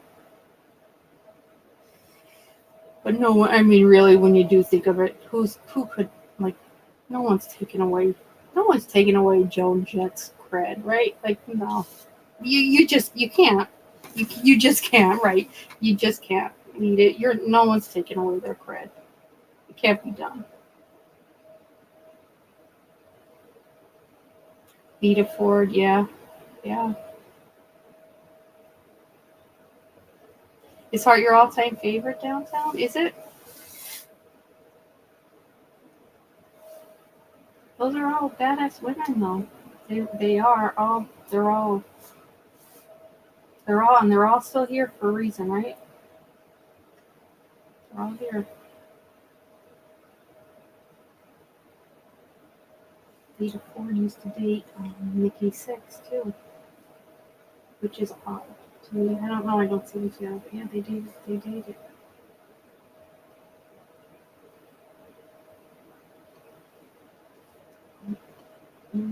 Major Motley Crue fan, but I just don't. I never saw them come together, even though they were. But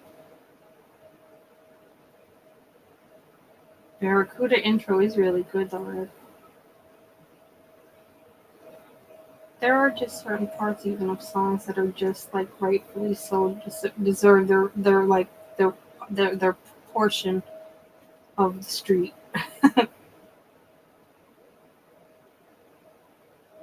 John, you saw Leanne Rimes a few weeks ago from the 7th row, and let me tell you.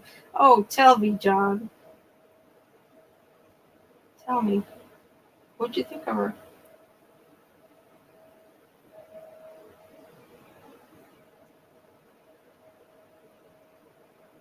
Downtown, did you ever see Heart?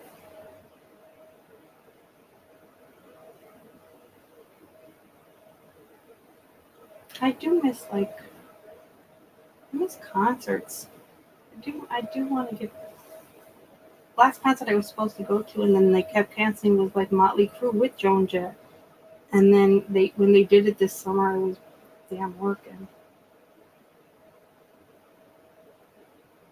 Leanne Rimes started singing it when she was. Well, I think she was even younger. I think Leanne Rimes was younger than 24, Kevin. Right? Yeah, 14. Yeah, she was like a kid.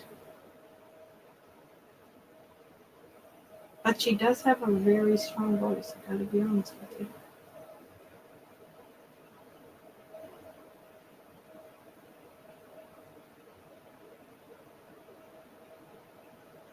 She ended up going with a dude that was married, but she's still with the guy now. Like, he left his wife for her. It was ugly. don't, I don't like the Ryan's point of life, but it wasn't ugly, messy divorce that I remember.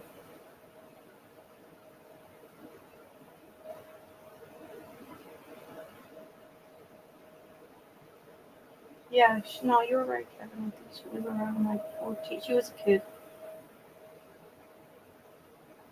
Yeah. No, she doesn't have any kids. She married Eddie. Eddie has 2 sons, but they never had. And she's married. Her and Eddie have been married together for years, but just never had kids. You've had worse. That doesn't. Yeah, that doesn't sound bad, John.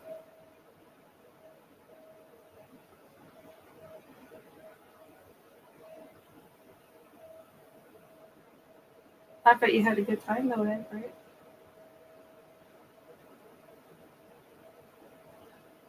Mm-hmm. Definitely. Yeah. I was just gonna say. I think you took a good choice. Calgary Saddle Dome. That sounds like it was probably fun.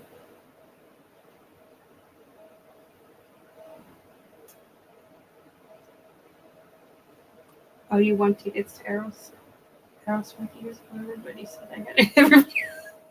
That was nice of everybody for remembering for you downtown. That was nice of them. Oh no, she's pretty, John. I think I think Leanne is actually pretty. She's kept herself well. I don't think her divorce, although the divorce was messy, she's not like a messy drinker or addict or like she's managed to kind of keep it. I think as best as she could for where she was at you know her responsibility within that whole messy drama of a divorce. But I don't think she's done too bad. Yeah, she's a lightweight. Okay.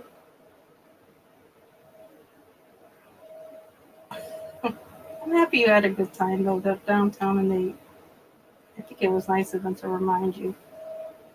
I think those are a good group of people. You should truly stick with them throughout life. I feel like they had your best interest at heart, and then chose to remind you that you enjoyed it.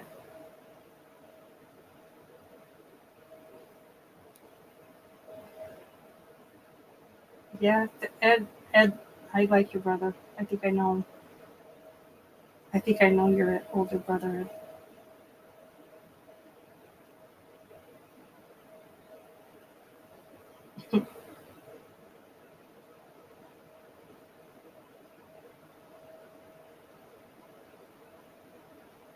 If you remember the 60. I wasn't born yet, but I vaguely remember mid to late 80s. So that says something. And not much at all of any of the 90s. And that could even be on my part chosen. And that's all right. You've seen Stevie Nicks downtown. That's really good. Because before COVID, I was trying to do a Fleetwood Mac concert, and I don't ever give a shit what ticket prices are, but I was infuriated because their Fleetwood Mac tickets, like the lowest tickets were like $4.50, and I'm like, I'm not doing it. I'm not doing it. And I still haven't got, and that was before COVID, because I want to say right before COVID, because then I was like, I jinxed myself. I'm probably never going to see them now, but I know she does like she kind of like Stevie does her own thing. Stevie does her own thing, she brings up on stage with her a lot, and they have chemistry. Harry Styles, it's weird. I know she could be his mother, but it's there. There's something there. Yes, Ed. Stevie Nicks said like her and definitely her and Lindsey Buckingham, like just the amount of cocaine they would carry on each of them alone was a frightening concept. And she's like, I don't know how we're both still alive. Yeah, good point. Yeah, Don Henley. all her songs, like whether she's with even like whether she's doing a song with Don Henley, Lindsey Buckingham, Tom Petty, Mick Fleetwood, she just has like that voice is just there's just something so soulful about her voice.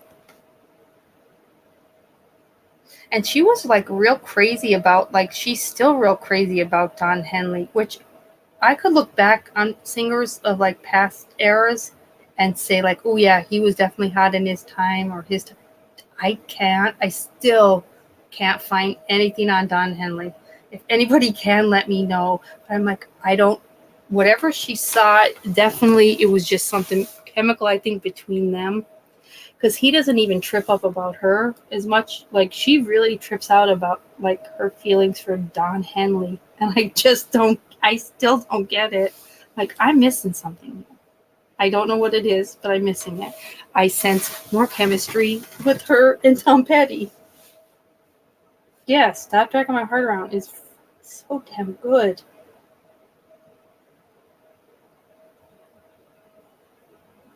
Downtown Wonders at Downtown. It said, I wish I had the amount of money Stevie spent on coke. Man, I know.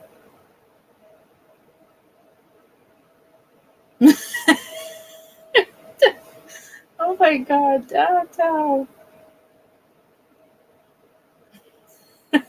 Yeah, Downtown's not focusing so much on the amount of money as she is the amount of the drug, which is fantastic. Oh God, that's such a good quote, Downtown. I'm stealing it. That's fantastic. Yeah, I definitely wasn't. So maybe I never looked at it from that angle. That I wasn't a huge because I wasn't an Eagles fan. So maybe I never took it from that angle. But even just looking at him with or without anything, I don't see even other. I'm sure he's had more people other than Stevie. Think he's hot. I don't see it. I just don't. John just said, I wish I had all Stevie spent money on. I right now though, I wish I had all of the. I don't know. Does it go up? Does the money part of it then go down at this point? Maybe, yeah. Oh, you know what, John? I knew it. I'm gonna take John's angle. Yeah, I'll take the amount, not because I'm gonna do that, but I could probably profit better now if I had it. Yeah. Cocoa is a hell of a drug. It is though, John, isn't it?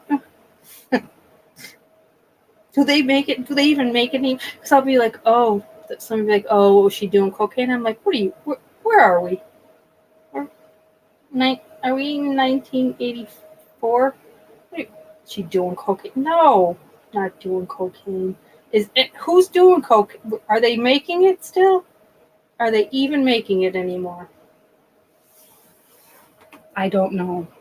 I don't think they're making a ton of it unless I'm just missing out on that because I'm not hanging out in those circles. And COVID has just killed us from, going out anywhere. So I'm just not seeing it. Oh, they are still okay. See, so then they're still making it. Then Rosemary, don't be down on the cocaine manufacturers of the world. Don't be making them knock on your door. We're here. Yeah, I think that's what it is, though, meth. Yeah, John. I just called you meth, John. I think meth became such a big focus, and then we got caught up now with the whole illicit fentanyl, and I think that's probably why I'm just forgetting. I'm forgetting the heydays of those huge drugs. Oh my God, Kevin, even remember more so than the bath salts were the stories related to the bath salts. Oh yes, he was eating her face off. What is that? What does that mean? What does that mean? He was eating her face off. Where? Where are these things happening? And does anyone have a picture of him doing that? Because that just sounds crazy. Coke dealers under the radar. They are, though.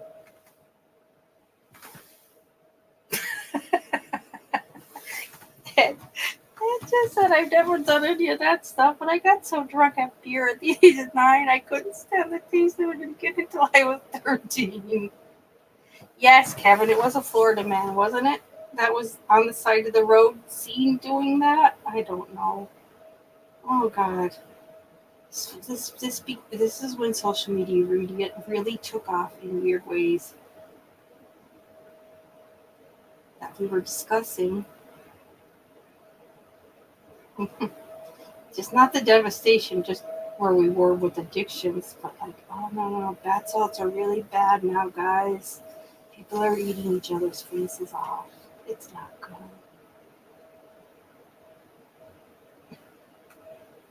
And he was eating. It was a homeless guy.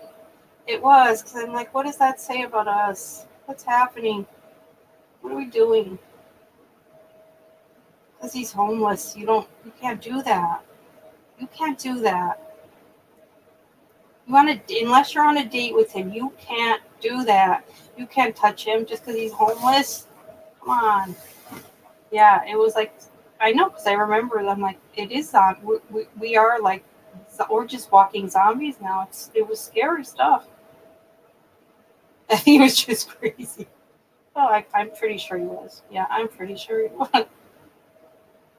I know. I do love it. I love the fact that you were 9. It kept you off of the keg then until you were 13. Though, I mean, you gave it a good run, Ed. You definitely gave it a good run. You stuck to it as best you could. You held on and fought for your sobriety through your early teens. Well, not even early childhood, right? And you did it. You did as best you could. Ed, no one is gonna, and we're here for you on that.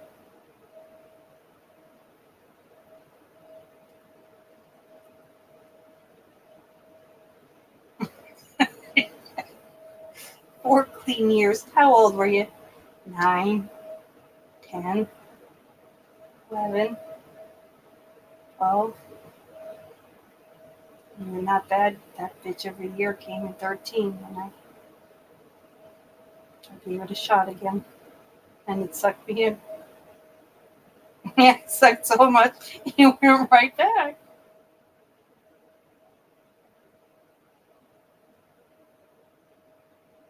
Oh, Fluffy, yeah, he was definitely in Florida. He got called by a I've heard that? No, I've never heard. What is it? Cassowary? Fluffy said, I think he had weed in his system. I lived in Florida at the time, and The Walking Dead was big. That was fun. Oh, God.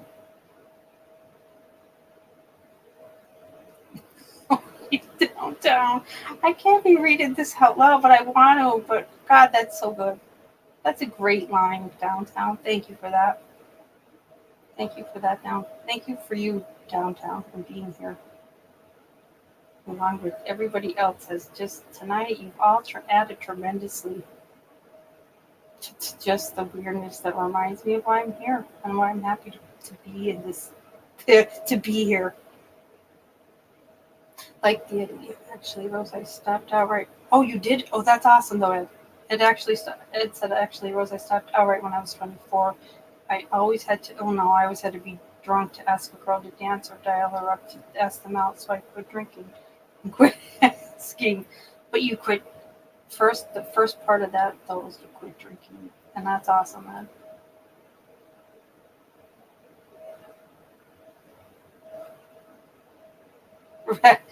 John, we rapidly rocks on a pill bottle is evading colonies tendency.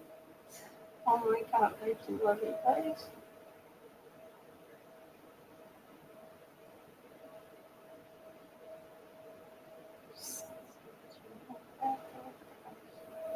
That is great though. I really don't know. Stop totally beyond 24. That's freaking awesome. I think you should still ask though, Ed, unless you're married now, because I think you're hysterical. I think any girl would be lucky.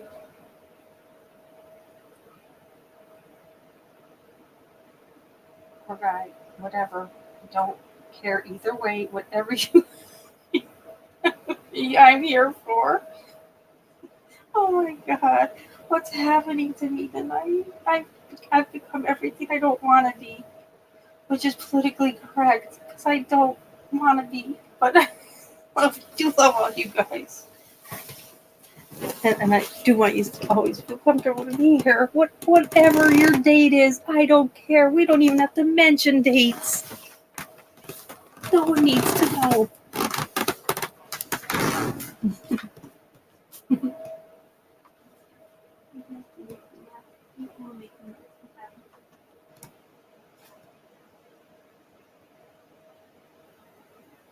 Just give me 1 second, guys, so I could run to the bathroom.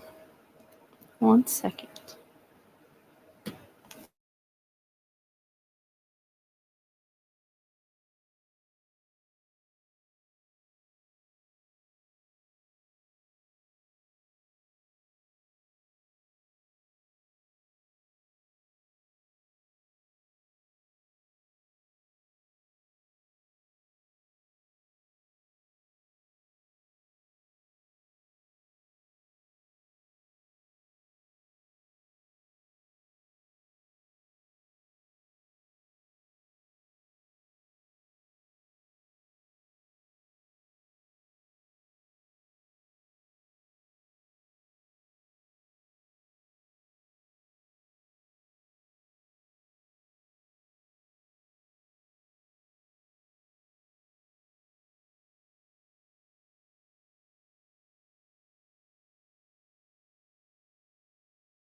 Guys, you're scared of everything zombies downtown, are you? I don't know. I haven't got there yet. I'm more worried about real people, I think.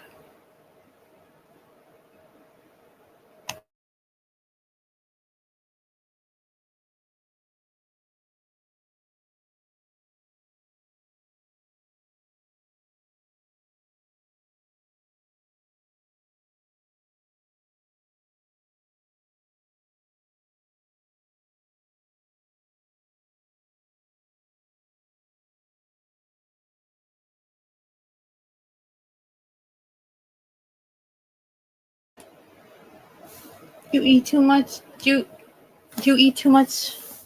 No, I walked back out of my room really quick to grab ice. You eat too much, John, because you smoke? Is that what you mean? When you smoke too much.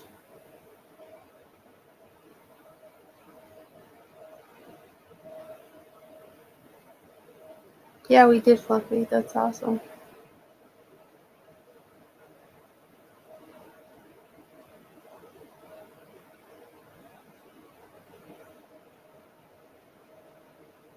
Because I'm bored.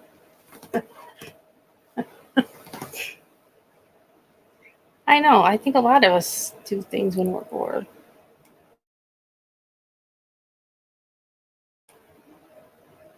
Yes. No, I did. Because at first I was like, what do you mean, John? Do you eat?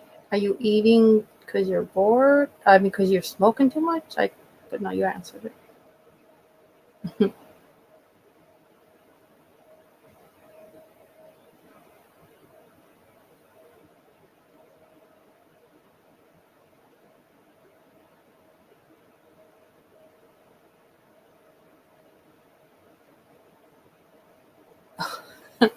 Oh, yeah, Daniel would stand in for her. All right, remember that in the summer when she goes back.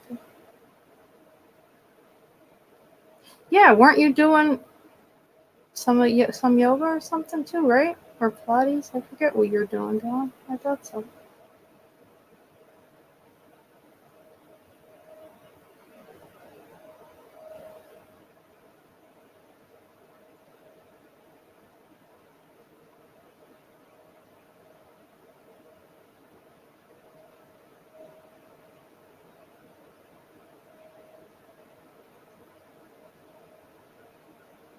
I have a Peloton and I do love it.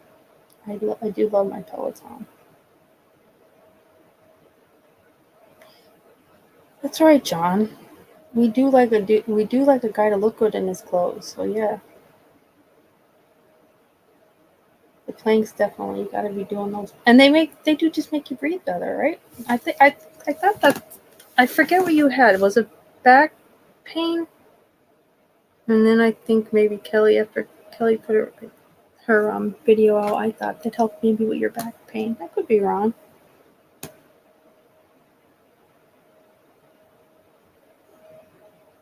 Yeah, okay, yeah, I thought it was Kelly that did, because it did help you, which is good though, because yoga or Pilates, they're all really good with back pain. My Peloton is great. It's great with cardio, and it just does get your endorphins moving.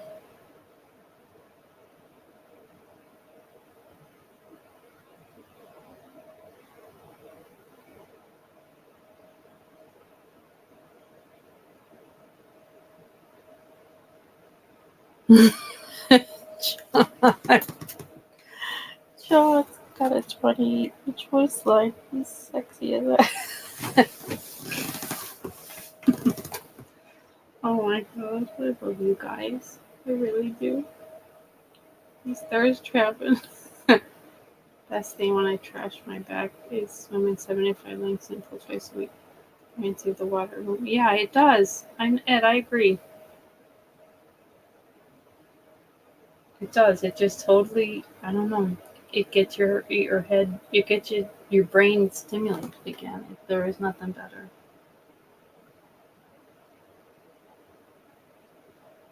It just sucks sometimes we get ourselves in trashy situations.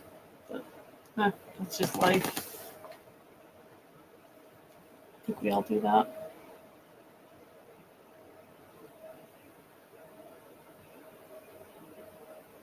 Swimming isn't one that I've gone to though when I do work out. And it really is a good workout. I guess I probably just associated, I think, just with leisure. Yeah, I think my brother has a beautiful pool, but it's not anything that I want to go over and swim up and down. I'll just as quickly just stay at home and get on my bike, or if I'm at his house, I'm going to just go in the basement and work out in the gym.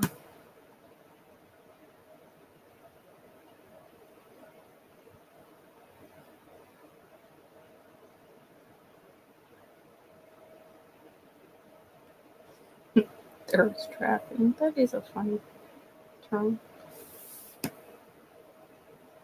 Chicks dig me because I'm slim and look good in any clothes like a model. John, that's a great line.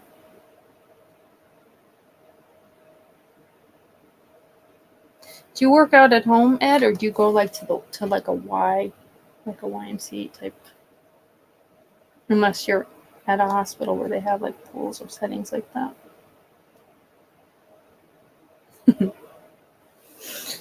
God, that was too freaking funny.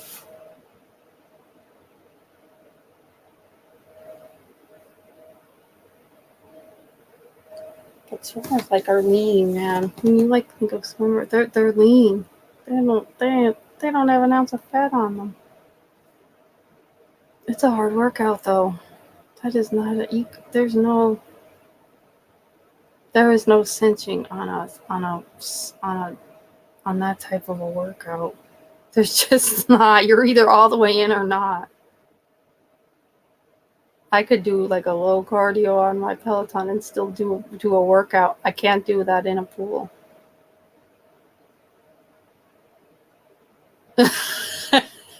John, really? They like the shirt? What was it? Like, what was the shirt? Describe the shirt to us, John, right now. I need to know what the shirt looked like. You had a pool? You had a pool in Florida? Yeah, it is a lot to maintain. Even like my brothers, like the kids are older now. Nobody gets to the damn pool. It's like you're running it just so it looks pretty and it's there if we want it. But it's a lot of money. If you didn't have it, you wouldn't. I mean, it's a big expense, physically and monetarily. Oh, there's a real good pool in Lethbridge with an awesome. Oh, that sounds really good though. The hot tub part sounds fantastic to me. In 25-yard long pool, I sit in the hot tub like a walrus, then go swimming. Now that to me does sound kind of good though, Ed. I do like that idea. Okay, Anna. Good night, honey. Thank you so much for being here. I love you. Good night. Yeah, hoodie with the local high school logo on it. That's awesome, John. But you looked butch to that person, so that's good for it. Good on you, John. A hoodie with the logo. John, I can't with you tonight. I can't do it. Killing me.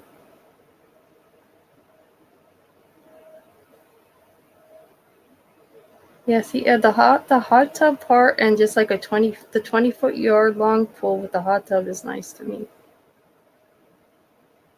I sit in the hot tub like a walrus, then I go swim. At least you're doing it though, Ed. John. She asked me what graduating class, and I responded.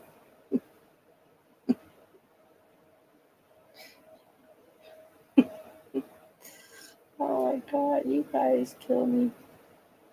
You do. You all kill me.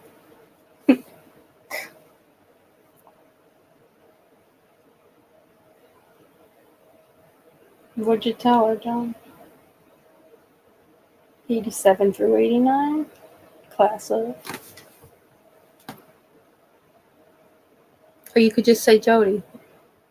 Jody, wait, what did we say? Jody Spencer. Jody Spencer. Jody Foster, question mark. You know what you mean. Unless you need me to then publicly announce it, and then defeats the purpose. Yeah, it does relax your muscles first. That's what I was thinking, Ed. I think that's why I like the idea, the hot tub thing first. It totally relaxes your muscles, and the pool. It's fine. That's enough. That's good for me, and half the length of it. I'm good with that. I'm not Olympian. I'm good with that. John, John, never ask a lady your age, buddy. Did Jody not like it? Did Jody hate that answer, John? Tell me. I need a response. That sounds like something my dad would say to me. Like he would throw out stuff like he would hit us with funny stuff. And they laughed and laughed. John, that's cute. I like it, John. It's cute. And they laughed and laughed. As long as they laughed and laughed, it's okay.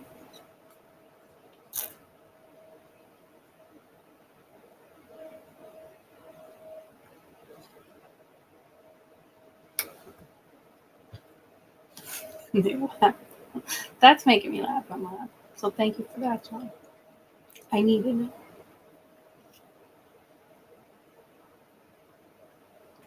How dare she, though? Would she like it if you asked her that?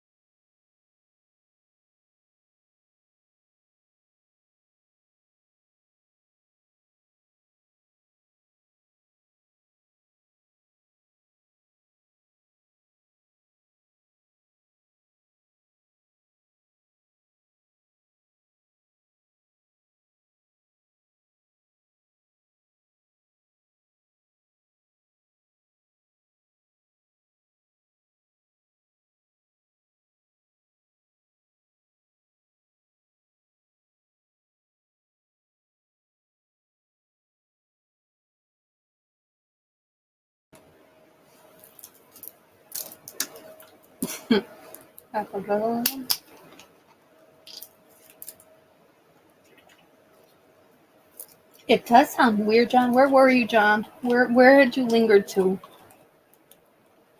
And don't go back there ever again because it doesn't sound safe.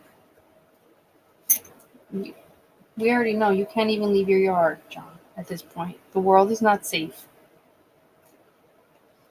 Shit's happening right in the front yard.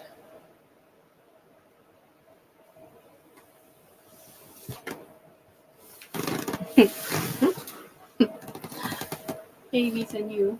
Oh God, it's not safe, John.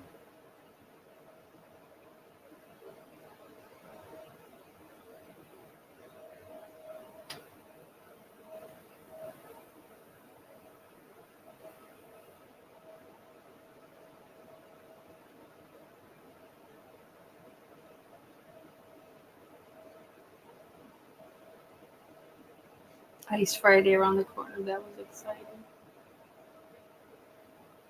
Was that like a? What was that, John? Was that a hockey place? What's Ice Friday?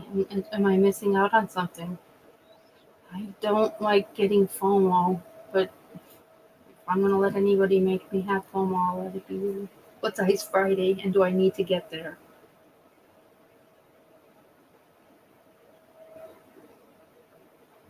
Oh, okay. No, I don't need to get there, and I don't want to get there. And that's a rough place, right? Really rough, yeah. Not clean. The accommodations, not good. You don't want to have to go there. No. And luckily, we're good where we're at. We're safe. We're not going to ice. We're never going to ice, right? Like, there's never going to be a way any of us end up in ice. Because we're all legit here.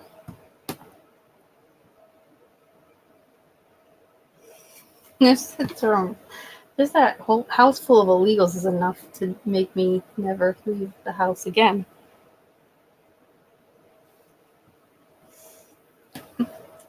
It's just a house full of illegals. Mm-hmm. Is that all? Ice is what makes it sound a little bit sexy. But it's not. There isn't anything. It's not. It's really not. It tricks you into thinking, like, what is that? Is that a new place? Do I not know? Maybe.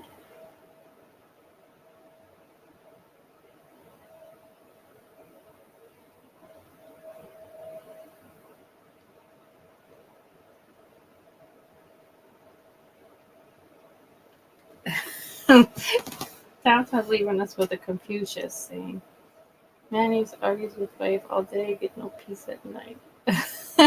That's cute, Downtown. Good night, honey. Talk to you soon. Oh God. Get no peace at night.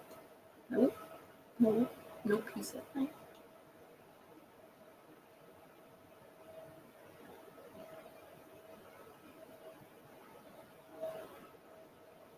We always have not right.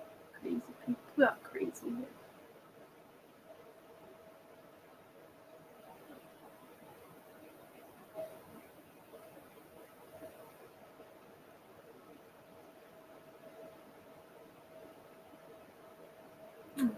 Rosie's okay. She doesn't have a good night physically. I think she's okay.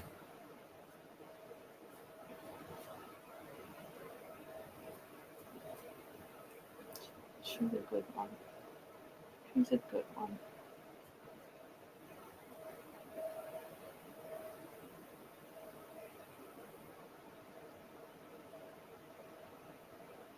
I don't know. She doesn't easily just bail out. She has her own. Oh, Lennon said that why he and Yoko were in the bed. He said we're only trying to get us. I don't, whatever reason he was doing it. I mean, I have to believe in him because I love him. But God, there was a lot of other ways to get peace. He chose that way. So all right, whatever. Hang on, I'm muting it one more time.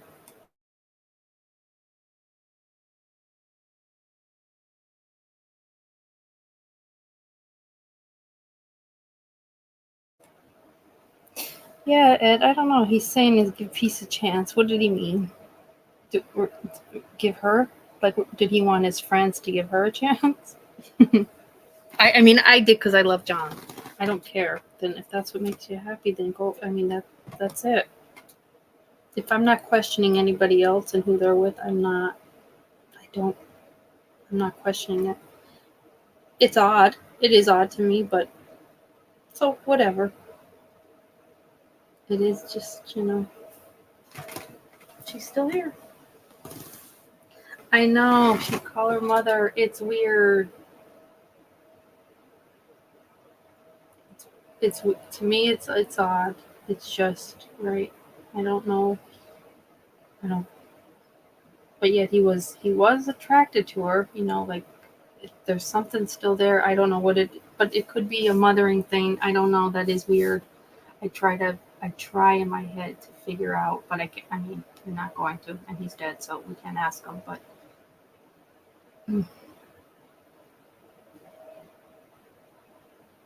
my mother was not.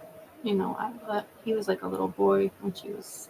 Well, he was already not with her. He didn't live with her, but I mean, just the way it all went down for him. I don't think anything ever happened just in normal doses. So.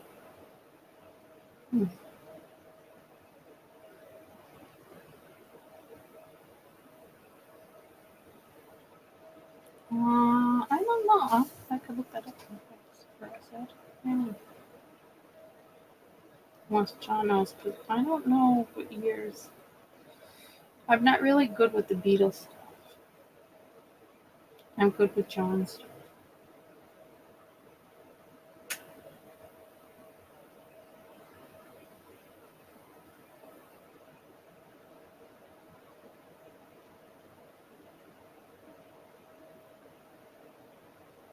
They released it on November 22nd of 68. They released it.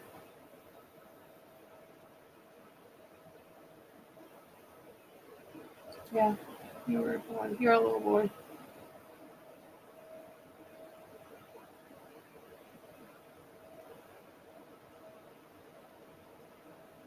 Is that right, John? He said about 3,000 times. Dear Lord. God, that's just. I mean, he was creating really good. Oh, there she is, guys. I'm happy you all could see that. Who we're hiding. But yeah.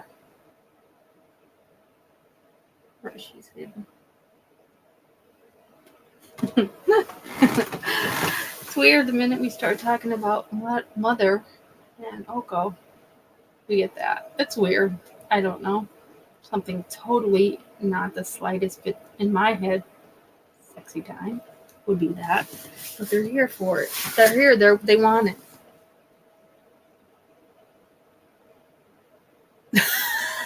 Wait, John said yes. Wait, 3,000 times is John Anderson from Yes, My Bad. Who's John Anderson? Who's John Anderson? Is that a comedian? Is John Anderson a comedian? And could someone really do that much acid? Guys, that's a lot of acid. I don't know if that's happening. But I don't know who John Anderson is, so I don't want to answer for him. Totally.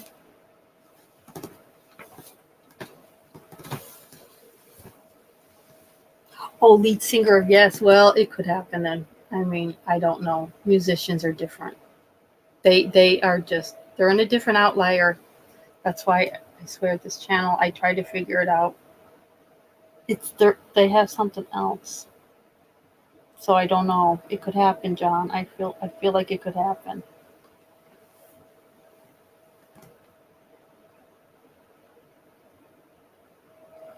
Yes, Edward. Yes, as in Loner of a Lonely Heart. Yeah, that's them. And that is if I must say so, that is a fine song. That's a fine song. Still to this day can stand. It's a good song.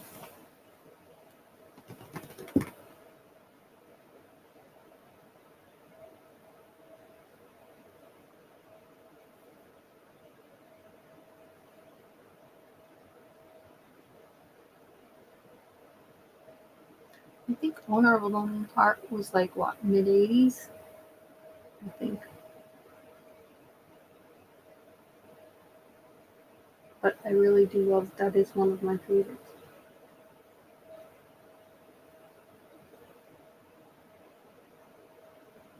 And it's probably because that's just time in your life when you're listening to that music.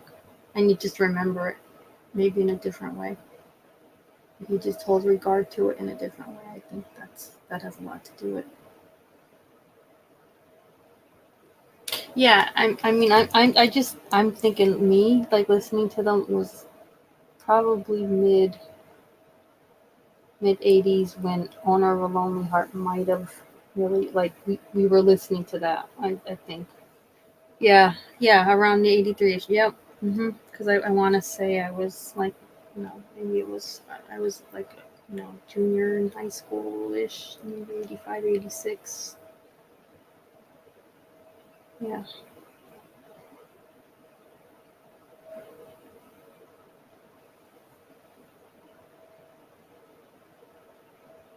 I might have even been younger then, Ed.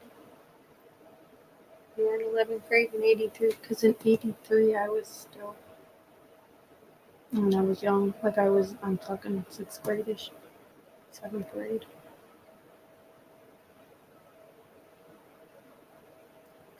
Graduated, and I didn't graduate until 87.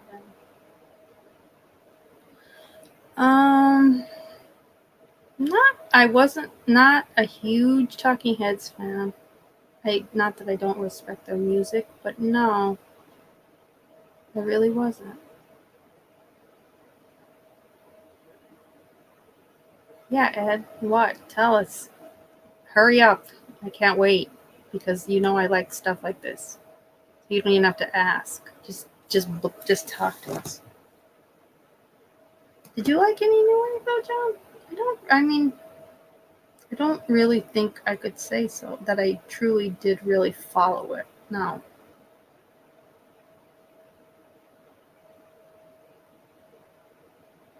But I would like to also look when did new wave really hit? What else? And then I'd like to see what the hell else I would spill the beans, boy. Hurry it up.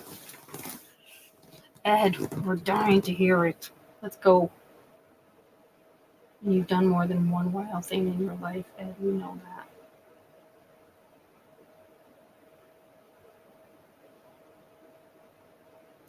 that. Ed, if you don't come back with that answer, I'm going to find you. We need to know. Inquiring minds. Me, John, Kevin, well, that's enough innuendo. We need to know. The bots need to know.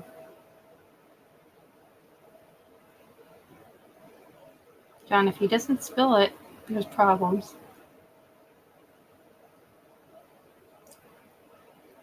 Let it out. Okay, wait. I took oh wait, this is so good. I don't even have to get past the first couple of words. I took an expensive hooker to the Nutcracker Sweep LA at Christmas time in 2014. She was a nice girl. John. And what happened? Like, and wait, why was she? What do you mean? We don't have questions. But I can't stop it, Kevin. Did you see the deal? What deal? And why was I rushing so quick through Ed's note that I called it the Nutcracker Slep LA? And I'm like, does he mean he's taking her a different version? I had to reread. Oh, Ed, was she nice? Why was she nice? Talk, Ed. Like, what do you mean nice? Like Julia Roberts nice? You weren't gonna have to even do anything, were you? You weren't gonna have to do anything. He wasn't gonna have to do any type of Julia Roberts maneuvers, Kevin, right? I don't think. She was a nice. How do you know? But you don't know that. You don't know that, right? Like, you're paying anyway. I feel like. I don't like that they do that. They should let you know up front. Either way, I'm going to get paid, or either way, I'm going to get paid and you're going to get laid. Like, what is it? Because you know what? I think right from the beginning, we could all relax a little bit. The thing about those girls is they don't argue with you, and you're always nice, and they are always nice to you. Oh God. Oh, Ed, why did you take her though? Was it just to be nice, or because you liked this person? Or well, you couldn't. She's a hooker. So you're not. It's not like you're hanging out with her. So Ed, we need to know why. Tell us why. Was it like a big event for something? Because I could see that. I'd be like, you're coming with me. This is what you're gonna wear. And then you find out she's actually like, whatever you want, she'll do. And then you find out she's nice. She didn't even need you to do anything else, right? I don't know. I don't think not that he's been hurt, Kevin, but I don't think he said after he's like said he slapped a girl when he was young, or a girl slapped him in the face when they were young for slapping her butt or whatever. But he's like, I never did it again. I just think Ed's been a good guy.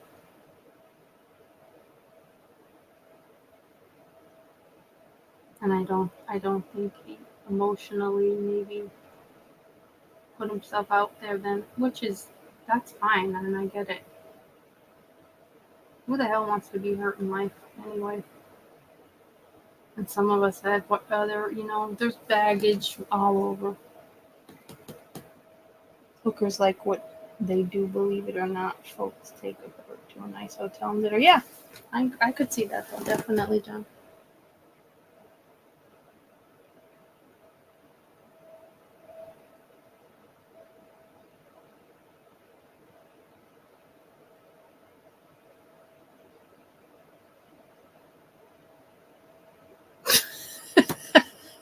Given.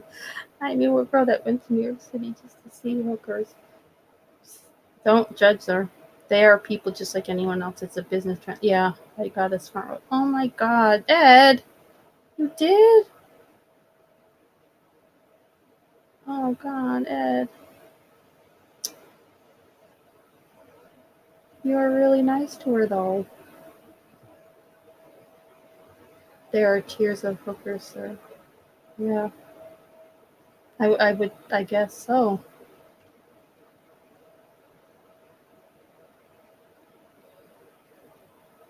That's right, John. I think it's a good campaign. John, we all need a hug, right? Fluffy said, sir, I love that. She did say that. I noticed that too, Kevin. I was like, I like how Fluffy throws in sir. She was upper tier. That's fantastic.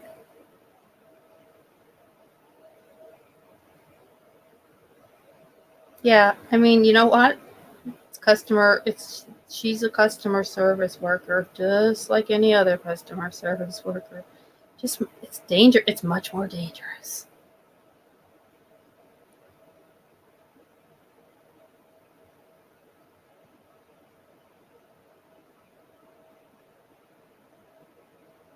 I prefer, yeah, you know what? I like a whole month to I don't know what they even call themselves. Call girls? I'm not sure whatever the term is. Whatever it is, we'll use it. Celebrated on June 9th. Kevin, you're ridiculous. That's escort. Is it escort terror? Okay, yeah, I could see that then. I don't even have a problem with the term escort. I really don't. I like it. I'm okay with it. I think everybody's okay with the term escort. The escort chooses what they're going to call her first off, so she's all right, or they're okay with that term, and I'm definitely not offended.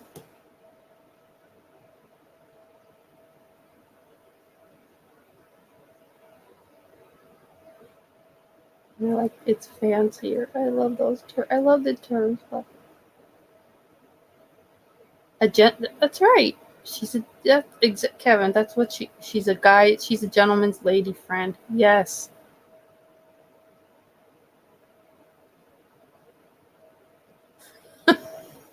John, you're ridiculous. Oh, what were you on? It's such a stupid term, isn't it? That number.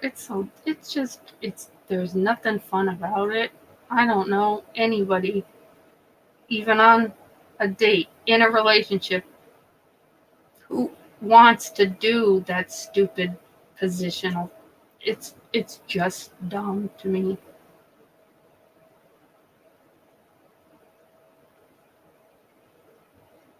Oh yeah, no, I didn't even think of her, Ed. I'm happy you said that though, because no, I definitely wasn't thinking of her. Ugh.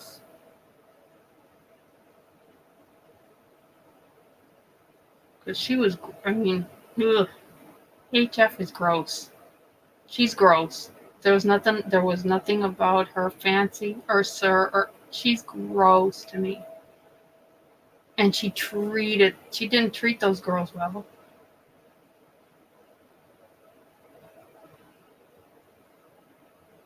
Yeah. Go to the library, church. Mm-hmm.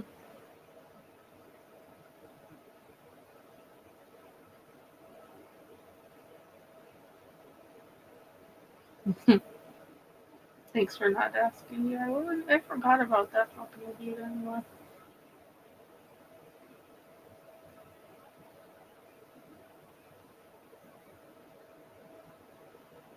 She did Bill Clinton's work. What's that, Karen? Oh, good. Okay, fuck.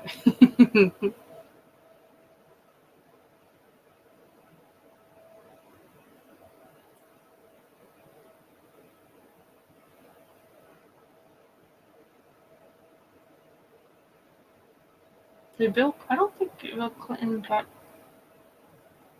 Did Bill Clinton get in trouble for escorts? I didn't think so. I could be. Yeah, I could be wrong.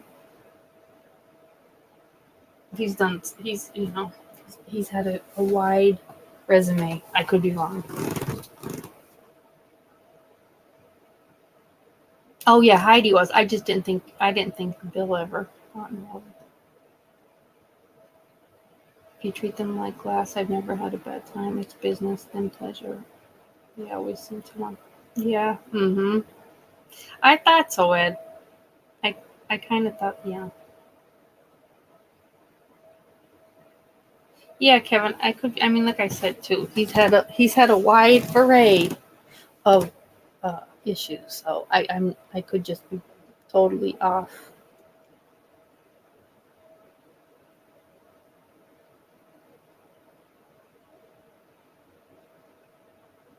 And, but this ballet night was kind of like I'm thinking of it like the kind of like a Richard. Didn't you say too? You did a balcony for the Nutcracker, right? That's pretty sweet for any girl.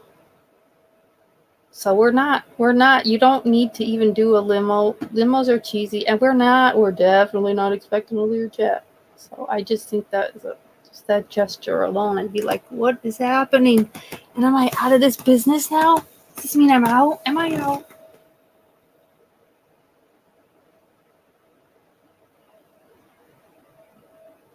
John said I quit chasing women. I don't want some chick getting the wrong idea and accusing me of something. Yeah, gotta come to me, John. You and your hoodies.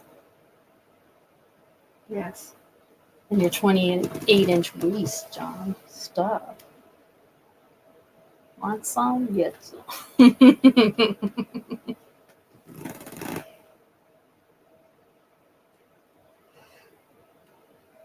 If you want, you gotta what? Ask for it? Is that what you mean, John? I'm okay with it. I kind of like it, but I do like that that you were just being a gentleman about it all.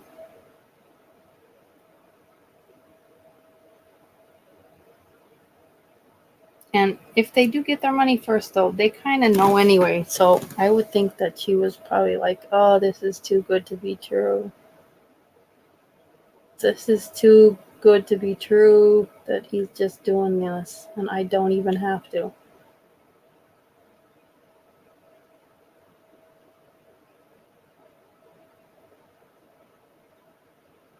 Monica was,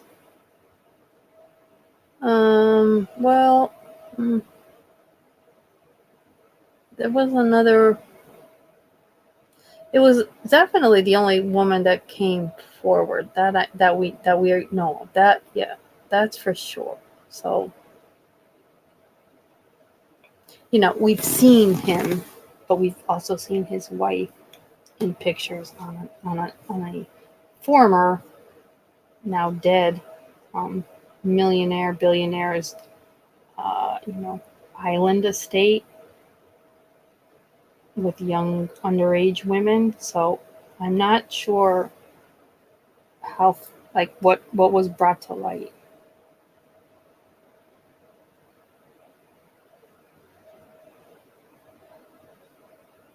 Yeah.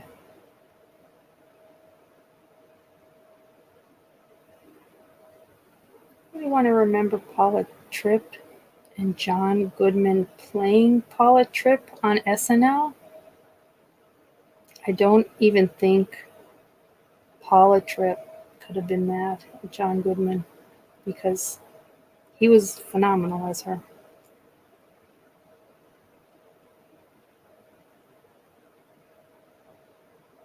Yeah, politicians are crazy. Linda Tripp and John Goodman as Linda Tripp is a whole other different level of crazy that all of you all need to Google when you are having a bad day. Because you won't anymore, I promise.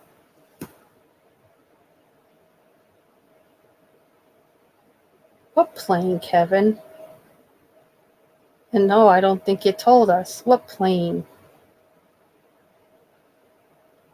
I'm going to get rid of the R word because if not, we get a whole other set of weirdos. Just say the R word, just like we're saying Jodie Foster ? Just say R word. You don't even need to ever say that again. Oh no, I don't know. I didn't know that, Kevin. Really, Fluffy? I think prostitution is legal for lobbyists. I wouldn't doubt it. Really, Kevin? I didn't know. I did not know that that's what they actually would refer to it as, which is crazy, right?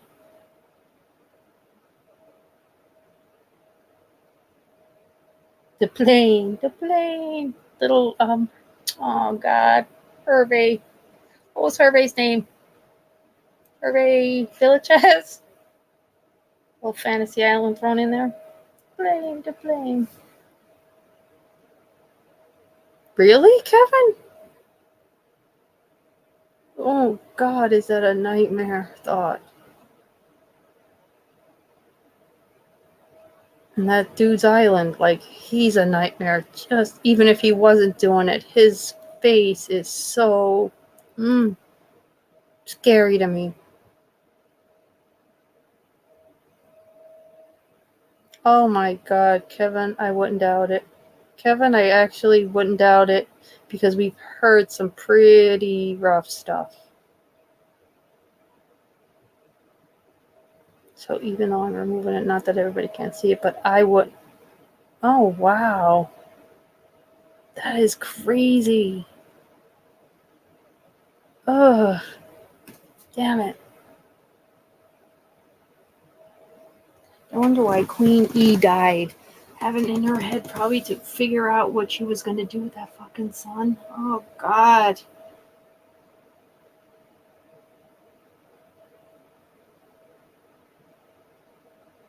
I don't think I don't, until you have to get involved with it, just like I said, with Queenie and the kid, the son. It's what you have to, we've survived Charles and his goof and all that shit that happened, and they're, poor Diane, we've survived that, and this is what I'm going to get taken down for? This idiot son and the goofballs, the scary and weirdos that he chose to hang out with to get himself a piece of freedom.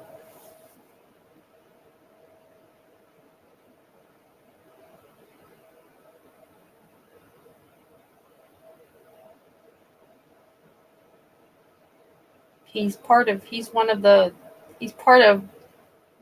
reason that, well, she had to just retire. She had to figure out what to do with him. They had to pull him out of being military. He's had just about everything stripped, but this is your name.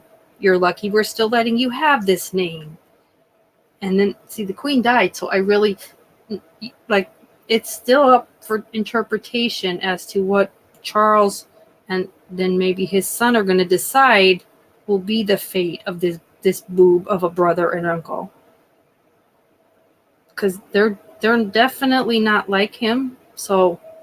And they don't like him, and he knows that, and he also does know that his time is limited, and he tries now to really hard stay under the radar, which is funny to me when you see the pictures of him and the women that have, especially this one girl that has sued and got a ton of money in recent years before, like I said, the queen passed. So she knows what happened. There were goings on. There were goings on that this fucking bum was getting away with because of who he was.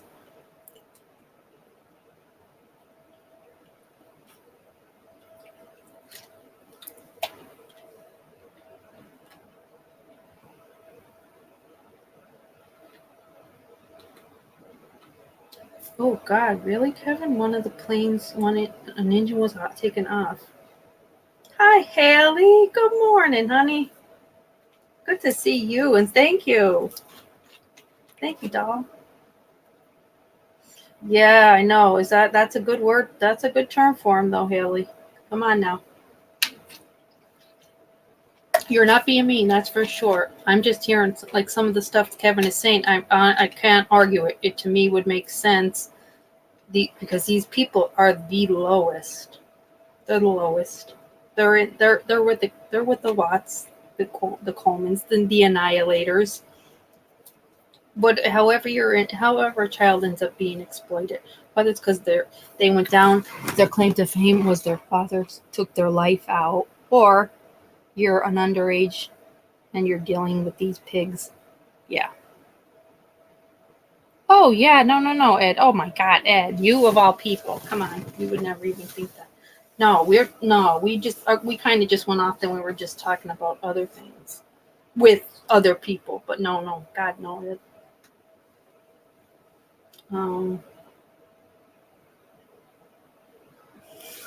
Ed, never. Yeah, he's a real bum, John. I am actually quite. I don't think we've been as intrigued with the king as we have probably his entire life as we are right now to see if anything else will become of what further they're going to do with him. He stays with the Fergie to stay under the radar. He should have never left her side because dude can't make up a good decision.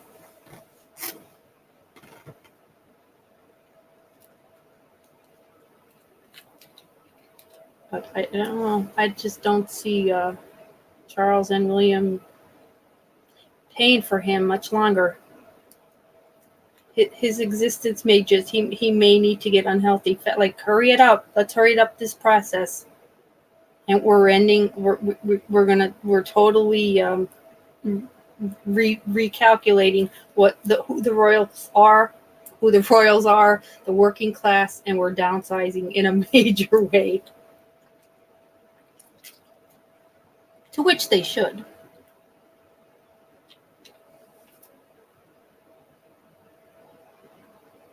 Haley, I did see that, and then I read more because I'm like, oh, I need to read more on this. Yeah, they went, I forget where the hell it was, and it was only, you know what, literally, here's the thing, though, it was, because once you read the article, then it was like, damn, it wasn't as, I wanted it to be a whole crowd. It was only one person, but they tackled them, and it ended quicker than I probably would have liked it to. But like they have Camila on video, like when they tackle him, like they have a video of her cringing. It's so good.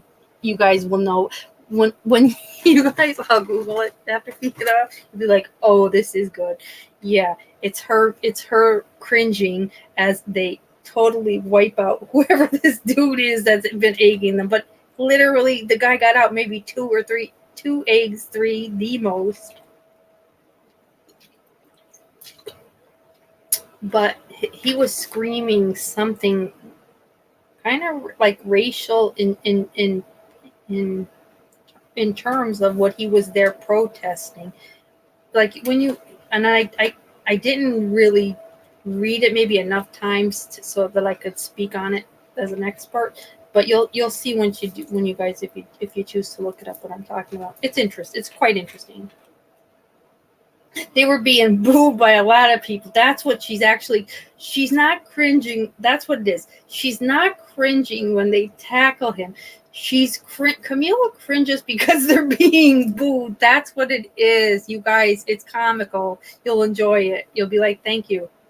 Yeah, she's cringing because they're being effing booed.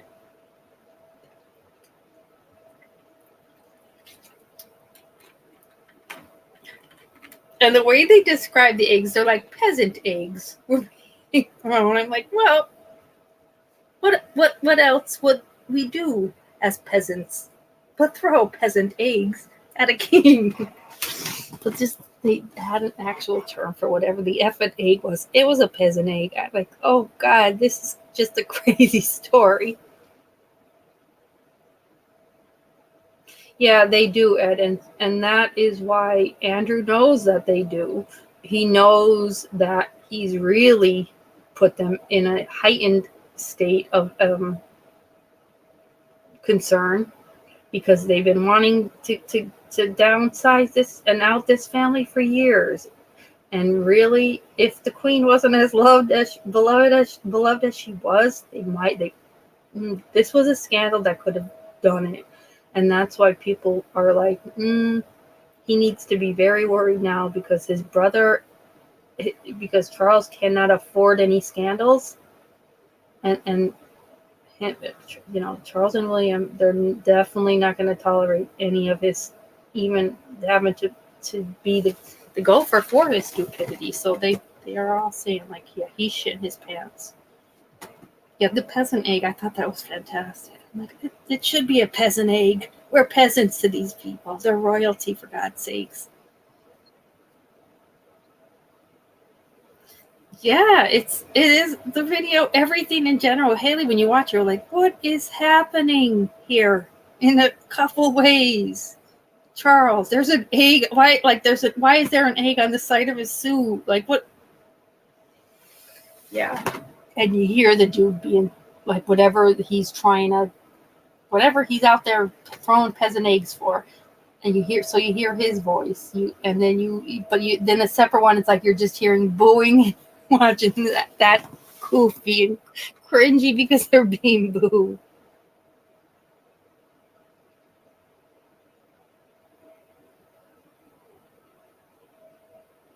Yeah, I definitely think that is why they're all shitting their pants now, is because they know that her people loved her because she did devote her life to them, and she didn't act all kinds of crazy like they did. So as much as they love and respected her, they're not going to tolerate it. Moving forward, there's no room for error with them. None.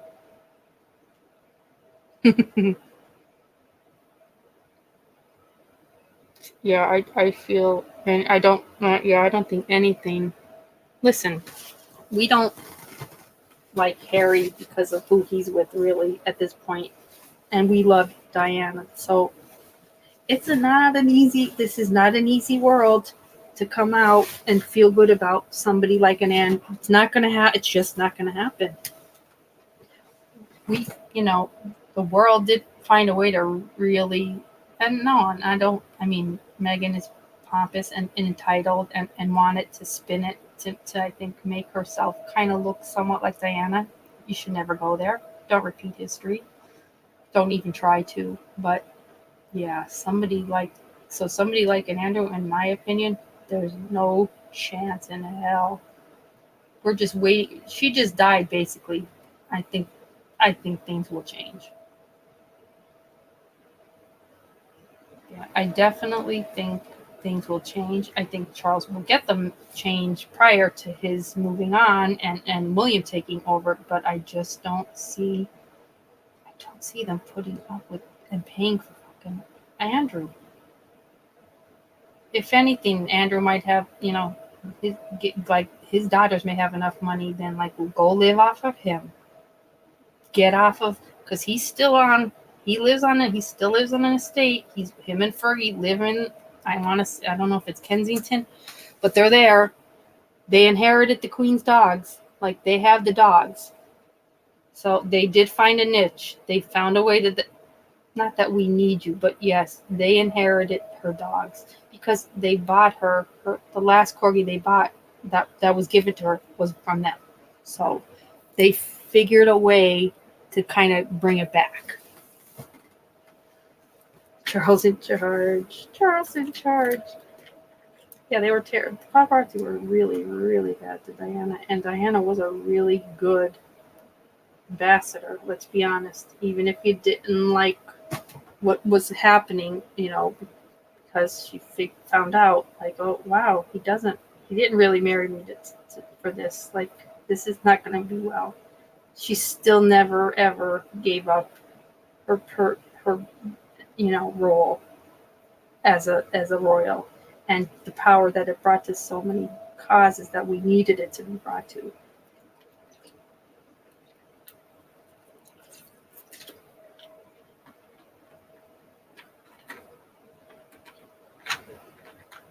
I just watched something recently, and it was a long one. It was on YouTube, but it's done really well. But it's a really long one, and it's on her. It's on Diana, and just the scandals. A lot of scandals. Old Red. I feel like old Red did her, like, man. She had that Texan sucking on her toes in that one picture. Remember that? And I feel like, oh, you've paid ever since. You've paid. You can, like, you will not see an interview of her not saying what an amazing team her and Andrew are. And literally, she does refer to them as a team, and they are an amazing team. She says they just know how to do it right. What are we doing? And I don't want to do that. But you both had weird scandals. You had a weird Texan guy sucking your toes, and then years later, his scandal's much worse. But nonetheless, can we not say team? Let's just not say team.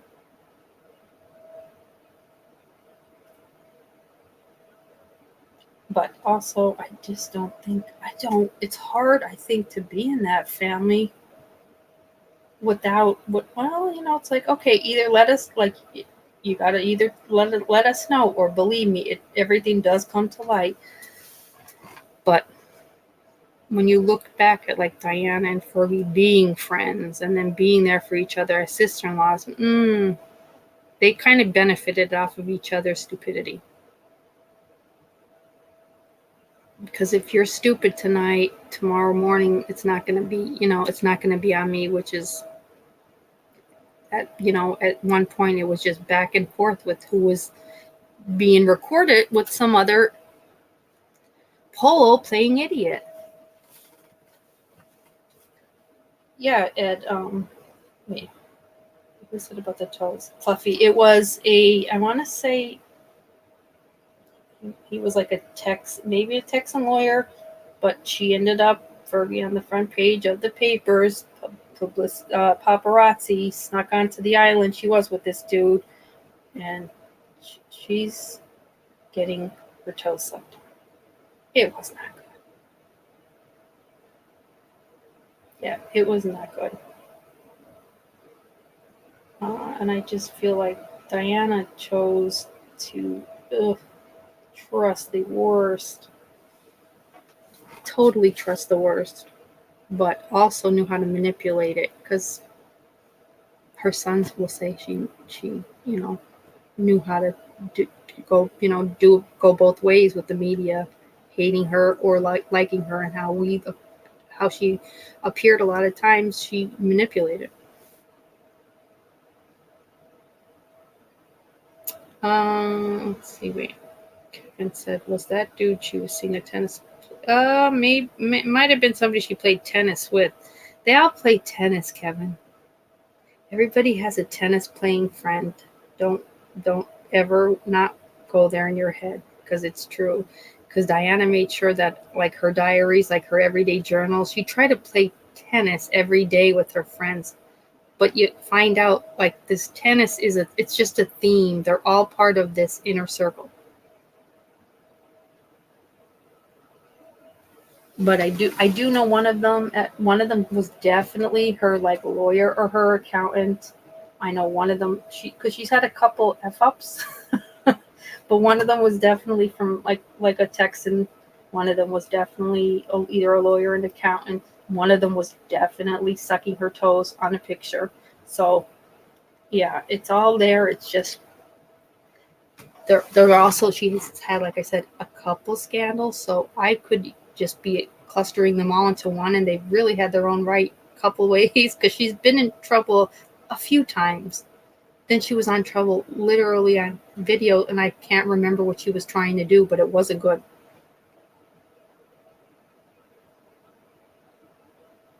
Oh, one notorious picture of Diana is that one of her in that fancy black dress that was was way back with Camilla. I'm still married to Diana.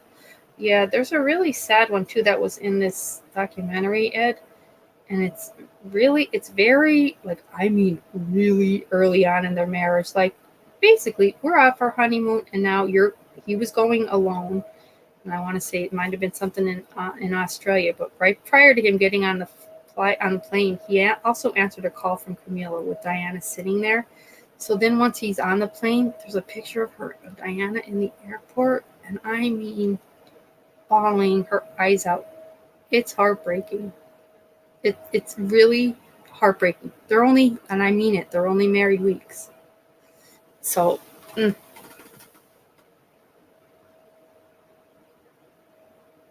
yes, that's what it was. There was one of her scandals was her trying to sell papers. Yeah, she got, oh, that, and that was a mess, man. That was a huge setup.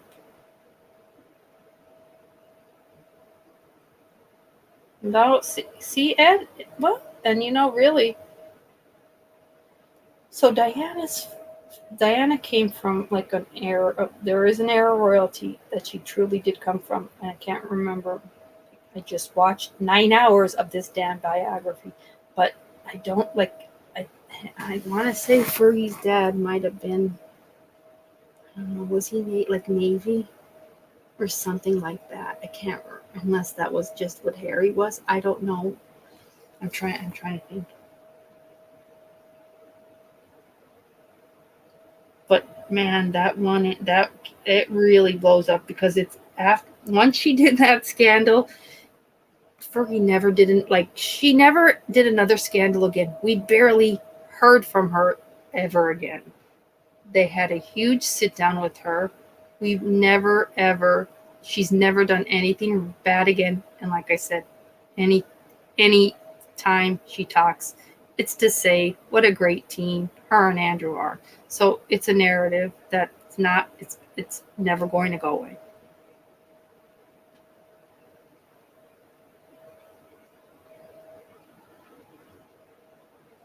Yes, we've seen rappers, Kevin. What do you mean?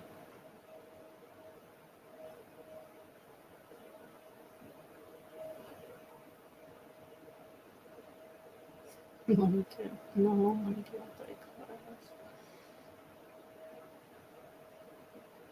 But she was, like, very, she kind of came around, and she was the total opposite of Diana's, like, demure, shyer, and even if that was manipulated, Diana still knew how to do it.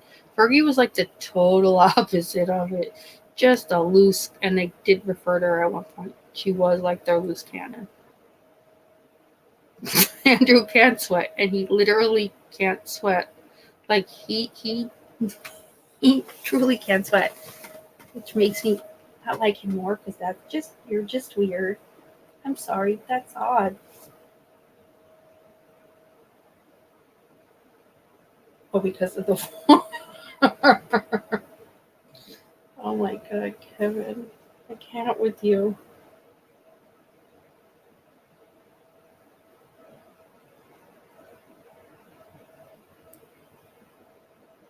But there's not, you're not going to get her to say anymore, because That's it. We're done. I wrote out the end for you. This is actually even your end. No matter how you end, this is still your end. You're never ever saying another negative thing, not only about him, but you either. You basically just have to go into a palace exile of sorts. And you're going to have to, you know what? We're going to make you stay with him now. You're going to be his babysitter now until he's dead.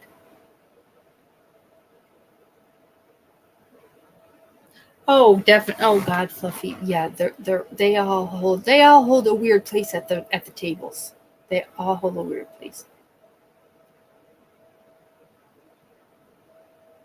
And no, Ed, and you won't they're like like Princess Anne's kids. Actually, even Princess Anne, other than getting divorced, she's pretty upper lipped and really works her butt off. Does even more probably work, I think, than even Charles, if I'm not mistaken. But just keeps the shit together, and her kids have both the. I actually truly love Zara Phillips and her brother Michael. They're very cool. She married Mike Tyndall, a rugby player. Love him. I love him. He is a rugby player. And Zara Tyndall became an Olympian, and her mother was an Olympian for horse racing. So it's like there's a whole side, probably a better side to the Royals that we should have been looking at, and we weren't. We weren't, because that's not the side they even were much exposing. We were more. They were either having to figure out, campaign smears to fix all this shit of years from just the Charles and Diana backlash. That probably will go on forever until I think at least her children have passed. You can't blame her grandchildren, and they won't. They'll come up with their own mistakes, but there's not. Yeah, and I do like Prince. I like his wife, Princess Edward Mary. What's her name? Is it Sophie? Yeah, Sophie Wessex. She's a school teacher. Like there's not she doesn't come from royalty. She's a school teacher, and that ended up being one of at the very end one of the Queen's most closest, and they said she was the favorite daughter-in-law, which in reality she's the only one left. I mean, yeah. I guess I don't really look at Camilla as a daughter-in-law, but hell yeah, she's the most senior daughter-in-law there is. But I don't think I've ever really looked at that.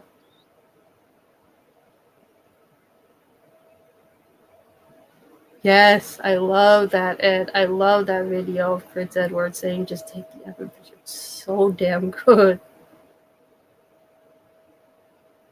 He was real. Yeah, he was pretty. This is it. I don't. Once he realized, okay, she's sticking with this job. I'm in. I'm done. He was definitely what you saw is what you got with him.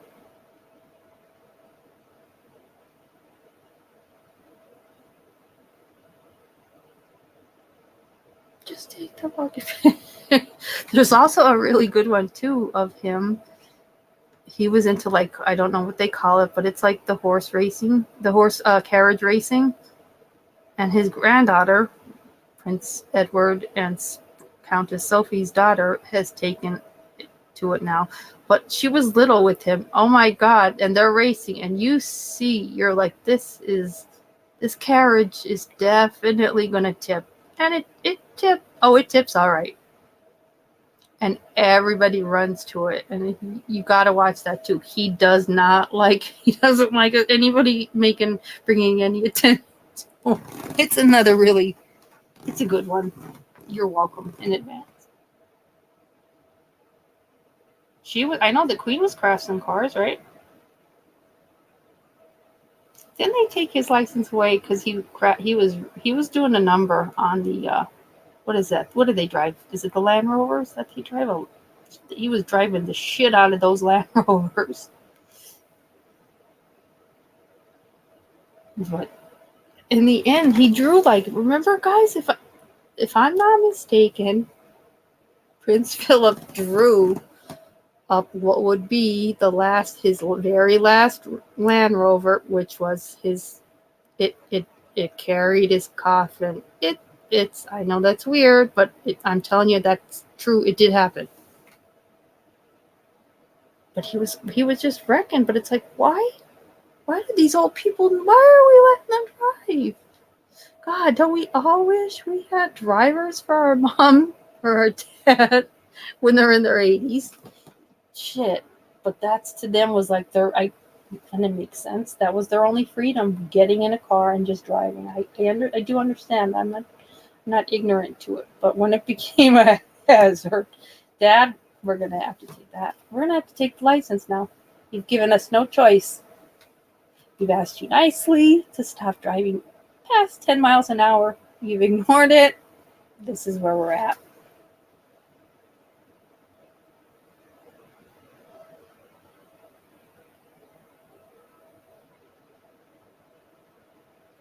Oh my God, that is a great video. It's the little girl curtsying and it's like, and you literally just type in, I don't even know if you have to get past like curtsy girl or little girl. It takes you right to this video. Oh man, this kid gets backhanded by one of the soldiers as they're saluting, knocks her out. And she's a little thing, really tiny little thing. But it's like, geez, you don't even hear, like, our kids would be screaming. These children, they were all given jobs and nobody screwed it up. They're being knocked out, these kids. I don't remember on that video the kid screaming. If you guys watch and she's screaming, let me know. I'm telling you, it was just like part of their collateral damages. This man someday may knock you out.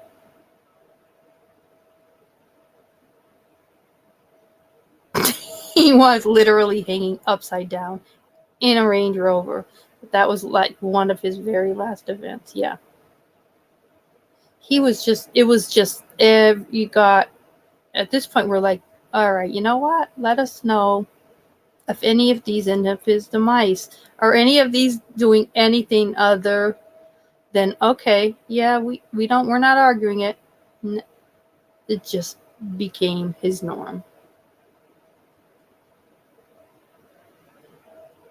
That said, when my dad drove mom to church the last few years, she were on the way there and driving home. It wasn't, but it's Ed. It's the truth. Oh God, let us get there. Oh God, let us get home without him killing us. Why are we allowing him to do this? Where are we? I'm and if I'm lost, everyone's lost. But it truly is just those last years. I feel like he was sick a lot, wasn't he? I feel like he died during COVID, so it took away at the end from probably would have been much more, not really scandal, just newsworthy for the royals, is somebody being in a hospital. He was sick a lot at the very end. Because his funeral is it's like so disturbingly depressing to me. Like, she's, because of COVID restriction, she's like sitting alone basically in Westminster Abbey. I'm like, oh, I feel like we as the commoners shouldn't even be seeing this, but you know, everything they've done has been, put out there. So I mean, I understand it, but it's like really sad to watch. It's hard to watch her because she's like there are no pictures of her really hysterical, which I feel there should be by that point in your life. I should be allowed at least one good hysterics attack. But I just they didn't have it in them. They just were not. That wasn't not it. It just wasn't in their blood.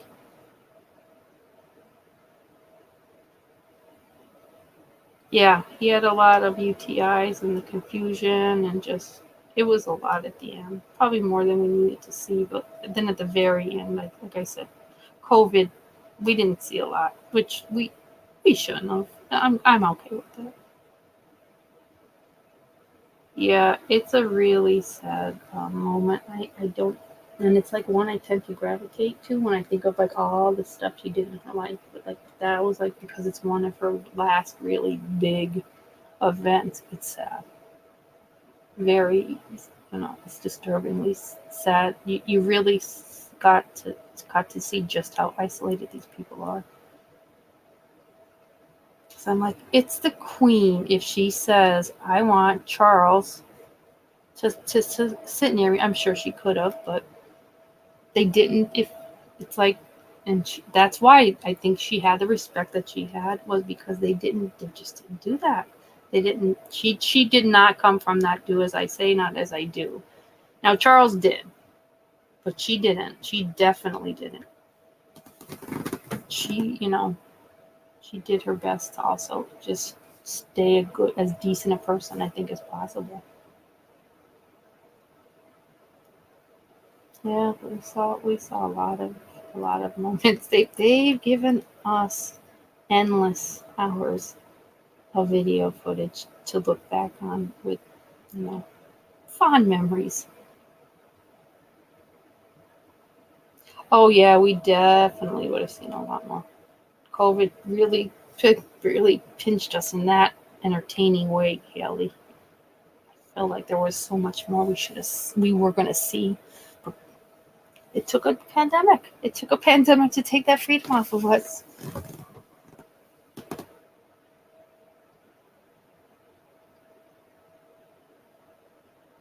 Really, Haley? At night, maybe he was on like a BiPAP type thing. So I'm sure, I forget how old he was. I'm sure he had sleep apnea by that point in his life. But again, yeah, and that's a good point, Haley. The same way, I think we tolerated a lot of shit. Like Andrews is the worst of it, but a lot of things we have tolerated is because of our love, the love that she definitely had received from her people. Was like it took the respect level around many ways that normally would be like, oh, this is just blatant insanity, but you put up with it.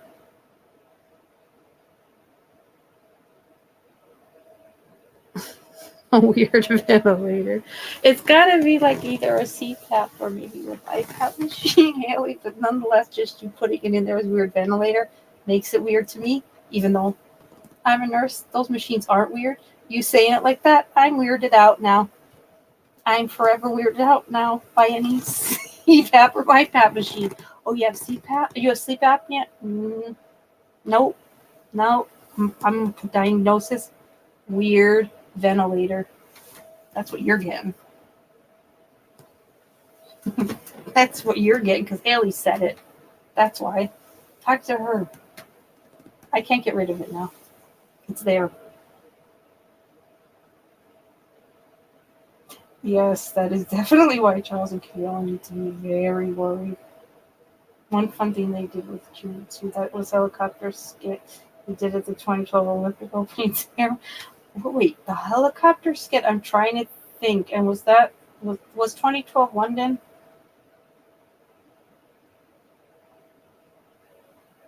Remember the weird thing Charles said to Camila when him and Diana were still a couple? Why did he say that? And why is that sexy? Why did that mean sexy time, him saying that word? You know what I'm talking about, guys. Don't make me Jodie Foster it. You know what I'm talking about, guys? And it's just weird that in Charles's weird head, that is supposed to come across as sexy. Ew, no. No, it's not. But we endured it because of the Queen. We endured it because, like I said, that was one of the first major issues that we were. That's how we were made aware. Like I think of just how deep his friendship was, right? And it's more. It's more. We don't tell friends that. We wouldn't tell enemies that. We're not telling anyone that. Oh, a stuntman jumped out of the helicopter in a dressing. Oh, yes. Yes. So implies she had. And it's so good. I do love that one. He's even holding her purse. He's got the queen's purse. Because I've always been like, has anyone asked her what's in the purse? Because she's gone now, and I won't believe any answers. I feel like that's a missed opportunity. And we're not getting it back. All the passion of a dreary damn day. She, John, I know, like God above, the young pictures of her, she was truly beautiful, just absolutely breathtaking, beautiful. Oh, when they approached the queen about it, that it was originally for a much smaller part, but the queen actually loved the idea, was very active, wanted to make it funny and longer. I think she got a lot. I think her sense of humor came over time too. She definitely was a handsy mom with Charles. We see that on videos, but I thought she was a very, if not a cute grandmother, she was definitely became a cute great grandmother. To like Charlotte and Louis and what's the other kid's name? George. Like they really loved being around her.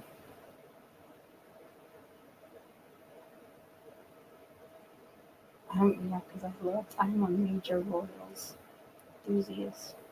Because when they get it right, those SOBs get it right.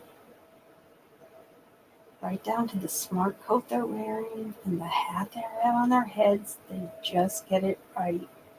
They know what time of year to get married. You don't see many of them marrying in cold, rainy days. It's usually, can it get any more perfect than right there? Look at the backdrop. Look at her. Look at the mountains. They just get it right. In a weird way. When they screw up, nobody screws up like them. But I'm saying also, when they bring it on, oh, God. They bring it on.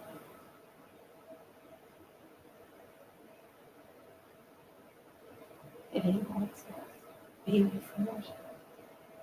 Charles's fingers, guys. You guys know what I'm talking about because I feel like you all do. His fingers, literally, maybe the second or third day after he became king. I remember reading it, and maybe it was the Sun or the Mirror, but they're like, these are the fingers of our king. Oh, God, they're so swollen and stubby. Yeah, she would take them. I know. Oh, baby fingers in her purse. Is that what's in the purse? Oh, that makes sense to me. I feel like it makes sense to me. Don't touch that. Get your hands out of that. That's Mumsy's purse. Touching that. I'll put your forefinger to your knuckle. If you don't play your cards right, by the end you'll have fingers that are as swollen as Charles's.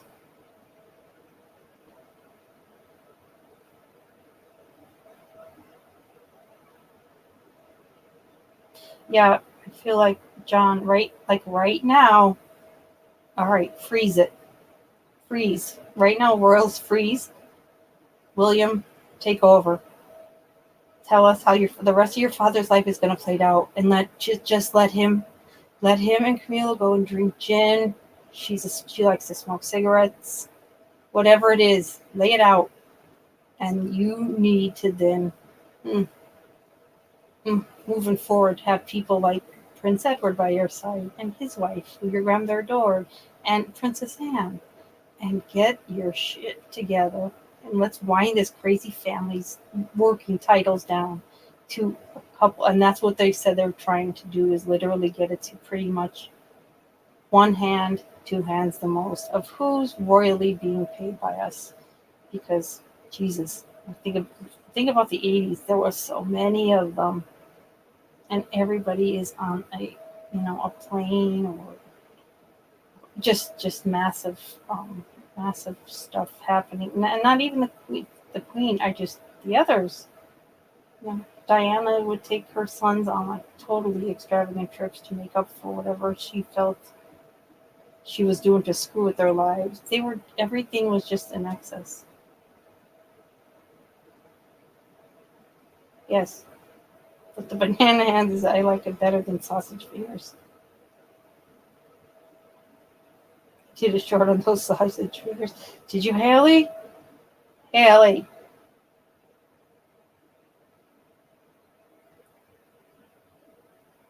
Oh, didn't they change God Save the Queen as Diana?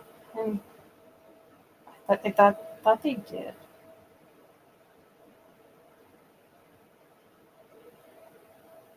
Yeah, I feel like Diana was kind of like was wild at a very young age. Mom married 3 times. She kind of raised her brother. Yeah, they might have been raising these people from huge mansions and palaces, but it still doesn't take from an actual adult being there. And that's what ended up with, like, I think, with a lot of Diana's loose cannon stuff.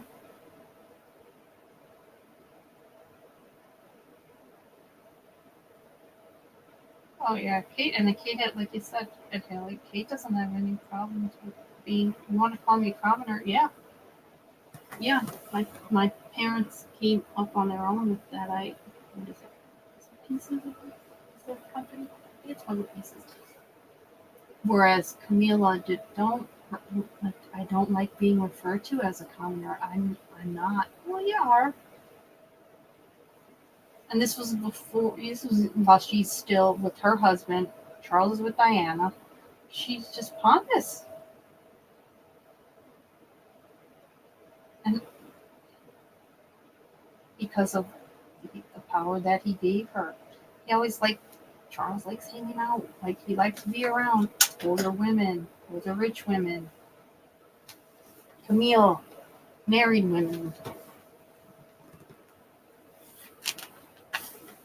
which it's weird, but that's his reality. And I don't know. Is it because she would go off for a month's end?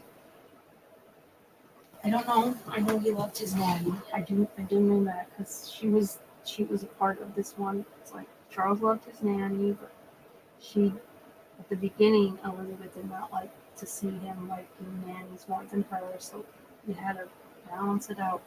They're exhausted. These people are exhausting.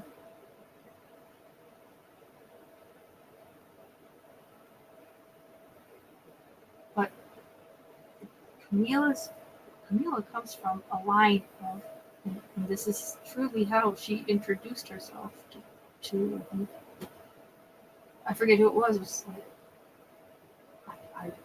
I too come from a line of mistresses. Ew. You what? But that is what she, like her, I want to say it was her great grandfather. Um, whoever the king was at the time, or maybe the queen, I don't know, but somebody from Camilla's was screwing who's ever married and shouldn't have been screwing. And that was like her whole claim to fame was like, well, this is just what we want. This is what I come from the line of. All right.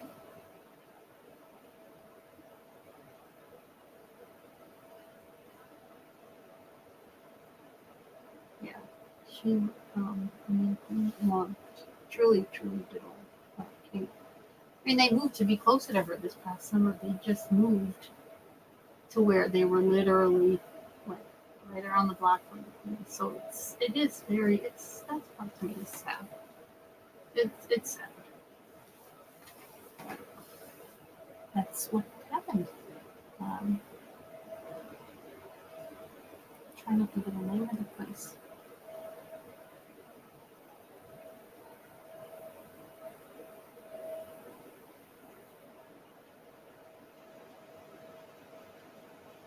Yeah, I know Diana was.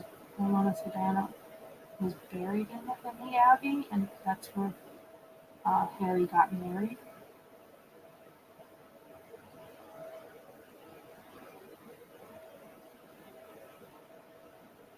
Yeah, she just tolerated her. Westminster Abbey, that's it. And that's where isn't that, Haley, where Diana's funeral would be, right?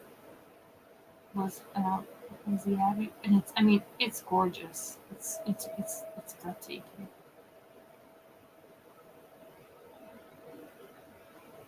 Yeah, no, it's the Abbey. Yeah, I couldn't think of their first term, but yeah, that's the Westminster, and it's so cool. It's just like God. Look at these places. You're not having a bad day. You're not having a bad wedding. Everybody's walking out into sunshine.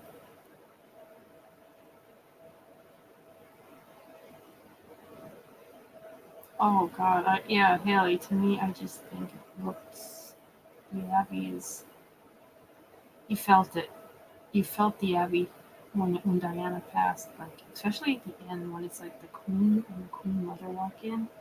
Oh, what an empty feeling. Just look at it's an enormous the monstrosity of all. Yeah, it's beautiful, but I mean, you just felt like, oh wow, we all in the end we die alone. There's the Queen showing up, and the mom. She had to figure that out because she was not. Her numbers were. She was plummeting at that point. She had to figure out how are we reviving ourselves. And I don't know, maybe it was more of just I'm gonna do what I feel is right. Because they did buy the boys right. They did.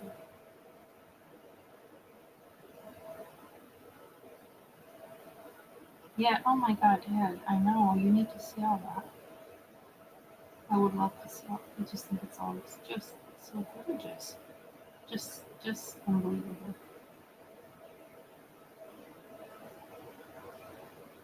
Just all their homes even too. Like, oh, that's a Kate and William's apartment.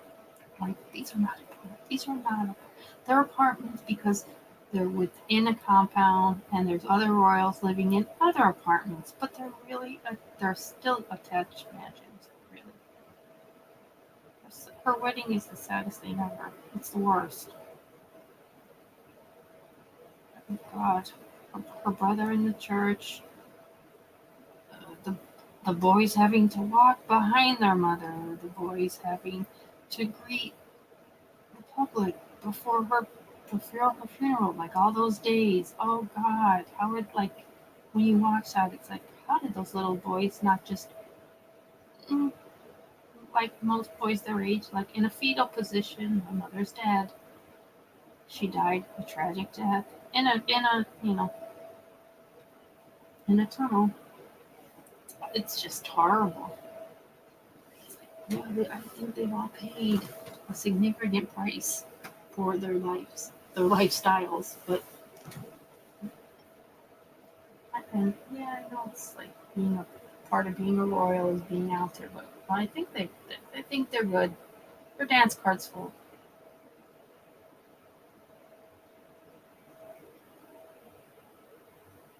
Oh, Ed, Haley, that sounds so great. We all will. Oh, Ed, that's sad. Ugh. That, John, when Elton John sang that song, I'm right there. I'm right there in my head right now. I'm right there. You do need to cross an ocean with them, definitely. That's really a sad statement, but she was the real Diana was loved. She was loved, and like I said, they stripped her of her title at the beginning, and they were like, whatever the queen was doing, mm, she wasn't. She was not being held applauded for by any ways. There was nothing good at the beginning. Everything they were doing felt like they were just punishing Diana for the fact that even though they split up, her and Charles at first said we're never going to get divorced, and I'm still going to someday be the queen. But then they took it all just away.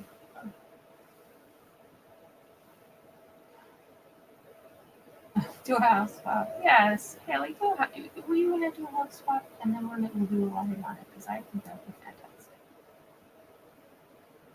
But we all felt it. We all felt that. And I think it was the boys walking behind that damn shoot. Like, why do we do that? Why do they do that? I don't know how Princess Anne, she marched with the military for her mother's funeral that morning. How? How? They have some strength, these people. They definitely have some strength.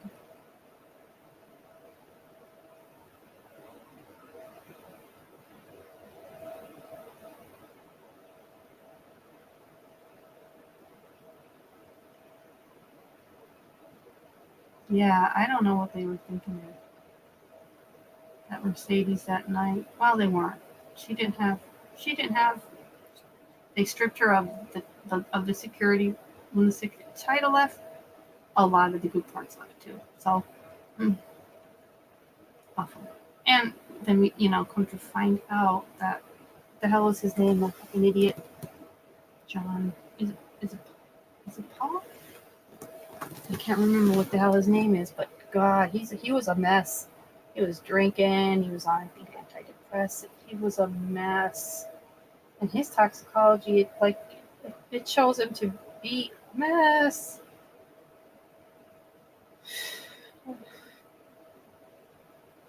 But everything was just shrouded in secrecy because they looked really bad from any angle, including that she no longer had royal security.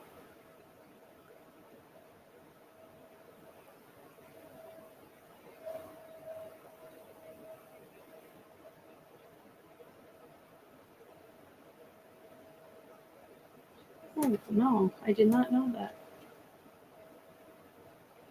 The driver of the Mercedes was Dodie's failed head of security, I think they call him. Did you know? And Haley said, did you know that the night Princess Diana died, the National Guard overloaded because we all woke up to see the news, and we were all making our tea and boiling our kettles at the same time. That is crazy, Haley. Ugh. And I never heard that. That in itself. Ooh. So I guess that's like the equivalent of like of YouTube when it crashes, the internet when it crashes. Oof, yikes.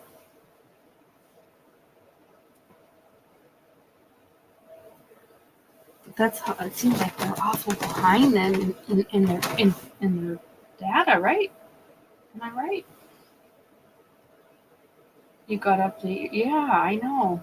Your system information. Freaking team broke your system. I know. It was. I know. Everybody went crazy with that news that night, but it still does seem crazy.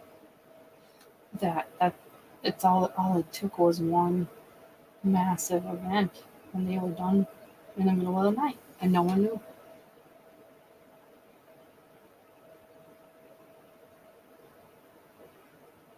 Oh, you were all ringing each other in the middle of the night. Really? I thought it's even somewhat. I think it's a little bit scary at the beginning, right? Oh, thank you, Kevin. I love you guys. This is my favorite place to be.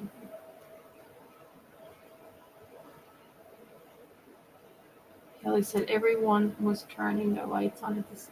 You know what, Haley? Now that you're saying that, I do remember that story. I do remember that now. Thank you for being there, Kevin.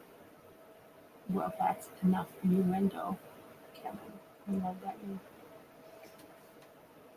But I remember how quick how quick it went from her in an accident to, okay, she's alive, but it's serious, to it's dire straits, and then she died. Like, it happened, those stages really, it happened fast. And I don't know if that's because it was the middle of the night for us, but ooh, it was rough. To think of doing all of that, and you're also like, oh God, we're kind of like right now, just here on our own. But they kind of were.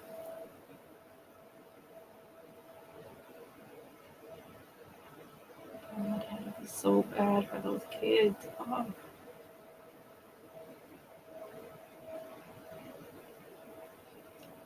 I mean, any triggers they have or they deserve. Jesus. And whoever made them fucking walk in behind their mother's funeral, to me, was the worst. And I don't know if that was done, if that's just because they're that top line, but oh, we hadn't seen that yet. Like, we remember how it was the Queen Mother in her hundreds when she passed, so we didn't see that. Oh, the hospital was the worst.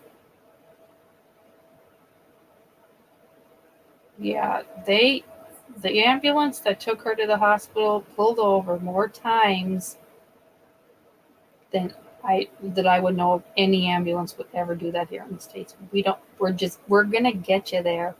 You're we're here. We're putting you in. You're bad. We're getting you. They pulled over to where it was like you were starting to think like a theorist.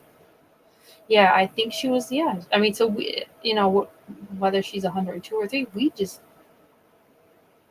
Who's the last funeral we saw? That was enormous. I mean, when her sister died, I don't know what her sister was viewed as. I don't know what kind of a royal. I mean, I know Princess Margaret was up there, but I don't remember, and she didn't have children, so maybe that's why, and she was not married at the end, that's why we don't see that marching. I don't know. I don't know. Yeah, I think that's why I'm upset by it. Like, definitely don't want to, it's not that want to give in to anything Meghan Markle does or says, but it's just like those brothers should still be in each other's lives. And when their dad passes, they only have each other. I don't know. I find it really hard that they will repair. I mean, we saw how quick it was at the Queen's funeral, how bad it was, and how quickly, like, we saw them. Their relationship is like, okay, yeah, they're definitely not on speaking terms, and look at the shit show that they're letting us see. So it's only gonna, I think, get worse with each passing catastrophe. I think Camille does have kids. Yes, I think she does, Kevin. I know she does, in fact, because she also has grandkids. Yeah, because she was married to that Wolves boy for quite a bit.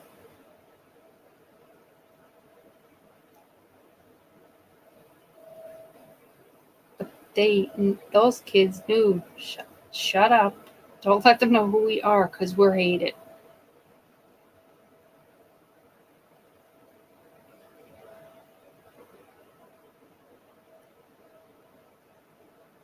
They still don't.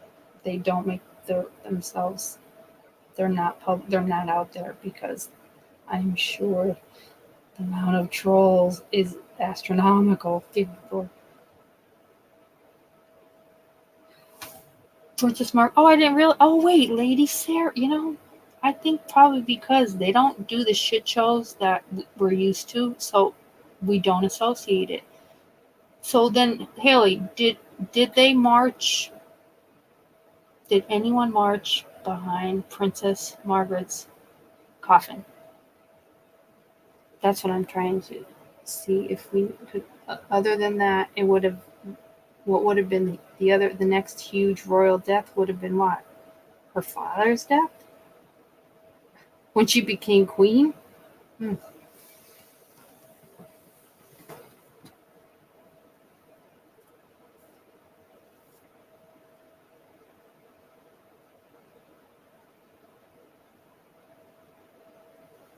Oh, okay, yeah, see, yeah, all right, I thought so.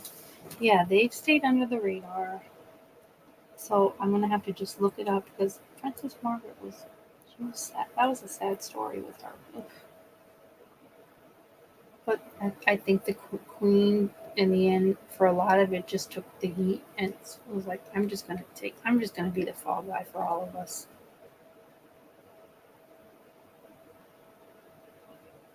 Because yeah, I did take this on at the age of 25. But like I said, I think she did it as best she could. Yeah, she was really close. They were a really close, like the Queen Mother, and then Elizabeth, Margaret, and her father. Like I think they used to call themselves like the Fab Four. I'm pretty sure they referred to themselves as that because they only had each other and they were really super tight. Because that was her best friend was her sister, and then it was her her mom.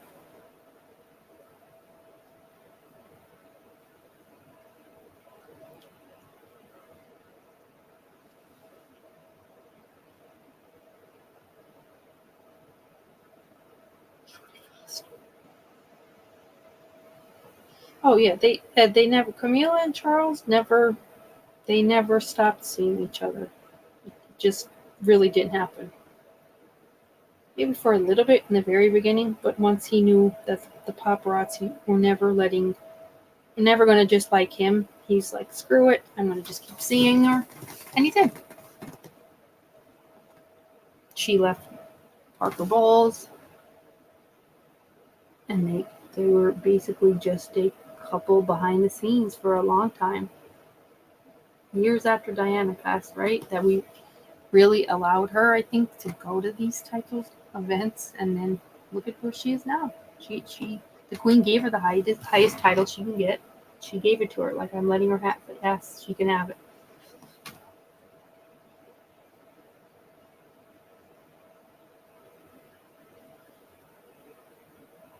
And they're like, because everybody will be like, well, why didn't Charles just marry Camilla? No, she was already married. She was already married when he fell in love with her, so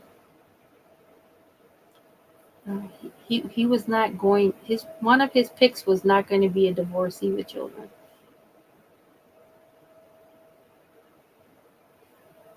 Were Elizabeth and Margaret taken out of England for a short while as kids during World War II? That's a good question, Ed.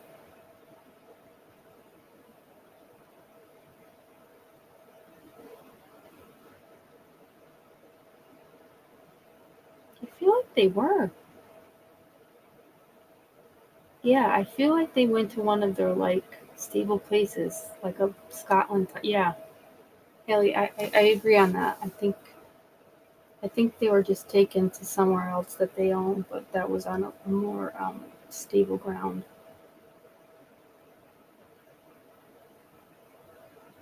But that's a good question.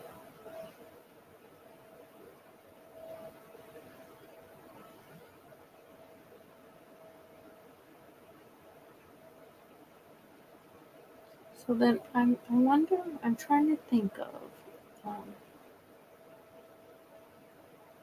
if they're all like where the Queen was buried. Like, is she with her father? I feel like she's with her father and not Philip, but I could be wrong.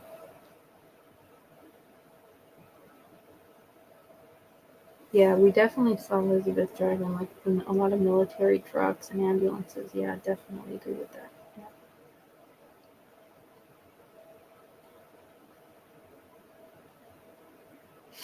Yeah. Yeah, this is your duty as a Brit. You're just gonna stay home and keep the kettle on, okay? Can you do that? Don't ask Andrews. Don't ask Andrew for help because he goes where he goes for help. Nope, nope. Oh, your grandparents were evacuees, Haley. Ooh, what a term. The evacuees are here. Jesus. You people in tea. I love tea. That's what I feel like I should drink coffee. I'm a tea drinker. But I love when they say we're putting our kettle on. It just sounds good. I could do anything. Give me a good cup of English breakfast tea, Earl Grey, and I could do any time, Madonna. Yeah, we're here. We're not reading though. We've been just talking for the past couple hours. Lots of pop culture, but it's been fun, Madonna. I'm so happy you're here. The book was rough tonight. At 25, what did I do? I don't know. I did quite a few chapters, but it got heavy. It's like, oh, you're paralyzed, or you just lost both legs. Let's put the kettle. Yep, it's true though, yeah. That's what I've met my share of work right now. Oh, most are pretty old or passed away now, but it is sad. That was part of this one biography was a lot of like 16-year-olds that pretended they were 18 and literally died their first hours on the front for the British military. I've watched quite a few. Was this one post in Australia? It's so interesting and really sad. But the kid pretended he was 18 to get to get into the military. He was only 16, but his parents were like had waited days then to get his keepsake, his name tag back. It's quite depressing. Did they really, Kevin? Two planes crashed together in Texas. What the how did they do? 6 passed away? Yikes! That's awful. Oh yeah, Haley. It was a really good part of this documentary was focused on so many people just trying to figure out their loved ones' last moments, and a lot of them were like they lied to even get. They wanted to fight so bad they lied and said they were aged. I don't know if they knew they were lying or they were just told we need you and this is what you're doing. But really interesting stuff. But the 16-year-old trying to think what the name of the story is. It just might be his first name, but it's so interesting. So really yesterday in Texas, so B-17 something called it. P-63, isn't P-63 like our war bomber? I don't know, could be wrong, but I didn't know that they crashed. 6 people died. That's awful, Kevin. Oof.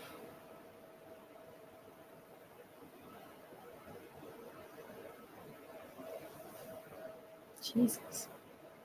That's like really pushing. That's pushing it. Cut the B-17 in half. Oh my gosh. Oh my god, that's awful. Yeah, it is. That's frightening. Where the hell? What were they? Were they doing like a military show? Imagine that. Those people traumatized for life.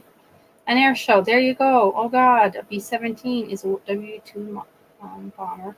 The Flying Fortress. Oh, I'd like to see it.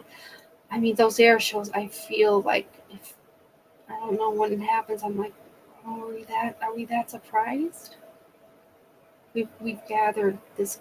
We've gathered a lot of all the percentages right here today to this one area. We shouldn't be that surprised, but I don't know.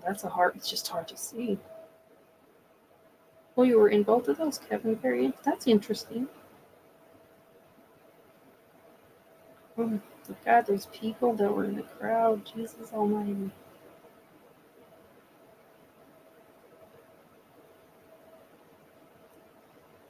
I think they still do an air show here too. I think, Kevin, with our like international airport. It's funny that it's considered an international airport, but I think I know they used to do an air show. I don't know if they did anymore, but I remember one year some like 2 planes crashing or whatever, but they were like, oh, it's not.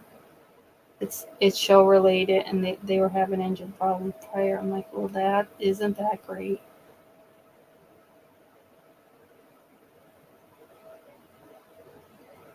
Oh, the parents are the worst, Madonna. Chris Coleman's parents were awful to her family right from the beginning. Don't let anybody tell you right from the beginning you see it. Oh, is that what it is, Kevin? Wilkes-Barre? Oh well, no, Wilkes-Barre is the airport, but the fact that I don't think they do shows anymore. They say you can't see much out of the piece at see-through. It sure sounded like a lot of planes were buzzing around. Ugh, yeah, ugh, that's so bad.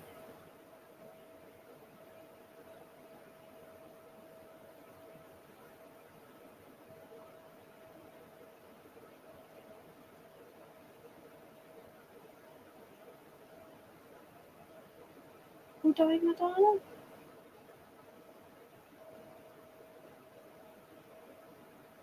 Connie who? Oh, their Chris's mom, right?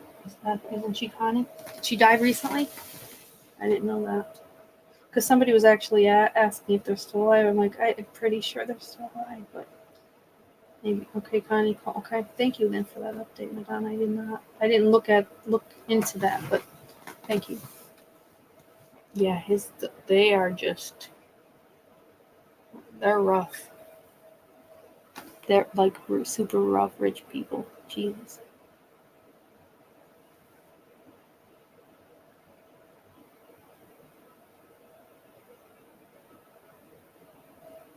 So Rod's on his own now. Well, and there's the older brother, Kevin, Chris's older brother. What's his name? Brad.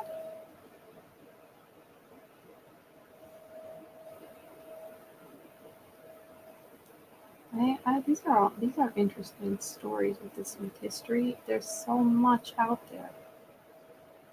It's the Great Fire of London. I've never heard of it, but it sounds quite interesting. And it burned for days. Like what is that?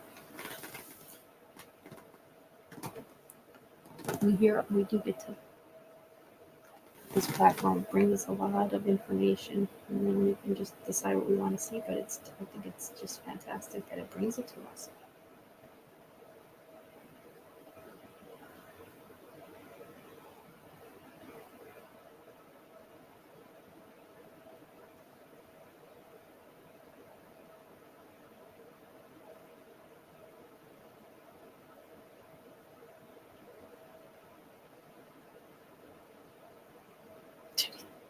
Did a tea kettle start the fire? I want to know. I haven't. I don't know if I have or haven't really. It's just when he said that thing burned for days. That I mean, I watch so many like especially with British documentaries. I'm fascinated by them. So it definitely sounds familiar. It's just I have not put a ton of into research to it, but it's pretty interesting. It went on for days and just, oh my god, it destroyed most of London. Ugh.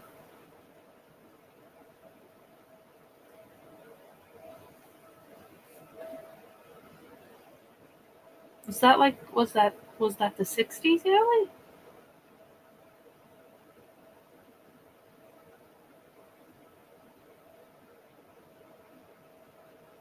It happened that, oh Jesus, 16th. It started in a bakery, wooden buildings, and oh god, and no firefighting apparatus back then. People were diving into river Thames. Oh my god. Yes, they were though, Edward. That's the sad. They were. That's what I remember now that you're saying that. It's probably why I totally blocked it out of my head. They truly were diving into the river. Like there was nowhere to go. Oh,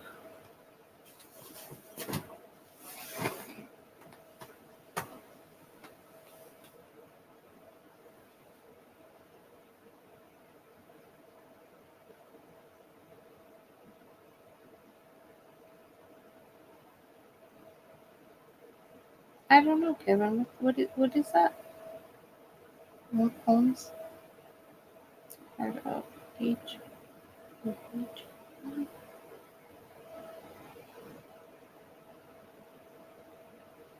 Oh, Chicago World City Festival. Oh, okay.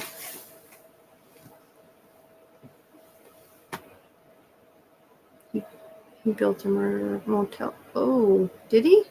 Is that what that is, Kevin? Pretty much, the Chicago World City Festival was like a murder hotel. I feel like I watched a documentary on that. They just blamed some poor SOB and hung him to say it had been dealt with according to the one pro. Yeah. Ugh.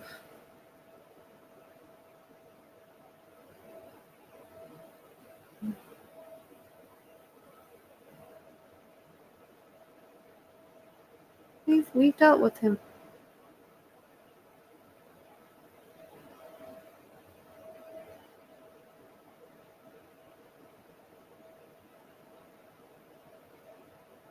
Oh, you have, Haley? It is quite interesting. Oh, thank you, Kevin. Guys, that's the Holmes link that Kevin just posted. Thanks, Kevin. That's great, because I would definitely look into it. That sounds... It's dreadful. But it's also... God, that's just so interesting. Could you imagine that poor innocent guy? Like, right till the end, probably saying, I didn't do it.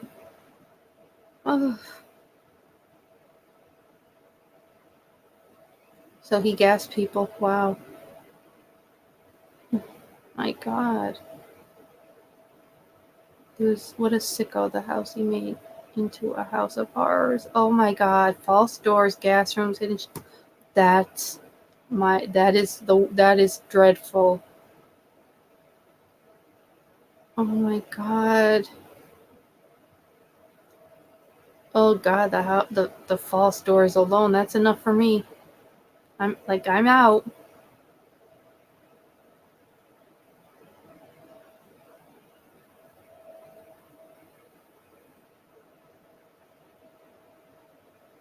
How people don't shoot. Oh God. And the gas, Jesus. Wrong room. Well, did he? Oh my God, he was boiling. Well, you know what, Kevin? I wouldn't doubt it. I wouldn't doubt it. That's the level. That's the level we're at. I would like to do a live on this, Haley. It's really, it is quite. It's crazy true. This is crazy true crime. It really is. And he would sell the body parts to medical schools. Wow. So he was profiting off of them, and so, oh my God, guys.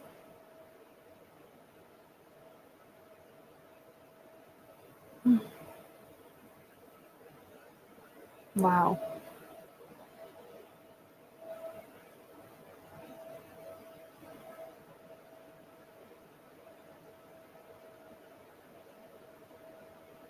Oh, God. Yeah, it's beyond crazy though, Haley. That it's what he did. Guy was not like, talk about beyond crazy. He was plotting and planning this for years in the making. So this is a true deviant.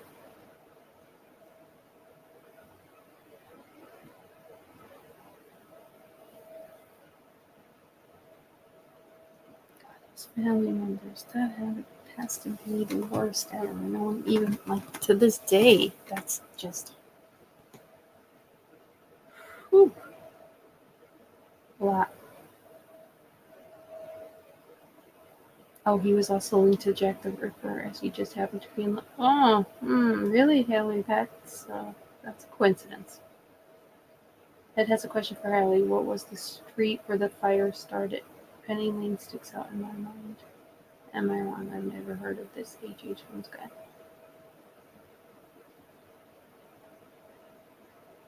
He had all these fraudulent schemes going to make money. My God. Yeah, that's so then.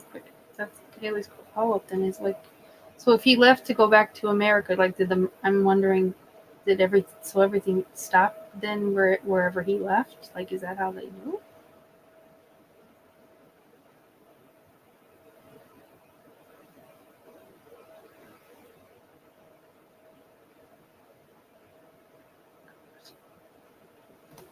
Okay, thanks. Thank you, guys. That's the Holmes link there, guys, because this is that's a monster.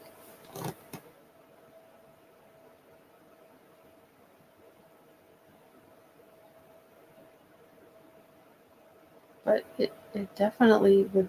I think he fits the bill, like the true mind of a deviant is.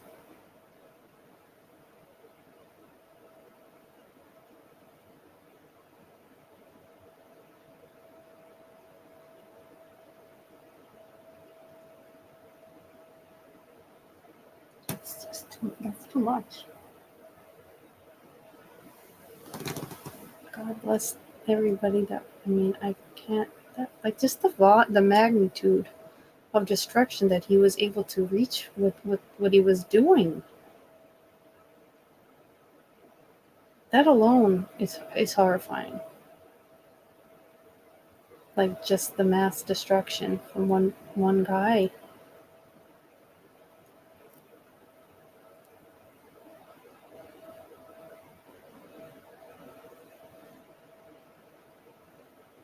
Kevin said, I can't remember if you. Okay, be right back. I'm going to make a coffee. Candy. Here I have. Okay. Oh, was he married, Kevin? He was screwing around. Well, it makes sense. Yeah, this is mass deconstruction on a whole other level. I'm sorry. There's no way. What woman would ever say, I'm okay with this? I would like to believe if he was married. She had no idea. God, please.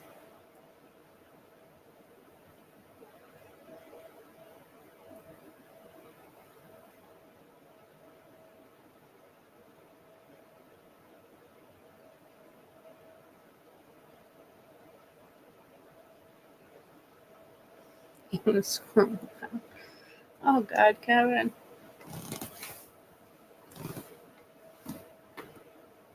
You know what, Kevin? That would make sense if the marriage was even a scam. I think so. I think it should. I truly think it should be, in order for us to be okay with it.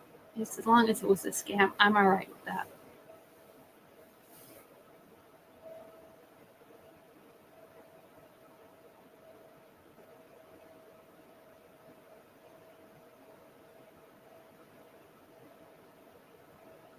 Pudding Lane, is that right, Haley? Is that the name of it? Pudding Lane?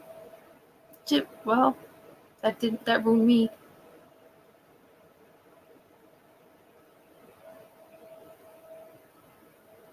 Pudding Lane sounds horrible. It sounds messy. I don't know.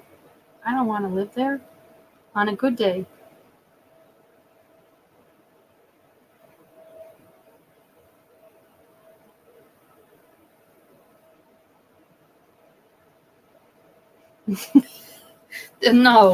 No, there is nothing fancy like Chesterfield, Kensington. No, Pudding Lane.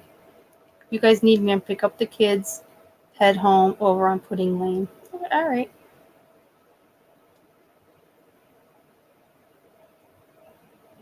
And Pudding Lane was where the Great Fire of London started. Yeah, it should. They're definitely. I'm all right with it being Pudding Lane. I don't want it to be anything but Nottingham. Nottingham. Nope. Keep going. You're close. You're close. Am I? I don't feel like I am. I don't feel like I'm close.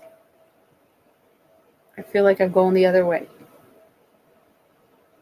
I should bring it in close. Maybe is it Jodie? Maybe like a Jodie Foster. Is it Jodie Foster? Question mark. Jello Alley. Yeah, that's right. Now I thought it started with letter P. Kept the King Penny. This was London, 1666. What do you think that city was? I can't even imagine. I doubt that there was storms. Oh no, there definitely wasn't. Make yourself a cup of tea, Ellie. A nice cup.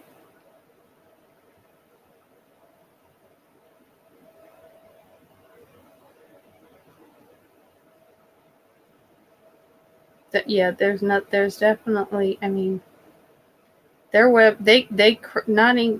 squad crashed when Diana died, right? And those were modern times. So, oh my, could you even imagine what it had to be like in 1666? I can't. There's just no way.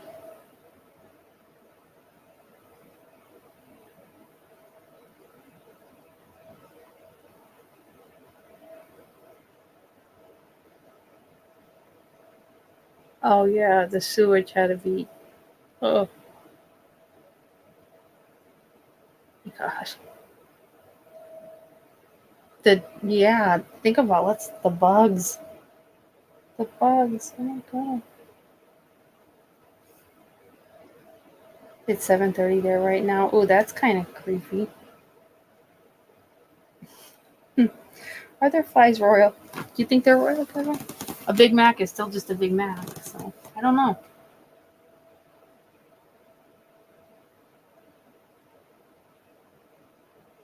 That's really creepy.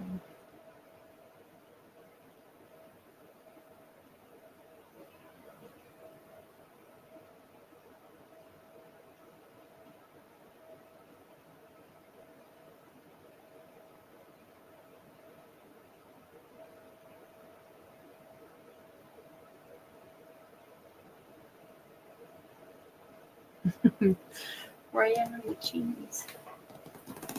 Like, I'd like us for us to at least say Royale. Like, make it totally as awful as possible.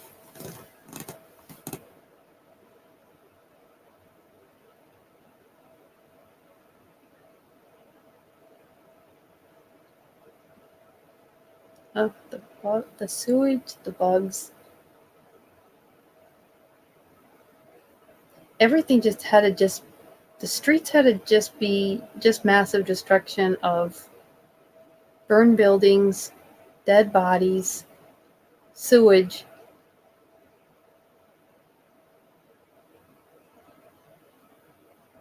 Yeah, there's nothing good. There's nothing good going on. There's no. How could there be? How who's putting? Where are we at? Where are we going? That there's anything normal? I don't see. I don't know how they got. I mean, it's massive, but it's also interesting to see how did they get out of that hole? How?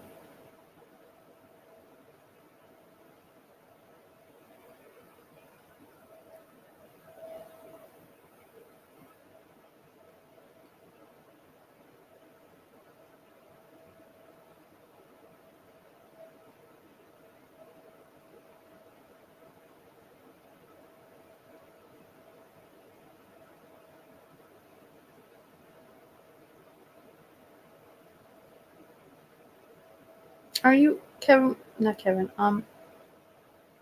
Ed, are you like a central mount? Like what time zone are you? Central Mountain.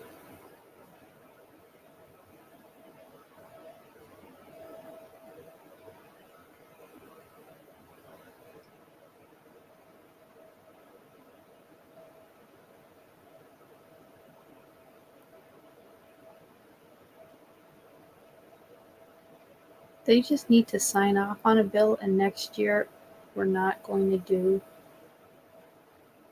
the November savings time. I know that for sure. People who don't like pickles are so bored. They're like, I'm gonna have them. I think we're mountain. Yeah, you're mountain time. Yeah, because it's 3:30 here. Yeah, I think you're mountain. I think it's considered mountain time. Because I'm New York time. So yeah.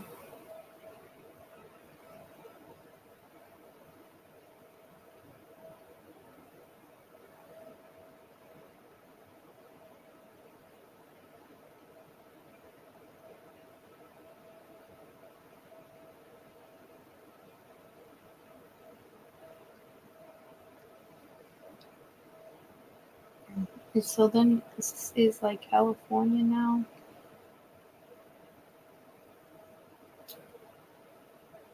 12:30 a.m.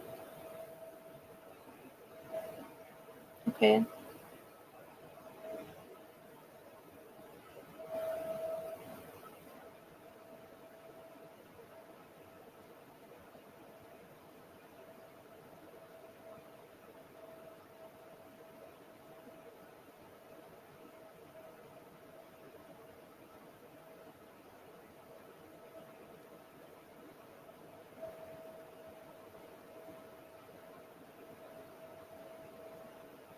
Interesting. Do you hear what you were gonna say yet? I was going to run to the bathroom, but I don't know if I should wait. Maybe I'll run really quick. What I will do, though, is the link in case anybody wants to come up on panel. Yes, I did, Madonna. It was a real, ugh. I'm still not great from it. The lower back pain and the fatigue and the headaches are just brutal. There's the link, guys, if anybody wants to pick it up before I run to the bathroom. I can let you guys up. But British Columbia and Washington State are an hour behind us. Okay, that's good. Yeah, run for it.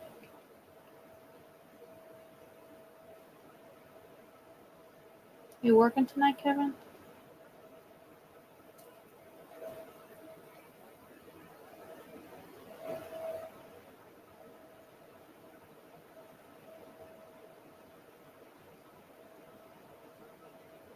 Okay, I'll run really fast. I'll be right back, guys.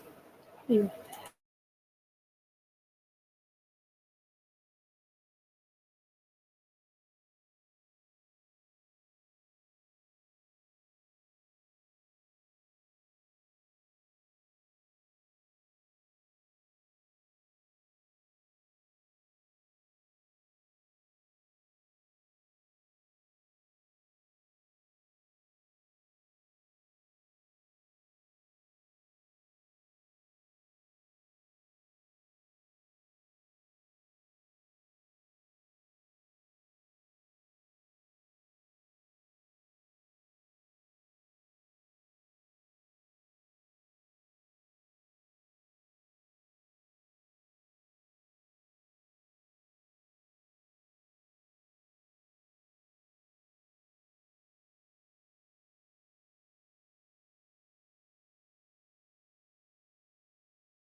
Okay, I'm back. The diamond said so many people getting sick, same symptoms. I hope you're fine. The back pain has definitely eased up, but it's a constant like a hangover headache, and it's the worst fatigue anyone who's done absolutely nothing could feel.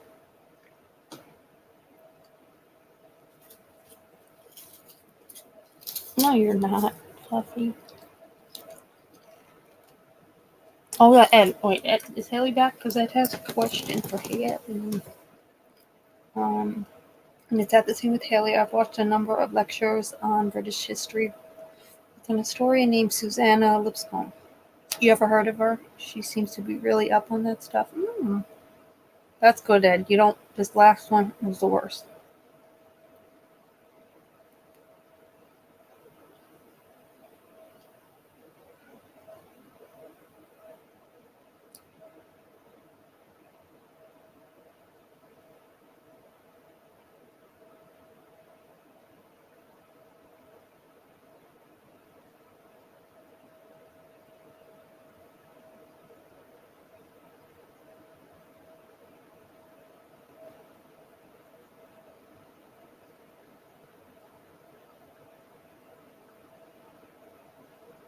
Stay healthy, Ed. If you could outdo this latest strain. Oh, God. I would tell you to do whatever you have to do. because it really, it's an awful, that feeling is awful.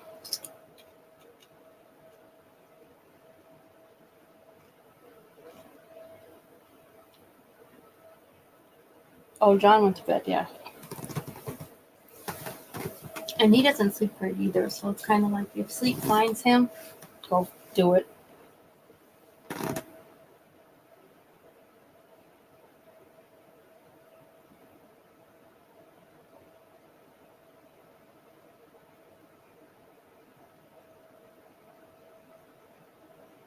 Yeah, I did twice. That's it. I'm good. I'm not doing any more.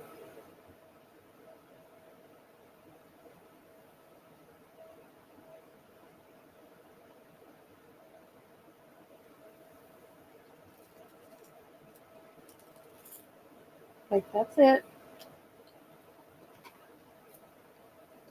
When we did the vaccine at the start too, we were like, oh no, we thought we might have to do it yearly, but it's more than yearly. Like to be up to date, I don't know how they'll do it.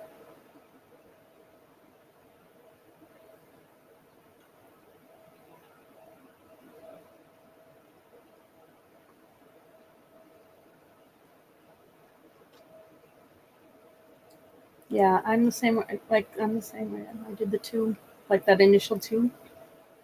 That's it. I'm not going for any further.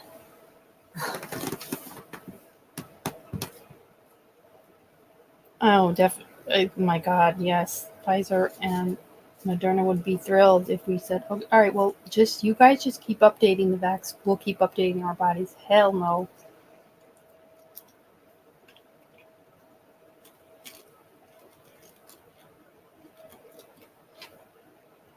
But tell me any other way.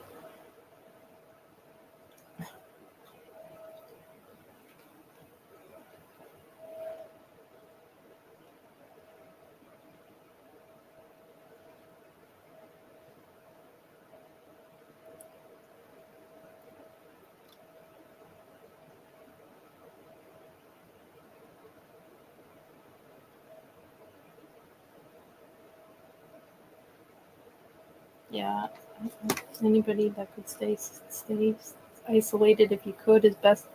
That's the only way because this one's been brutal.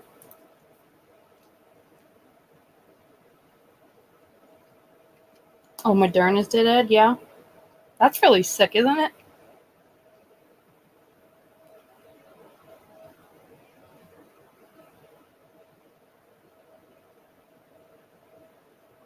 Jeez, that's a very like it's really morbid.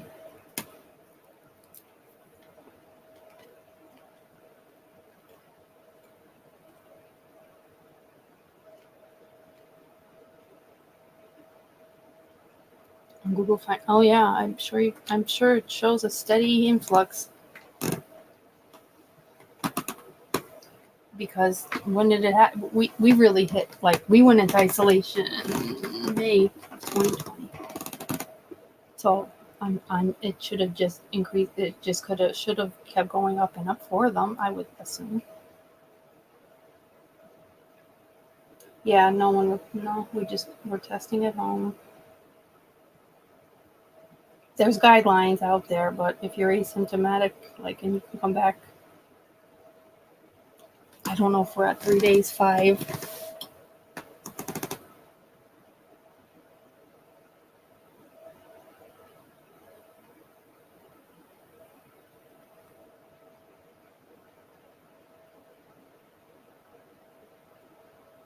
It just same thing with all these ask your doctors. When that advertisements I think was like 2020 and into February 2021. Yeah, yeah.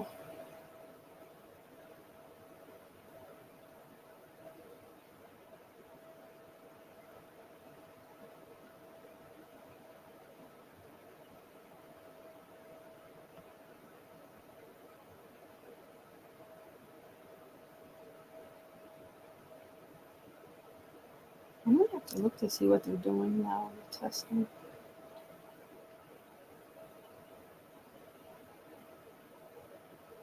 Cause I tested when I tested positive, that was the end of September, but I had awful symptoms. There's like 11 or 12-inch live chat right now, Kevin. I mean, Edward. Guys are my faithfuls.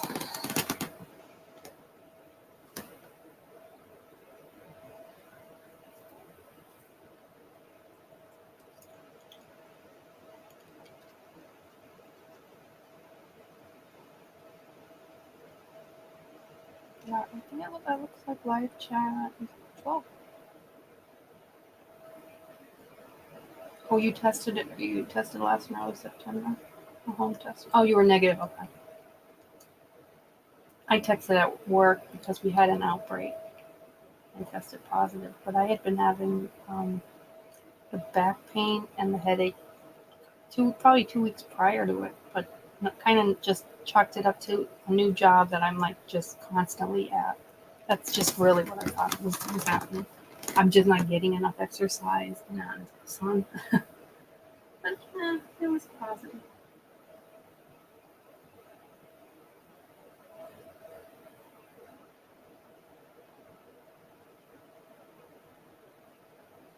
Oh my god, the body aches the first week after I tested positive, those body aches are the worst. Because I was sick again I want to say a few weeks ago. I've never had such a high fever that made me so crazy out of sorts.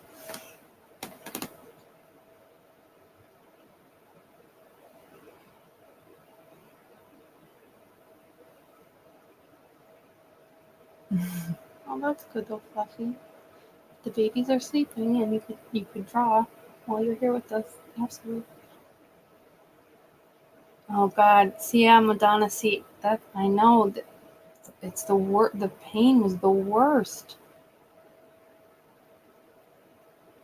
Yeah, the last one, and I didn't even test. Like I've just been sick since that point with the other problems, but like this fever was a couple weeks ago, and I've never had such body aches that you literally from the tips of your toes to every effing finger. It's awful. Yeah, if it's a fever, I need Tylenol.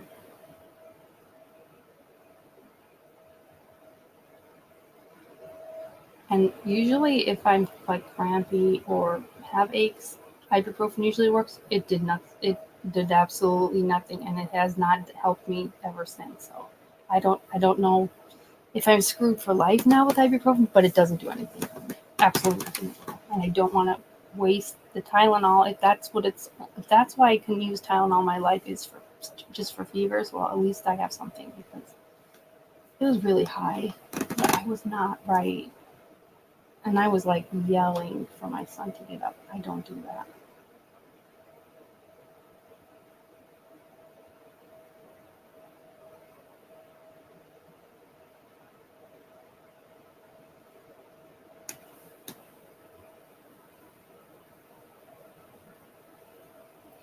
I had some pretty vivid dreams too. Not good, not good. Like just scary stuff.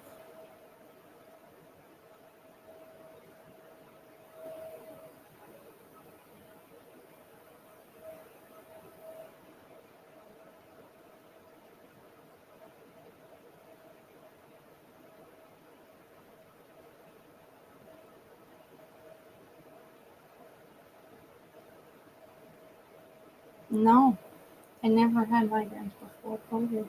No.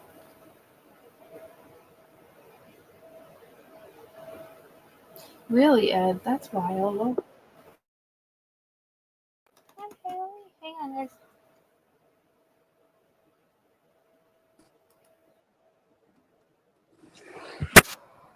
Hi, girl. Hey. Just hi. Just make sure you're only in StreamYard, right? Just make sure you X'd out of your YouTube because you're here in StreamYard, and I love it. I know. How are you? I'm really good. Yeah, I just made myself a cup of tea, and then my Frenchy Dave, he was looking at me like, "Where's my breakfast?" So, so Where I is? just, so I just fed him. Oh, did you? Mm. Oh my God! So yeah, so nice to catch you. I'm so happy you're here. We love ourselves, Haley. Oh my God! So yeah, this H Holmes. Oh Oh, my God, Haley. you've got to look into this. There's so much out there on him, like so much. I can't imagine how there couldn't be, right? I mean, if Yeah, he's building like the size of murder motels, basically, right? yeah. The amount of destruction you're able to achieve with that alone, but then Yeah. so you have fires that continue. You don't have proper sewage. I mean, I don't know what they had in place that even got them out of such a horrifying situation. Well, they had tea, They had their tea. You're right. and so yeah, that was all right. They had their tea. They had their tea. That kept them going. We Yeah. do. I love Haley's accent. It's so pretty. Oh, really? It's lovely. Everybody's in chat. It's like, I love Haley's voice. Like, Oh. Oh, I hope it's not too like Essexy. no. Mm-mm. Is it what time is it now, Haley, for you? Right, for me, it's like just coming up to 9 o'clock. Yeah. Yeah, in the morning. So Yeah. It's 4 a.m. here now. Oh my God, how are you still like I don't awake? sleep great, and especially with this last COVID, like it just did me in. Oh God, I've had it twice now. Yes, did you? I mean, and I've had it. Well, this one would be the third, but this is like no other. I don't know. I don't know what to even say about it. The second one I had was much worse than the first, and I'd had the injections as well before that one. Yeah. I was much worse with it. But my daughter, or actually two of my daughters, one's a pharmacist. She works in our local hospital, so we're kind of in that like national health kind of bubble. Oh, okay. She lives with me. She's in her 20s, but she lives with me. And my other daughter, yeah, she kind of makes like cancer drugs and stuff, and she works in the same hospital. So we've like, yeah, it's been it's been right. Yeah, it's been a difficult time, but you know, which thankfully, thank God, we're all like okay, and Yes. yeah. I mean, I agree. I guess we have to count whatever blessings we have in front of us, for sure. But it hasn't been easy for anyone. It's not. No. I mean, and No. right now at the moment, I mean, people over here, they're struggling. You know, they have Yeah. to go to food banks. You know, there's kids starving. It's like, Oh, I know. it's what's going on. You know. Yeah. Well, Ed, that's it. They can't give us an answer on that. Because it's an ever-changing virus. I don't think they can. No, this is the trouble, isn't it? Because obviously we saw a second strand, like in that second wave, it kind of like manifested. Right. And it seems as though that's what's continued to kind of happen. Mm-hmm. Scary stuff. It is scary. That's why it is kind of also good to have places where you can kind of go, and whether it's you're talking about the stuff or we're not going to talk about it, you need something. I think it's otherwise you get in your own head. Yeah, definitely. So what have you been up to then, Rose? Because you kind of went off for a little while, and I was really worried. I was like, how can I do a welfare check on someone? No, because when I stopped, I was working this past summer. It was a new position it was a really good position, but a month and a half into it, the facility had a COVID outbreak. Oh no! So I was not even part of the health plan yet. I was still just paying, like, the healthcare choice. So like it's just like our stock market that you can go into and whatever you can. Yeah. It's not good. People, like you said, people are truly losing everything. Yeah, they are. We're seeing people being, the eviction rates are so high, homelessness, poverty. The homeless, yes, the homelessness. Oh God, I know. Yeah. Mental health right now, is a massive thing. Massive. It's massive. And in fact, my daughter, because I've got 5 children, Oh, okay. And because me and my husband, we've been together like 30 years. Yeah. We had like we had our 3 older girls. We had a 10-year gap, and then we thought, you know what, let's just like have another couple. So then I've got like Ruby and Stan. Well, my daughter Ruby, she's 15, and her mental health deteriorated so badly because of COVID. And when she went back to school, her anxiety it caused her to self-harm. It's the most horrible. We've been through a terrible time with her. Thankfully, right now she's got the help that she needs, but she found it so overwhelming being kind of isolated for all that time. Then going back into a school setting where it wasn't quite right to start with. There were mistakes being made, and it caused her to be anxious being around people. So we've now managed to get her into a smaller setting where she's getting, art therapy, she's getting counselling. So, and then my son, bless him, he broke down one day and he said to me, oh, because he's very social and he's really into his gaming. So he was in touch with his games. And he just broke down one day, and I was like, "Oh my God, Stan, what's wrong?" And he was like, "I never thought I'd have to go through a pandemic." And I'm like, "Oh no!" And he was so lonely. And so I think not only did it affect obviously everybody in a medical way, but the mental health of adults and our children, affected them massively. Still is. Yeah, that's so, to me, that is frightening to think of that. They don't have any backup to turn to. No. Jesus. Yeah. We've been asking my daughter Ruby, she's finally got the right help, but we've been, crying for it for over a year. It took a year to get Ruby to the position she's in right now. So it's been hard. Yeah, Tough. it's taken its toll on every possible place. Yeah, absolutely. How old is Sam? Stanley, he's 14. Oh my God. He's my baby. Oh.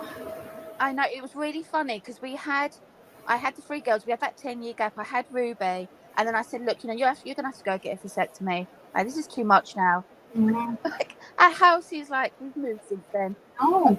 We haven't got the room. So anyway, booked his vasectomy, and then he was so worried that like something might go wrong and he might not ever be able to use it again. That we had like this last minute on my front floor. Next day, goes for his vasectomy, and you know what? I got pregnant with our son on that night. Oh my God. You couldn't make it up, could you? No. So, but what a gift. So, It was up. It's brutal Oh dear. when you don't have answers for your children. It's. I know. It's hard. So, what cases have you kind of been like? We've been reading the Chris Coleman Yeah. and it's been rough. It's rough, isn't it? Oh yeah. This past reading tonight was rough. Yeah. He's a horrible creature. I know.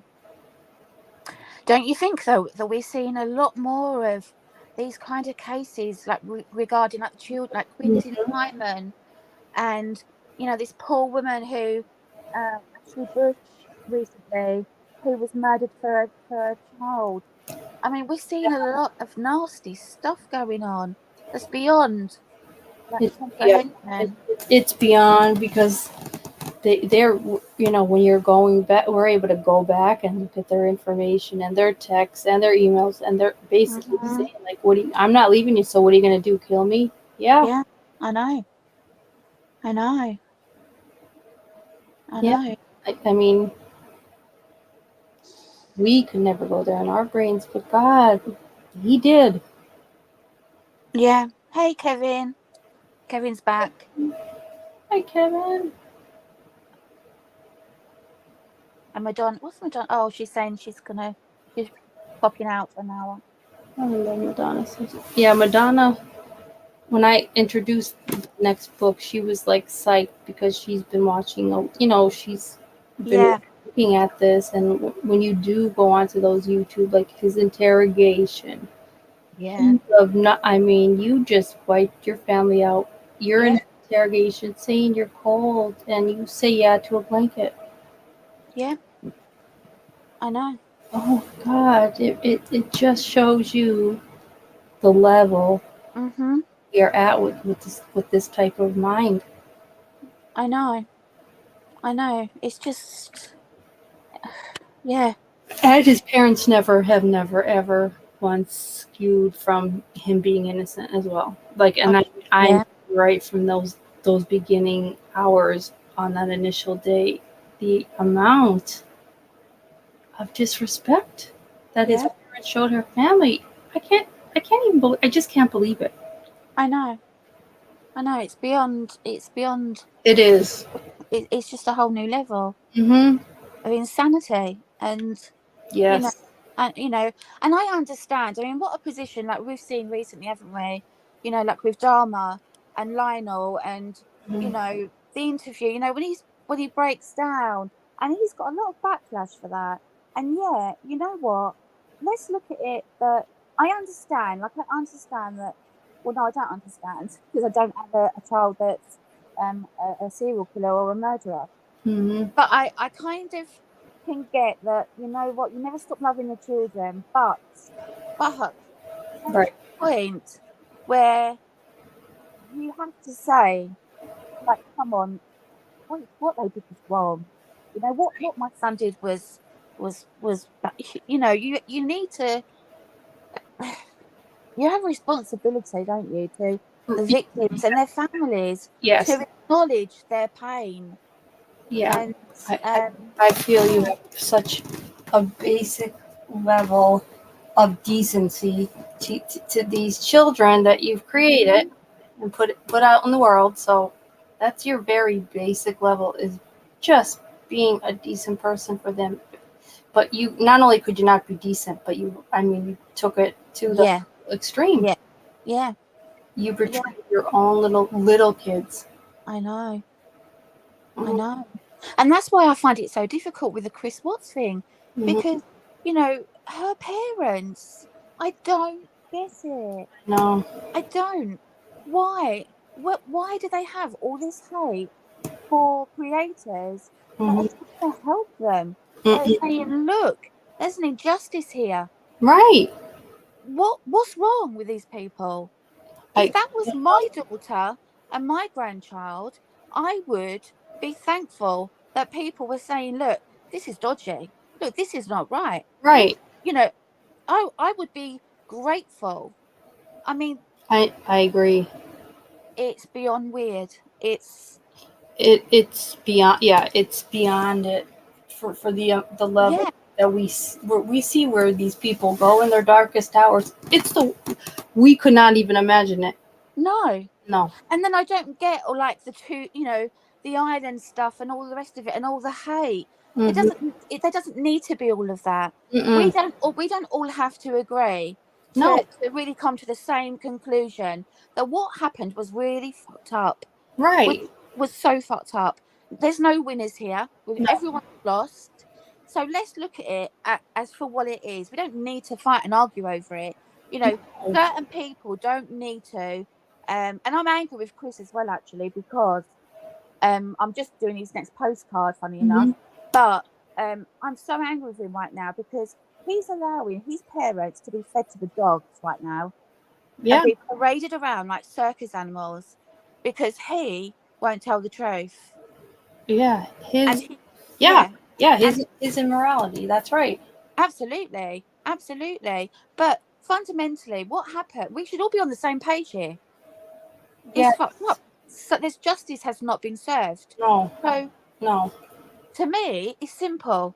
It's really simple. We we go in and find out where NK is. We do. It's just simple.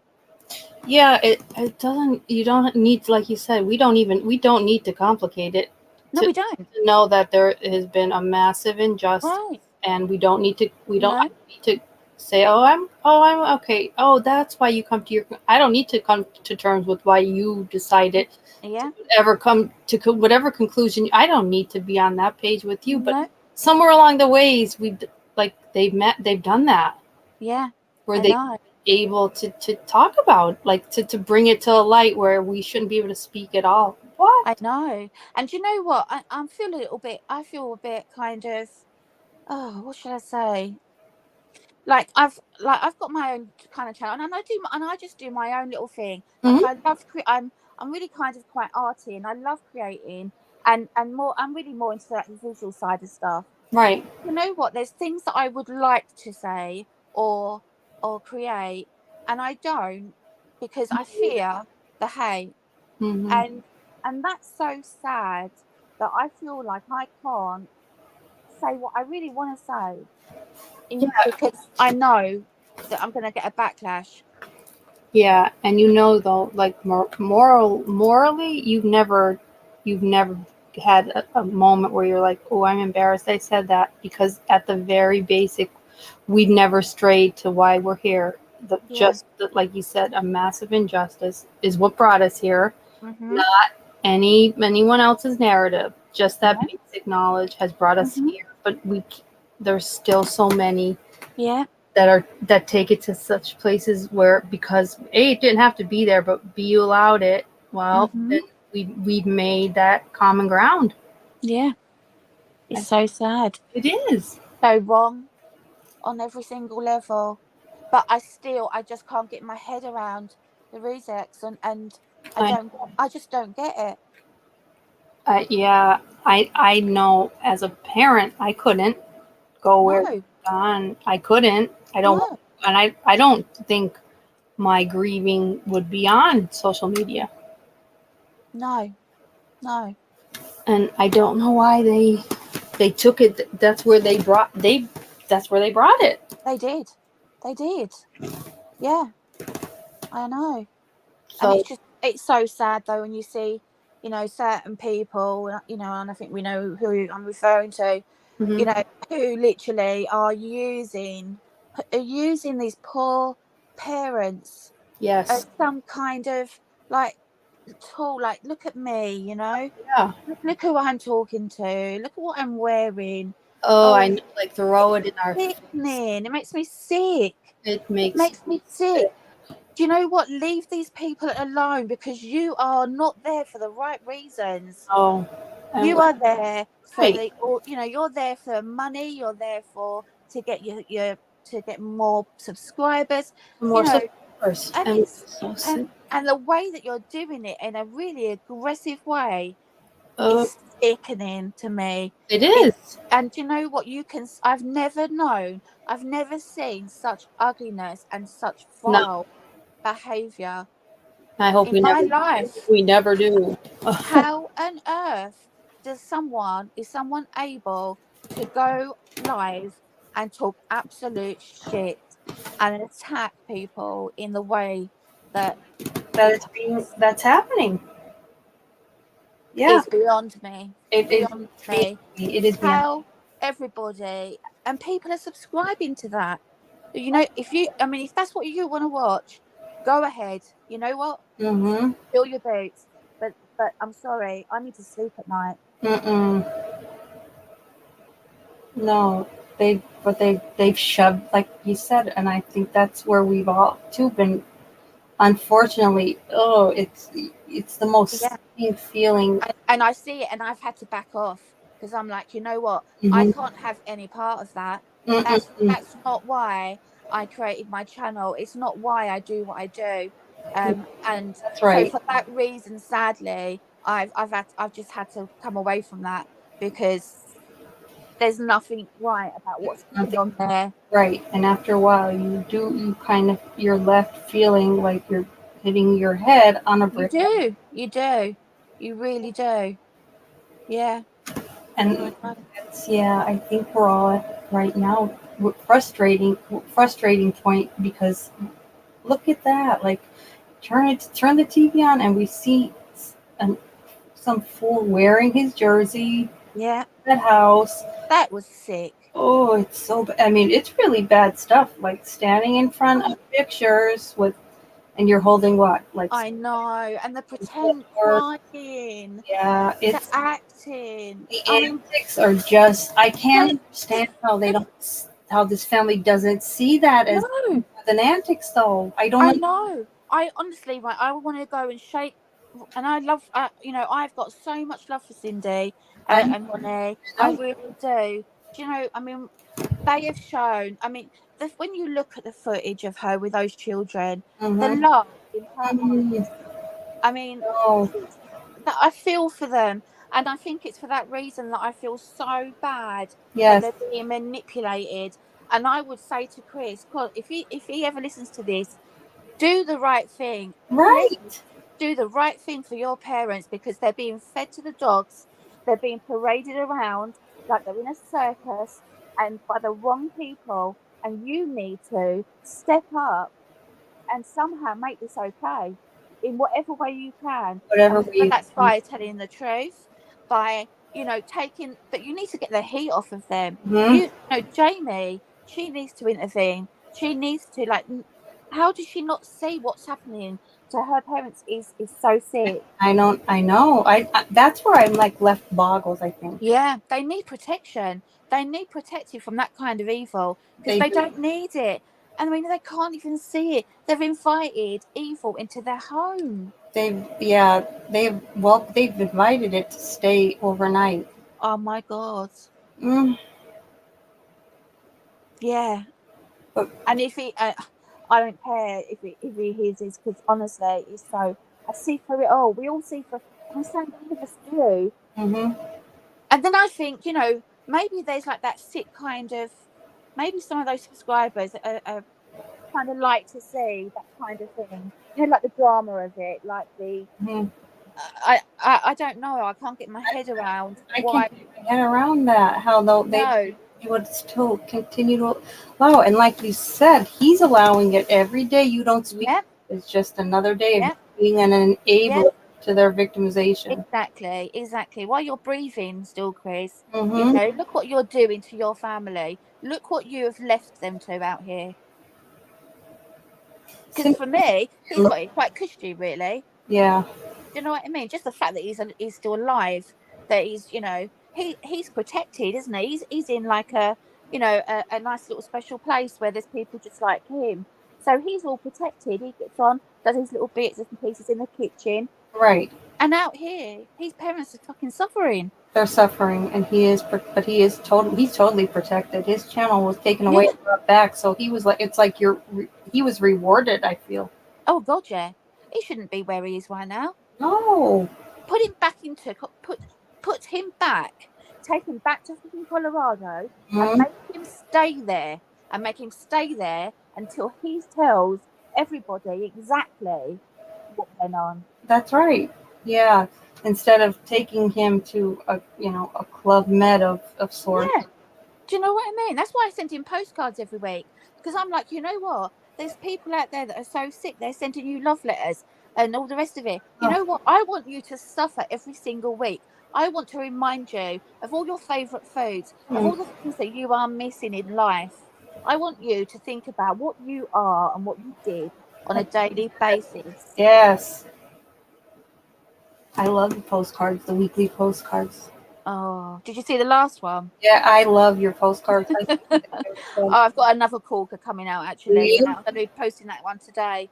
Yeah, I love it. Honestly, I just love it. I love it. And can you imagine what I love about it is that like all of the staff, like that guy has to go through so many people before he Yes. gets it, and they must have a right laugh. It's all about making him feel really embarrassed and small, and and I never ever, when you look in the description, like I've said from the very start, I would never send anything that No. was about family. No, I would never send a picture because that's the whole point. That's it. I don't want him to hang those kind of things on his wall. I want him to see real life, what he's missing, all of that stuff. Yes. Like, what do you miss? You don't. Yeah, I know. What does he Yeah. miss? Food? So like last week it was like the green chili because it's one of his favourites. You know, I really look into it. You know, I'm like, you know what can I fucking, Oh, God, what can I that's give you this good. week? You know. So Yes. yeah, so this week's a really nice one. Isn't it? Oh yeah, I love. I love it. You have to take. You have to take time with your research. Yeah, it does. Yeah, it does. But like I said, I'm because I'm kind of more like visual. I Mm, mean, I put maybe later on I might just kind of do some live and do some bits and pieces. But I'm just kind of like happy in my place, yeah. I'm just happy doing my thing, not for anybody else, but just Right. just That's, for me. yeah. And Free. and I'm okay with what I do, and I'm okay with what I send, and so that's okay. That's fine. That's And fine. and if people like it, then it's lovely. It's lovely when you get people Yeah. subscribe and you get people that look at your work Yeah. or comment, and that's enough for me. Yeah. Yeah, I I agree. don't I don't need to put on a jersey Mm-mm. and cry Oh my God. and make people suffer and make people go through pain to get a subscribers. I don't need to do that. I don't want to do that. I don't want to do that, and I don't know. I don't know. I don't know where Jamie's head is in all this, unless it. I don't know. Is she that far gone? Well, she was really protective, wasn't she? Yeah. And she was. So I don't know what. How did he get past that? I don't know. No, I don't. I don't. Because if they couldn't see it, I was thinking she's going to see it. Jamie's going to see it. If anyone will be Mm-mm. through that, it will be her. And I've kind of been waiting for her. And if you see this, Jamie, please, please Right. talk to your parents and please get them out of that situation because it's not helpful for them. No, It's there's not. at all healing about any of what of No. none of it. No, they're hurting. They're hurting too, and they need to be protected, and they don't need that. I know that Cindy's got some health problems going on at the moment. Who wouldn't? I mean, blimey, half the Yeah. family's gone. So, but yeah, Jamie, like, step in now. Yeah. Step in. We should not like feel worse, but we do, which isn't good. But I mean, because we're questioning what are you not seeing Yeah, that we're seeing, that just it's so basic. Like, you need to get them out of that situation. really, like now, yesterday, like Yes, yeah, but right now. you're not. You've invited, in Yeah, fact, invited someone back to come back to your country in a few months. For what yeah. reason, I can't even imagine. No, You're I know. you didn't need to do any of that. He was already doing what No, he needed to do. The level you took it to, for him, in his mind, he's a rock star. I know. I know. And don't you think it's strange how he's evolved over time? It's evolved into Hasn't it? It's yeah. isn't it funny how a few subscribers and a bit of money, and all Hmm. of a sudden you've turned into this psychopath. You've really showed us the underbelly of your beast. It's frightening. Wow, you know? Yeah, Oh my, it's frightening. It's totally yeah. scares me on levels that I shouldn't even have to feel. No, exactly. And we're hearing about these poor women that are being attacked, and Hmm. I mean, come on. Yeah, Jamie. Oh, I hope she hears this. I know. Like, as a mother, as a sister, as a daughter, we're not reaching any of your mass media. Not We haven't targeted any, not one of them that could make you tilt your head a little. Yeah, I know. And you know what? Right, you're right, Kevin. Kevin's just saying about baby Nico. I mean, yeah. I mean, Oh, that was shocking to me I when know. that came out. That he was giving her. It, Yeah. he was trying to get her to miscarry. I mean, oh, And it's so sick in the end, what they needed to just prove, just to make him a vile tissue. yeah. Oh, I know. I wonder if she had miscarried, if that would have played out differently. It would have. I think so. It would have. They went there. Believe me, it would have. Yeah, I believe so too. I really do. It brings you to such a dark place that that you when you were able to look at it now, it's like they were all in that dark place like within those hours after these people being found. Like they're all there. They're right there because this is what they're asking them for test wise DNA.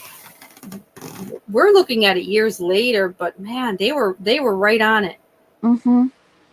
Yeah. Mm-mm. I know.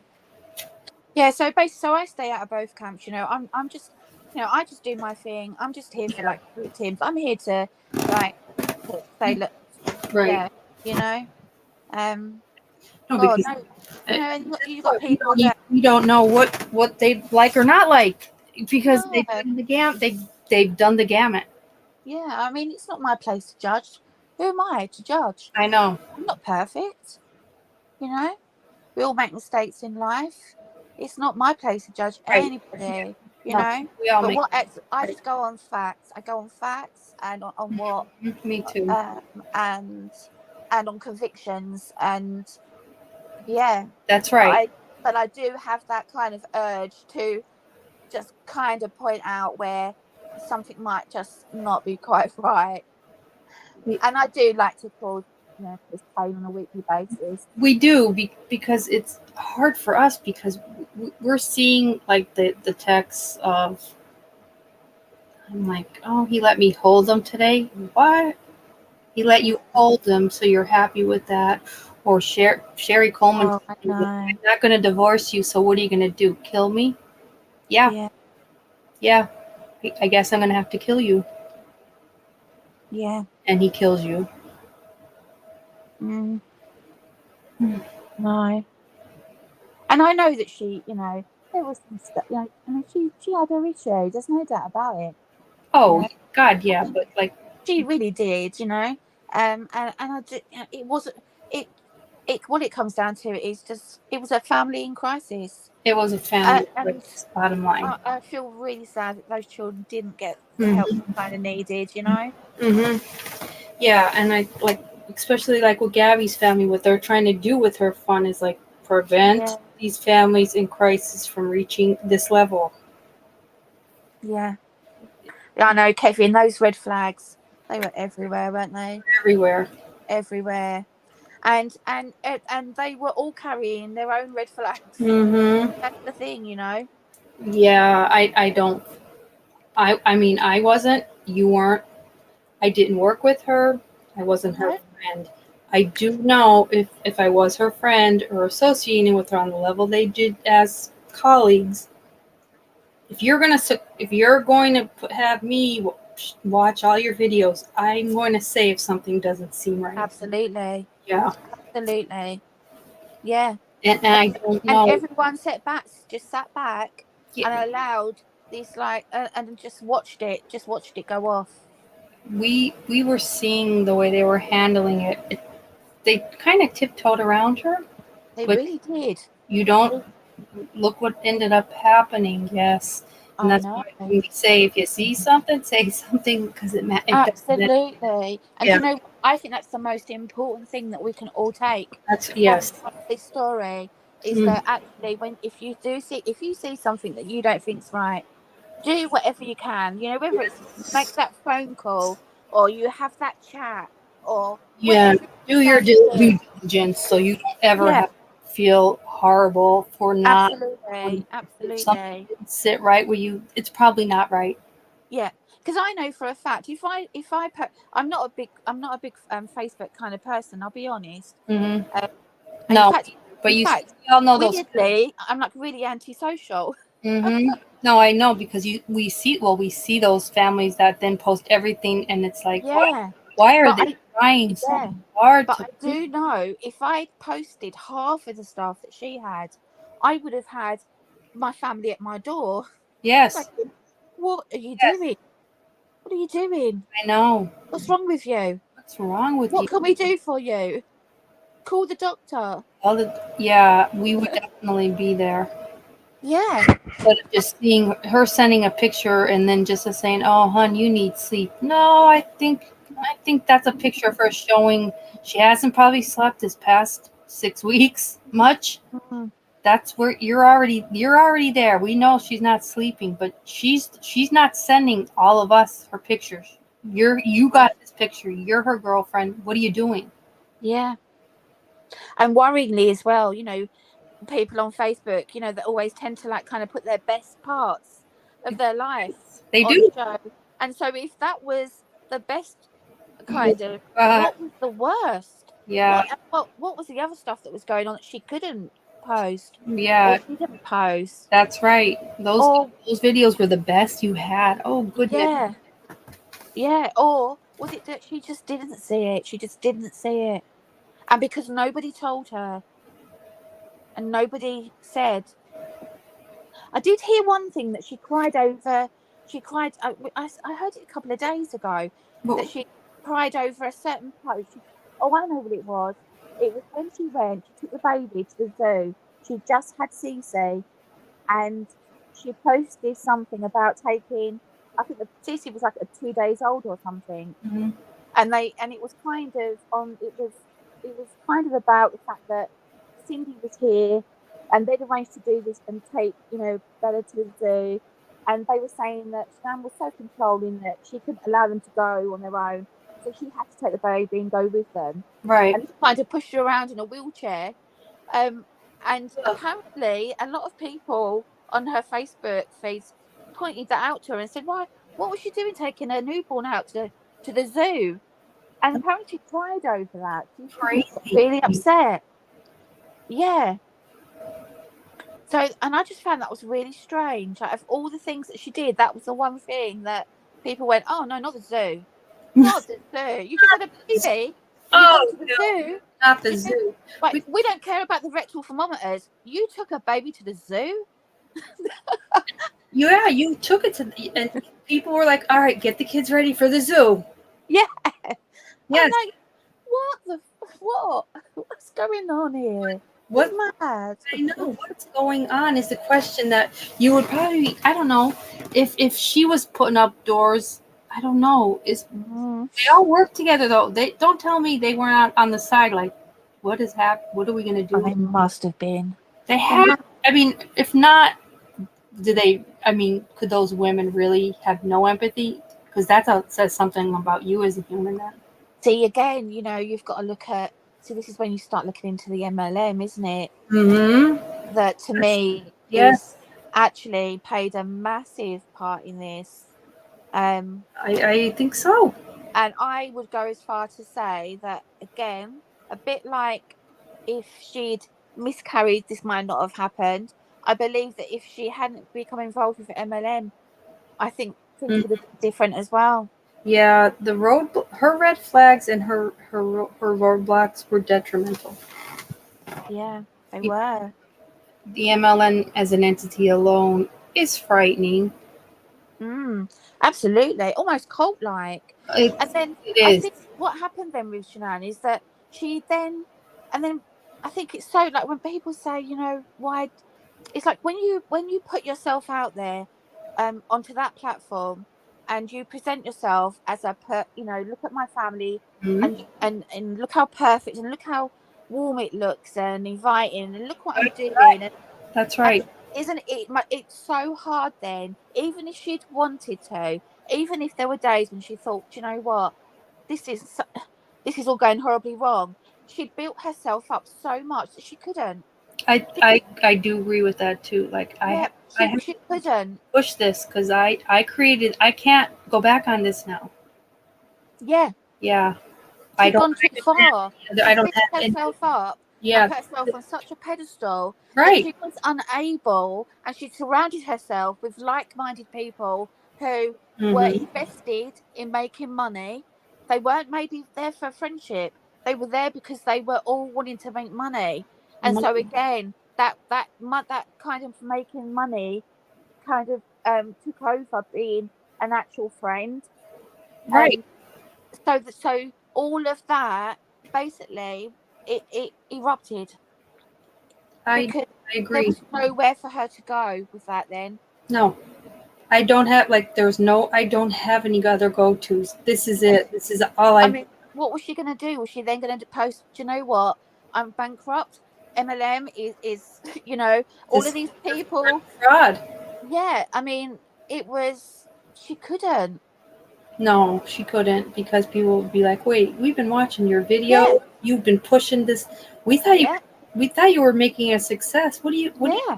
You Like, I've just invested £2,000 because I was looking at you and I wanted what you had, and now right? you're telling me that's not right. That's That's all a lie. no. We've been had by you then, and Yeah, that's right. in her mind. Like I can't. I don't have any. How Where do else you to get go? yourself out of that? You don't. You don't. I just Gone. don't know how she. I don't know what I know.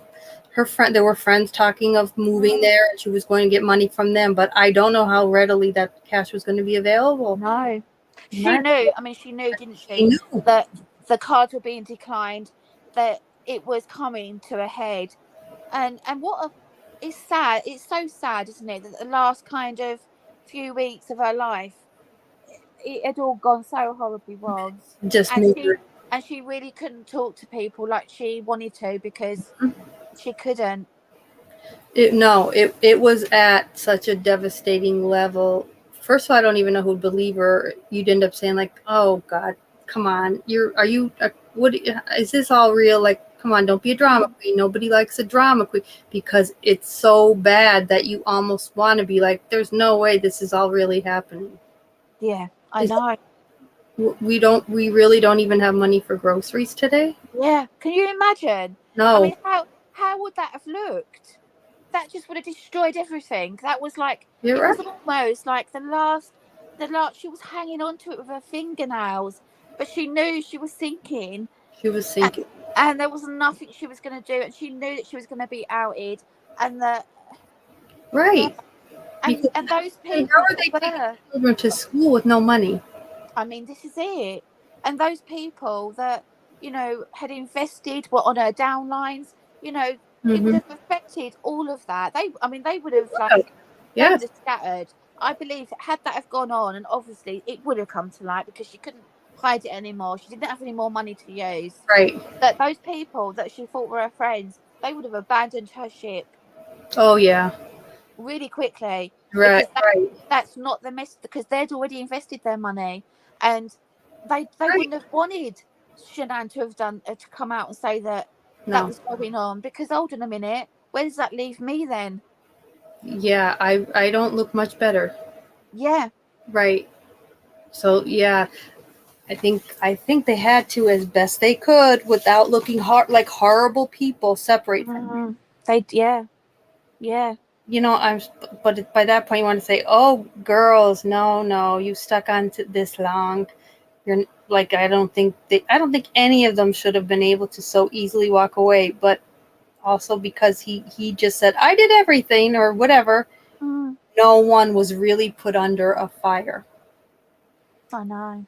to I even know. say this is just how much we knew because they really all knew. Then none of guys, this isn't going to go to trial though. So you know whatever we say to these people, they just want some questions answered so they can close it. Yeah. Nothing was ever really going to be held over their heads. So No. they're okay. No. They're oh if that's the worst we're going to look like is a group of bad friends, well we'll take it. Yeah. Yeah. My God. Really it's so complex. No, no. Like you look much worse than a group of bad friends when there's two little Yeah. girls gone. Oh God. I know. I just wish she could have seen that, and I wish she could have coped as well because, like, I really believe that she didn't cope well with parenthood. You I didn't. think she No. really wanted to. I Yeah. think when the excitement that she had when she was pregnant with Bella, and I think she really had that nurturing in her, or she thought she did, She right. and actually what she dream whatever was in her mind, those rose colored glasses of what motherhood was going to be, Mm-hmm. I don't think it was what Shannon envisaged, because you Was know it? what, it's not, No. motherhood is about being tired, cleaning up shitting nappies, being, it's not all like glossy, and I'm a mum of five and I can say No. that, you know it's hard fucking work. It's a hard job Yeah. you'll ever do. And if And you're I not, think, if you're not that mindset, yeah, it will eat you up. So yeah. And it's not until you're a mum that you actually understand what it is to be a mum.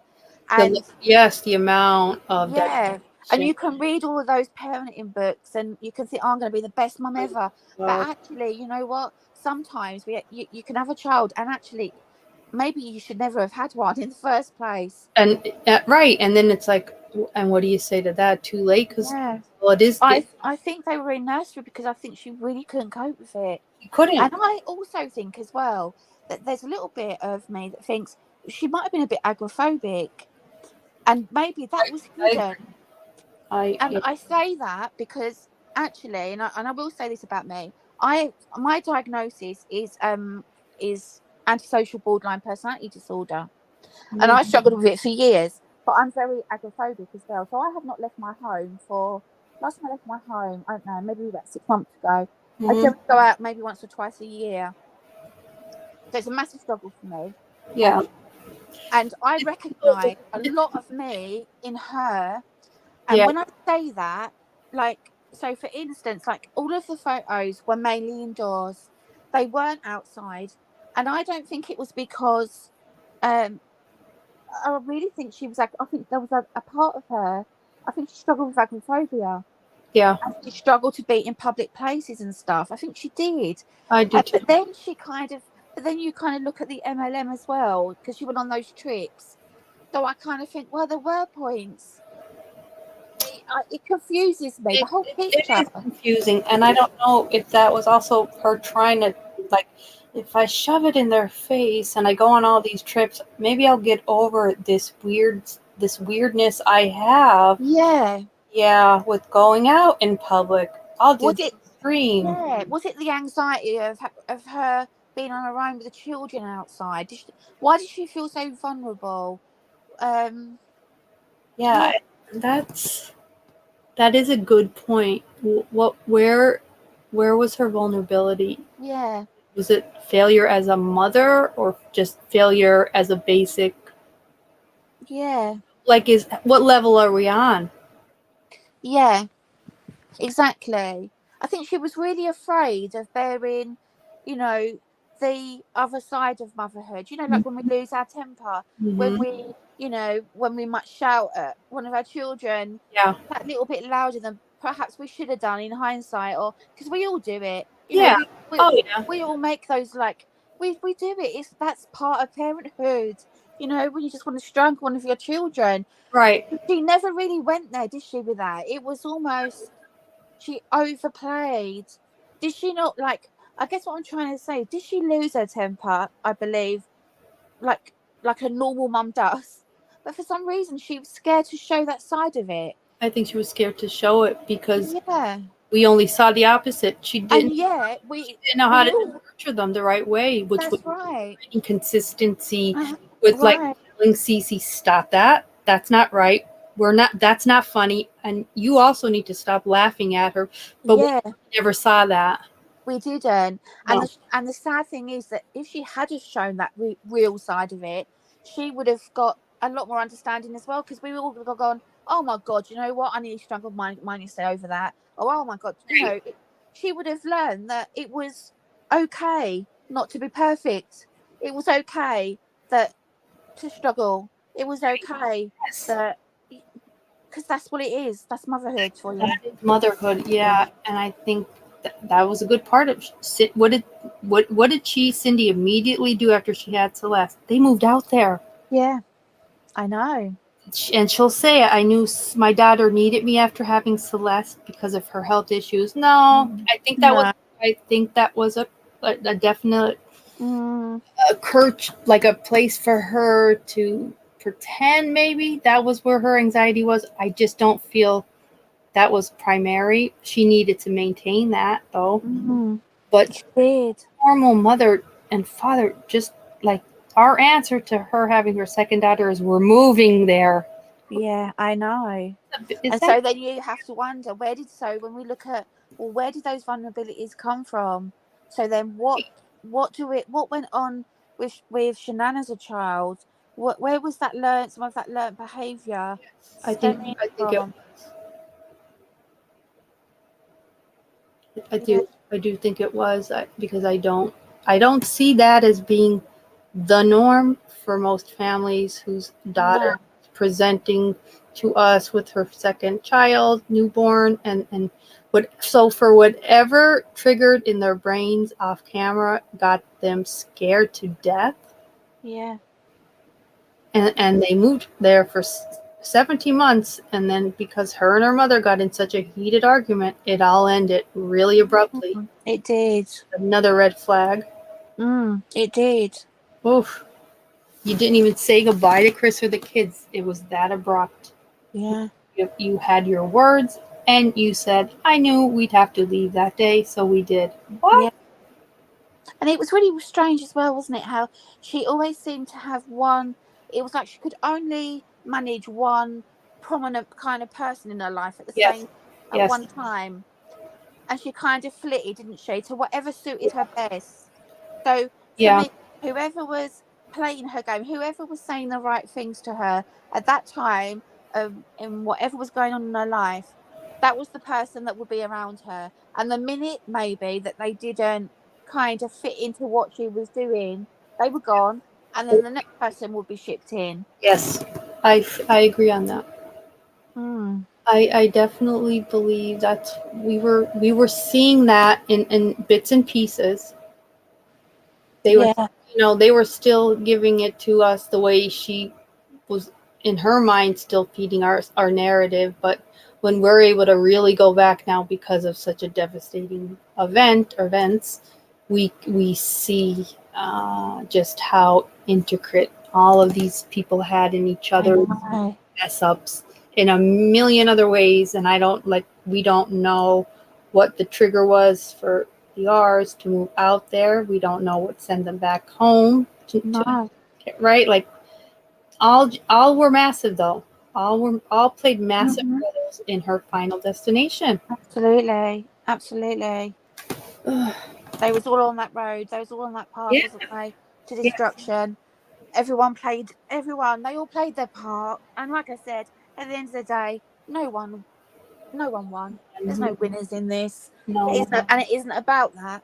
It's No. just really tragic story. And I just hope that, and that's why it's important that we should be able to talk about it for Right. what it is, so that it doesn't happen to another family, so that Yeah. other families in crisis Right.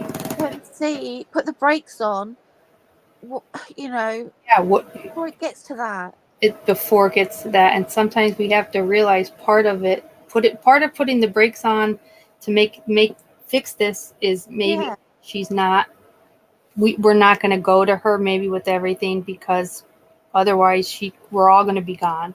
Mm. But they never also got to that level, so i I don't know who was going to take charge, because by the time Sandy did, it was too late. Yeah. Yeah. And Nicole, it's too late. It's over now. Yeah. Whatever you think you're doing, I know you in your mind it's coming from a good place, but it's all a little too late. Mm. Yeah. I don't know. I just wish people Yeah, would just do the right thing now. I know. I don't think anyone else could. I don't think Yeah. anyone else could fix this now but him. And if he is not willing to, I this know. bad spot, but this is where we're at. I'm gonna have to broach this with him in like one of my visuals. Mm, But I'm kind of thinking of the way that I'm kind of going to go about it with him. But because I just want him to, like, I can't get over what he's allowing his parents to I know. do right now. Yeah, If, if you're he just okay with this he's being not right. seeing it, what kind of, I'm not sure. I was looking actually yesterday, at where he's like where he is. Mm-hmm. I was looking at the programs and stuff they've got in place, and Mm-hmm. what, like, they're allowed to have, what they're not allowed to have. Um, Where is he at? so he's in Wisconsin. He's in the state. Yeah, yeah, he's a Coleman. Yeah, he is, and he's in that kind of. He's literally, um, He's a medium security, but it's like it's all people like him. Mm-hmm. So that's which is why he's kind of sitting pretty right now. And he has a job. And he has a little job in the kitchen. It's not so bad for someone that white there. It's not so bad. Do you know what exactly? Yeah. It's not. I mean, actually, it's quite a harsh place. It's not. Yeah, you don't. None of us want to end up there. But for what he did, I think we were better off leaving him in Colorado. You know, yeah, God, exactly. And so, and that's why I think, you know what, he should be moved back. Yeah, and they're doing the same thing with Delphi. They moved this guy twice for his sake. Yeah, so where is kidding? I know. Let's talk about him. Oh my God, Rose. Can you believe it? Oh. Right, look, Rose, when you look at that photo now, right, of him on the bridge. Oh God. Do you see him? Do you recognize it as being him now that we know? Yes. I do. I do. But I'm thinking, am I just thinking that because now I know? Or I think so. I think, but it's like almost blatant. Like, right. we not see that. Well, now, if that was your brother or your husband or whoever, right, I would have known. If that was my husband's partner, because we're not married, we don't want to rush into anything. Right. We've been together 30 years, but you know, we're still like, you know. Right. But I'd know him. I would immediately know that was him. And we have a voice to also match it up. I'd be like, that is his voice. How did she? Well, how? My God! Like this just. But it's all at what level of He was working in the pharmacy. He was developing photos. Right. That's what I mean. It's like hiding in plain sight it's never been scary. I mean, can we ask who's in chat? Who thinks that now that we know that they see Richard Allen now? Like, how did we not see it? How did he manage to be? And did they see it? Let's take it a step further. Do we at any point think any of Richard Allen's immediate family saw it? They must have done. How could they not? I know. I just don't. Because, I mean, and this isn't a big place, is it? Hi, Ara. Hey, Ara. No, it's not. It's not a big place. No. So it's not like he could have got lost in. It's not like New York City. It's not living in London. No. This is a place where everyone kind of knew each other. Yes. But was it so blatant that, I mean, I can't get my head around it. I can't either, for God's sake. No, I keep going back to that picture and I think, God, I see you. Now I see you. I know. I see him. Yeah. But we're not his immediate family. We aren't given all of these, like, everything was just thrown at us once with this guy. So, oh my God, how did we not know? How did we not see his face? How did the walk, the voice? More so, how did his family that lived with him every day not see it? Or did they at any time ever see it because it was too dark, close the book? I don't know how you could not see that. No, and you've got that pretty picture of the daughter on the bridge. Yeah. And then the other thing that really kind of intrigues me, is if we, because there's been a lot of about what, you know, why did he come to their attention? Mm-hmm. You know, what kind of went on before the arrest. So there's a lot of talk about the fact that he stole one of his neighbour's tools, and that might. Now, if that's true, was that him? Was that kind of some sort of sick test? Like, how far can I push this? Like, what can I get away with? What? Because did he feel almost invisible? And I think so. I do think he did. I think he felt a little. Was his ego so huge that he really believed that he could literally walk through the streets naked and they still wouldn't see him? They're not gonna see him because he's the guy. He's Richard that stays under the radar. Yeah. But we see flukes with his personality. We see him being committed a year prior. We see him having it. Yeah. But and also, do you know what else I wonder? Because what interests me as well is that I'm a recovering alcoholic. I've been sober for 4 years now. Mm. Which is one of the reasons why I really wanted to get kind of creative, is because I need to focus. I've got that kind of mind. Right. And he was in recovery also. Now when you go into AA, you really strip down to everything. Like, you strip down to the bones. Yes, you So do.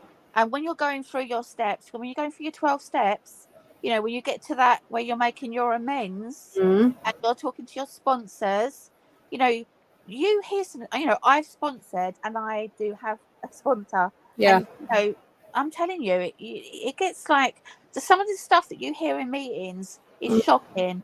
Yeah. And I wonder how much I would, and obviously, it's so, like, you never come out of a meeting and talk about what you heard in a meeting. No. And I'm not about to do that either. No, But you don't.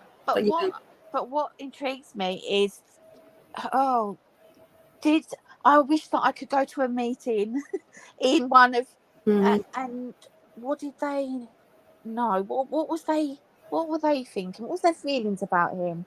Did he give anything away in those meetings?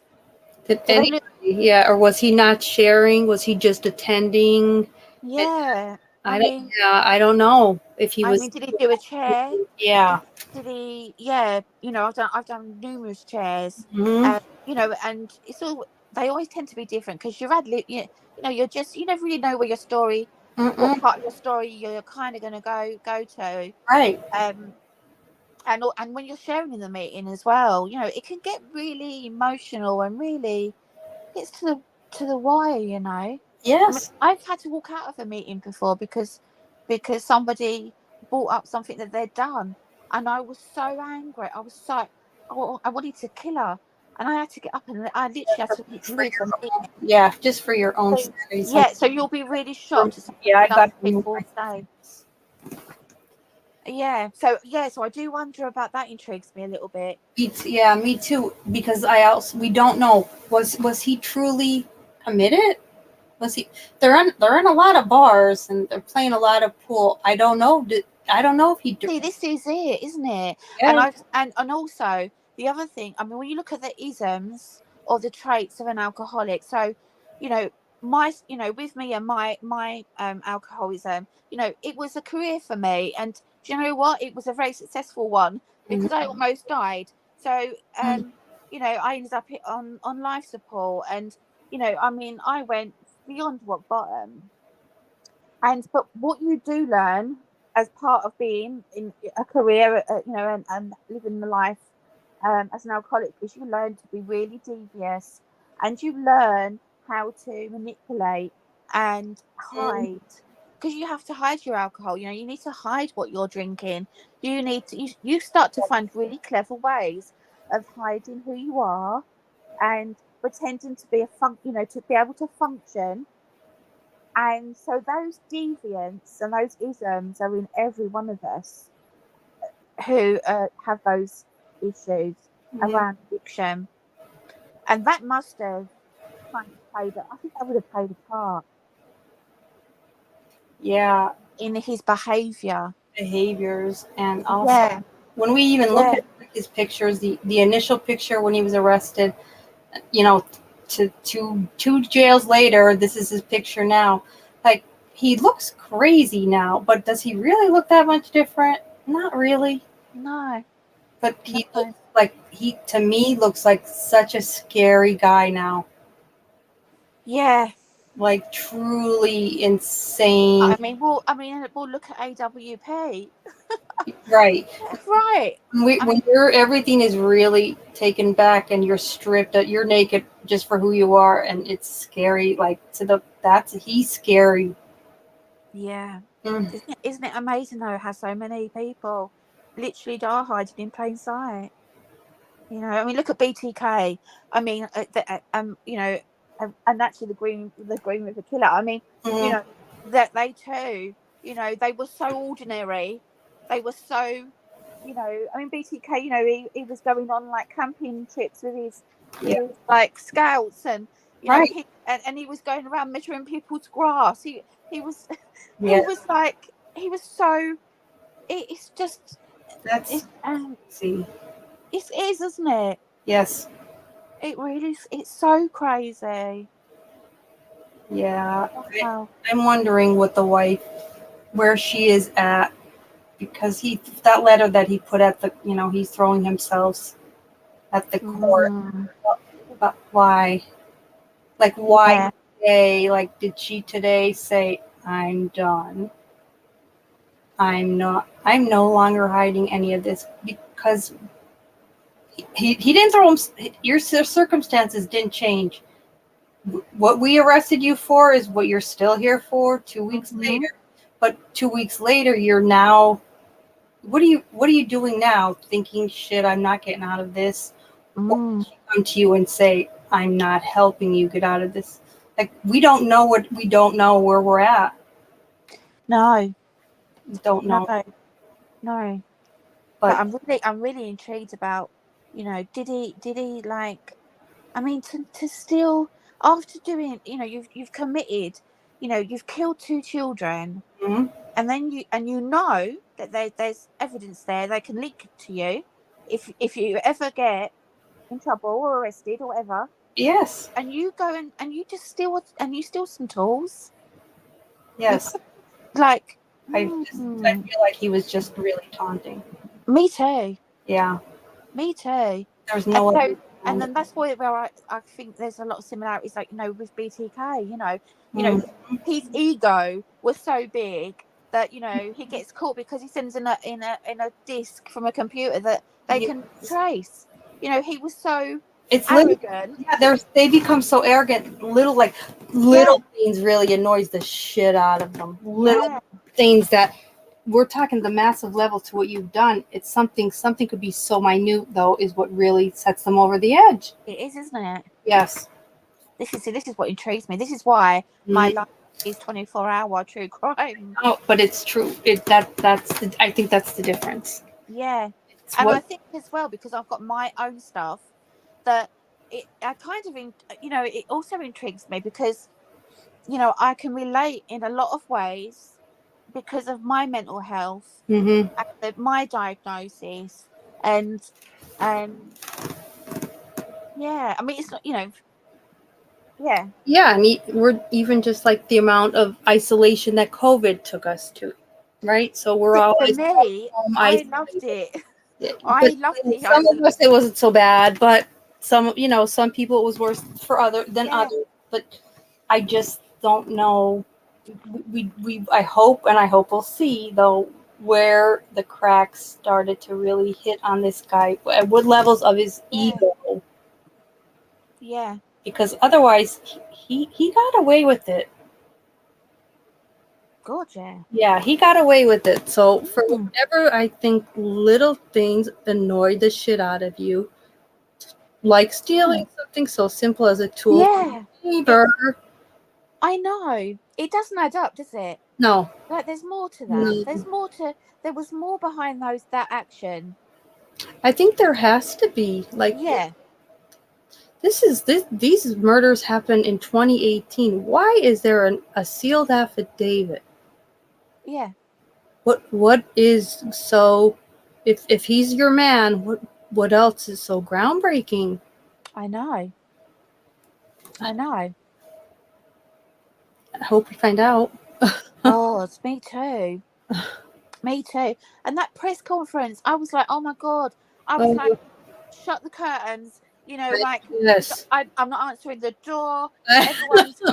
No one's eating. No one's eating. We're just going to sit we here. aren't eating. Oh, we're going to wait because I've got this press conference and I'm going to be told.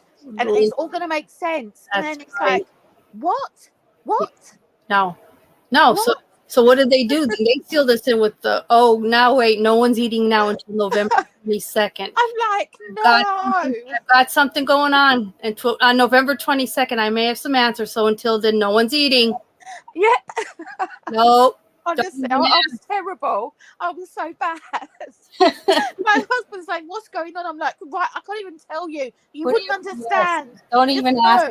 Just Don't ask. that. Walk None away. of us are moving. Yeah. No one speak to me. Keep You're moving. breathing too loudly. I Yeah. need to watch this. What's going on? How do you expect me to answer that? Yeah. Where do I begin? Yeah. Jesus. People don't Oh, know God. yourselves through. I don't know. That one did throw me for a loop with when Yeah. but I'm like, wait, what happened? They initially, if that are what are we being told initially because of a complaint of a neighbor, but whatever happened then after that, how bad is it? Yeah. Give it to me in small doses. I don't know if I can take it. I know. It's too much. You're a mess. No one's eating. Yeah. It's so true. Oh, God. 22nd is like a nightmare date for so many of us. Well, because also we may not get our answers, and then I'm going to have to just say we're going to continue to starve, guys. Come on now. I know. Do you know what, though, I do think is that I've got this horrible feeling that I don't know whether, I don't think he's going to last. I don't know. No. I don't think. Yeah, I don't either. And I don't want to kind of say it. No, but I don't. I agree with you. Yeah, I've got a horrible feeling that we may never know because I don't really truly believe that we're gonna see him even get to trial. I hope I'm wrong.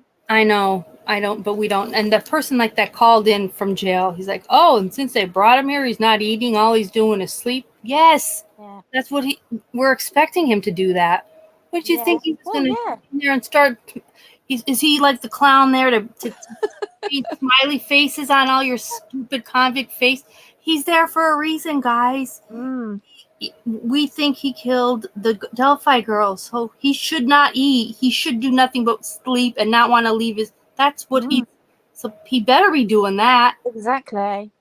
If not, with a whole other, mental health issue. But what he's doing is what I would expect from somebody that is. Absolutely. I kind of give up. I'm giving up. Absolutely. I really feel, and I think that letter was kind of quite telling in where he is mentally. I agree. I think it's almost like, look, I need to make sure that my wife's going to be okay and my daughter's going to be okay. Yes. Before I do whatever I'm planning to do. Whatever I'm going to do, I'm going to put this out there with you guys. Listen, I'm going to it's the last thing that I do. I'm going to leave this here for you guys to pick up. Yeah. I know. So all right, but yeah, I really hope I'm wrong because the family deserve answers, if nothing else. But God, I just can't. To this level, I can't see them laughing. Yeah, if we made it this far, and then these families don't get the answers that even at a very basic, if it's anything to help these the victims' families sleep at night, for God's sakes, people, keep this asshole alive. Yeah. Get everything out there. That cell. God, everything. Everything. Do whatever it takes. Everything and anything. I think a lot of giving those vibes. Yeah, it's like drip feed him and just whatever. I don't care. Keep him breathing. Please. Yeah. Whole version of failure to thrive with this asshole. I know. I mean, look at Jeffrey Epstein, I mean, oh my God. When you look at himself, how many blankets did he have in there? He had wires, blankets. I mean, they may as well have just put the worst. It's the worst. I mean, come on. Even now. There was no wonder that, I mean, of course he died. I've never known someone to have so much stuff in their cell that they could kill themselves. Right. Like, people were shocked at the way Jeffrey Dahmer was killed. Why? Yeah, I know. Why? Did we want to see a senior version of Jeffrey Dahmer live to be 100 in jail? No. I'm quite happy with the fact that Jeffrey Dahmer was sodomized. Yeah, I know. There's just something really comforting about that. It really that makes me look bad. I will take it. I know, and then to be killed, with a dumbbell. Because that's not the way Jeffrey wanted to go out. He No, it wasn't. It wasn't. And he was such an arsehole in prison. I mean, oh my God, the worst. He literally flouted. And what he forgot was it was that he wasn't that. He wasn't all that he thought he was, because he drugged his victims to overpower them. And in there, he didn't have that luxury. No. So it was just like basic Jeffrey in a prison. Right. That's yeah, this doesn't get interesting because this guy really at the court is so boring. Yeah, and it's like he was so weak. He was just so sapid and pasty, and he was pasty. He was a pasty little thing, wasn't he? Wasn't he? He was a pasty little runt. Mm-hmm. Oh, honestly, and bullying grandmas all over the country. Yeah, what did he really believe? He's, I mean, again, mentally, he goes in obviously feeling like he's kind of, this, and he was nothing. He was nothing. He was nothing, So yeah, I was glad that he went out. Yeah, I was fine with that. I thought it was quite. I would have liked Epstein to have a little bit more bad. Yeah, I know. Yeah, I don't think that he suffered enough, but still, he did not suffer enough. It was still short, and I understand, but I would have preferred a Dahmer exit. I mean, personally, I don't believe that Chris committed suicide. Yeah, I know, because I'm like, he was too dangerous to be kept alive. He was going to bring down too many people. Right. So, yeah, I mean, come on. And then they went way over the top then, didn't they? Because then they had to, shove everything going in there. I mean, who has wires? Who has wires? Like a machine with wires. In their cell. Come on. No, I don't. Yeah, I don't think we knew the full. No, not at all. No. Oh my God, do you know what, Rose? I think we've covered everybody. I think we scared the shit out of a nation. I think we've covered everyone going. Trial's over, guys. You don't listen. We just wrapped it up. We wrapped it up for everyone. They have. Let's see how long they could drag this on. It could last years. That's a nightmare thought. Yeah, exactly. I mean, Chris Coleman's didn't go to trial. It happened in 2009. It didn't go to trial to 2011. That's debilitating. See, I think over here in the UK, we're so much quicker. We should be.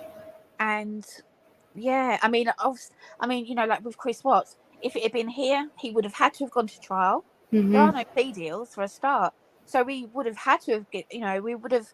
So there you go. That nonsense plea thing. I agree. I know. So can you imagine how interesting that would have been? Really would have. Would have seen NK in that box in the old lady. We would have seen, all of their family. I mean, oh my God, we missed out. We didn't have any of that. You did. You know. And people wonder why we keep going back to it. Well, that's why. How could we not? How could we not? That we didn't get anything. We didn't. There were no answers. It was over and done with. Right. Yeah, we didn't get. There was no justice, no nothing. No. And it's only getting worse on our end because we're having to deal with the nauseum to which level we have to watch creators walk into this family's home and continue to victimize them. I know. I know. It wouldn't happen here. I couldn't see it. It shouldn't happen. It really, I think that our system does screw up with that. With the plea, I think a plea deal is a scary rabbit hole. It really is, isn't it? Yes. Yeah. Yeah. I wish you didn't have it there. Because we're bargaining with the killer. Yeah. And that's what I see it as. You're bargaining with people's lives. Mm-hmm. Yeah, we're bargaining. I don't like that. That doesn't leave a nice taste in my mouth. I don't find there to be any satisfaction of justice for anyone that's been. Not at all. He didn't have to stand. He should have been. He should have been interrogated. He should have been literally interrogated in a court. In front of a jury. He was given pizza, Gatorade, hug. Come on. His back a little bit. Yeah.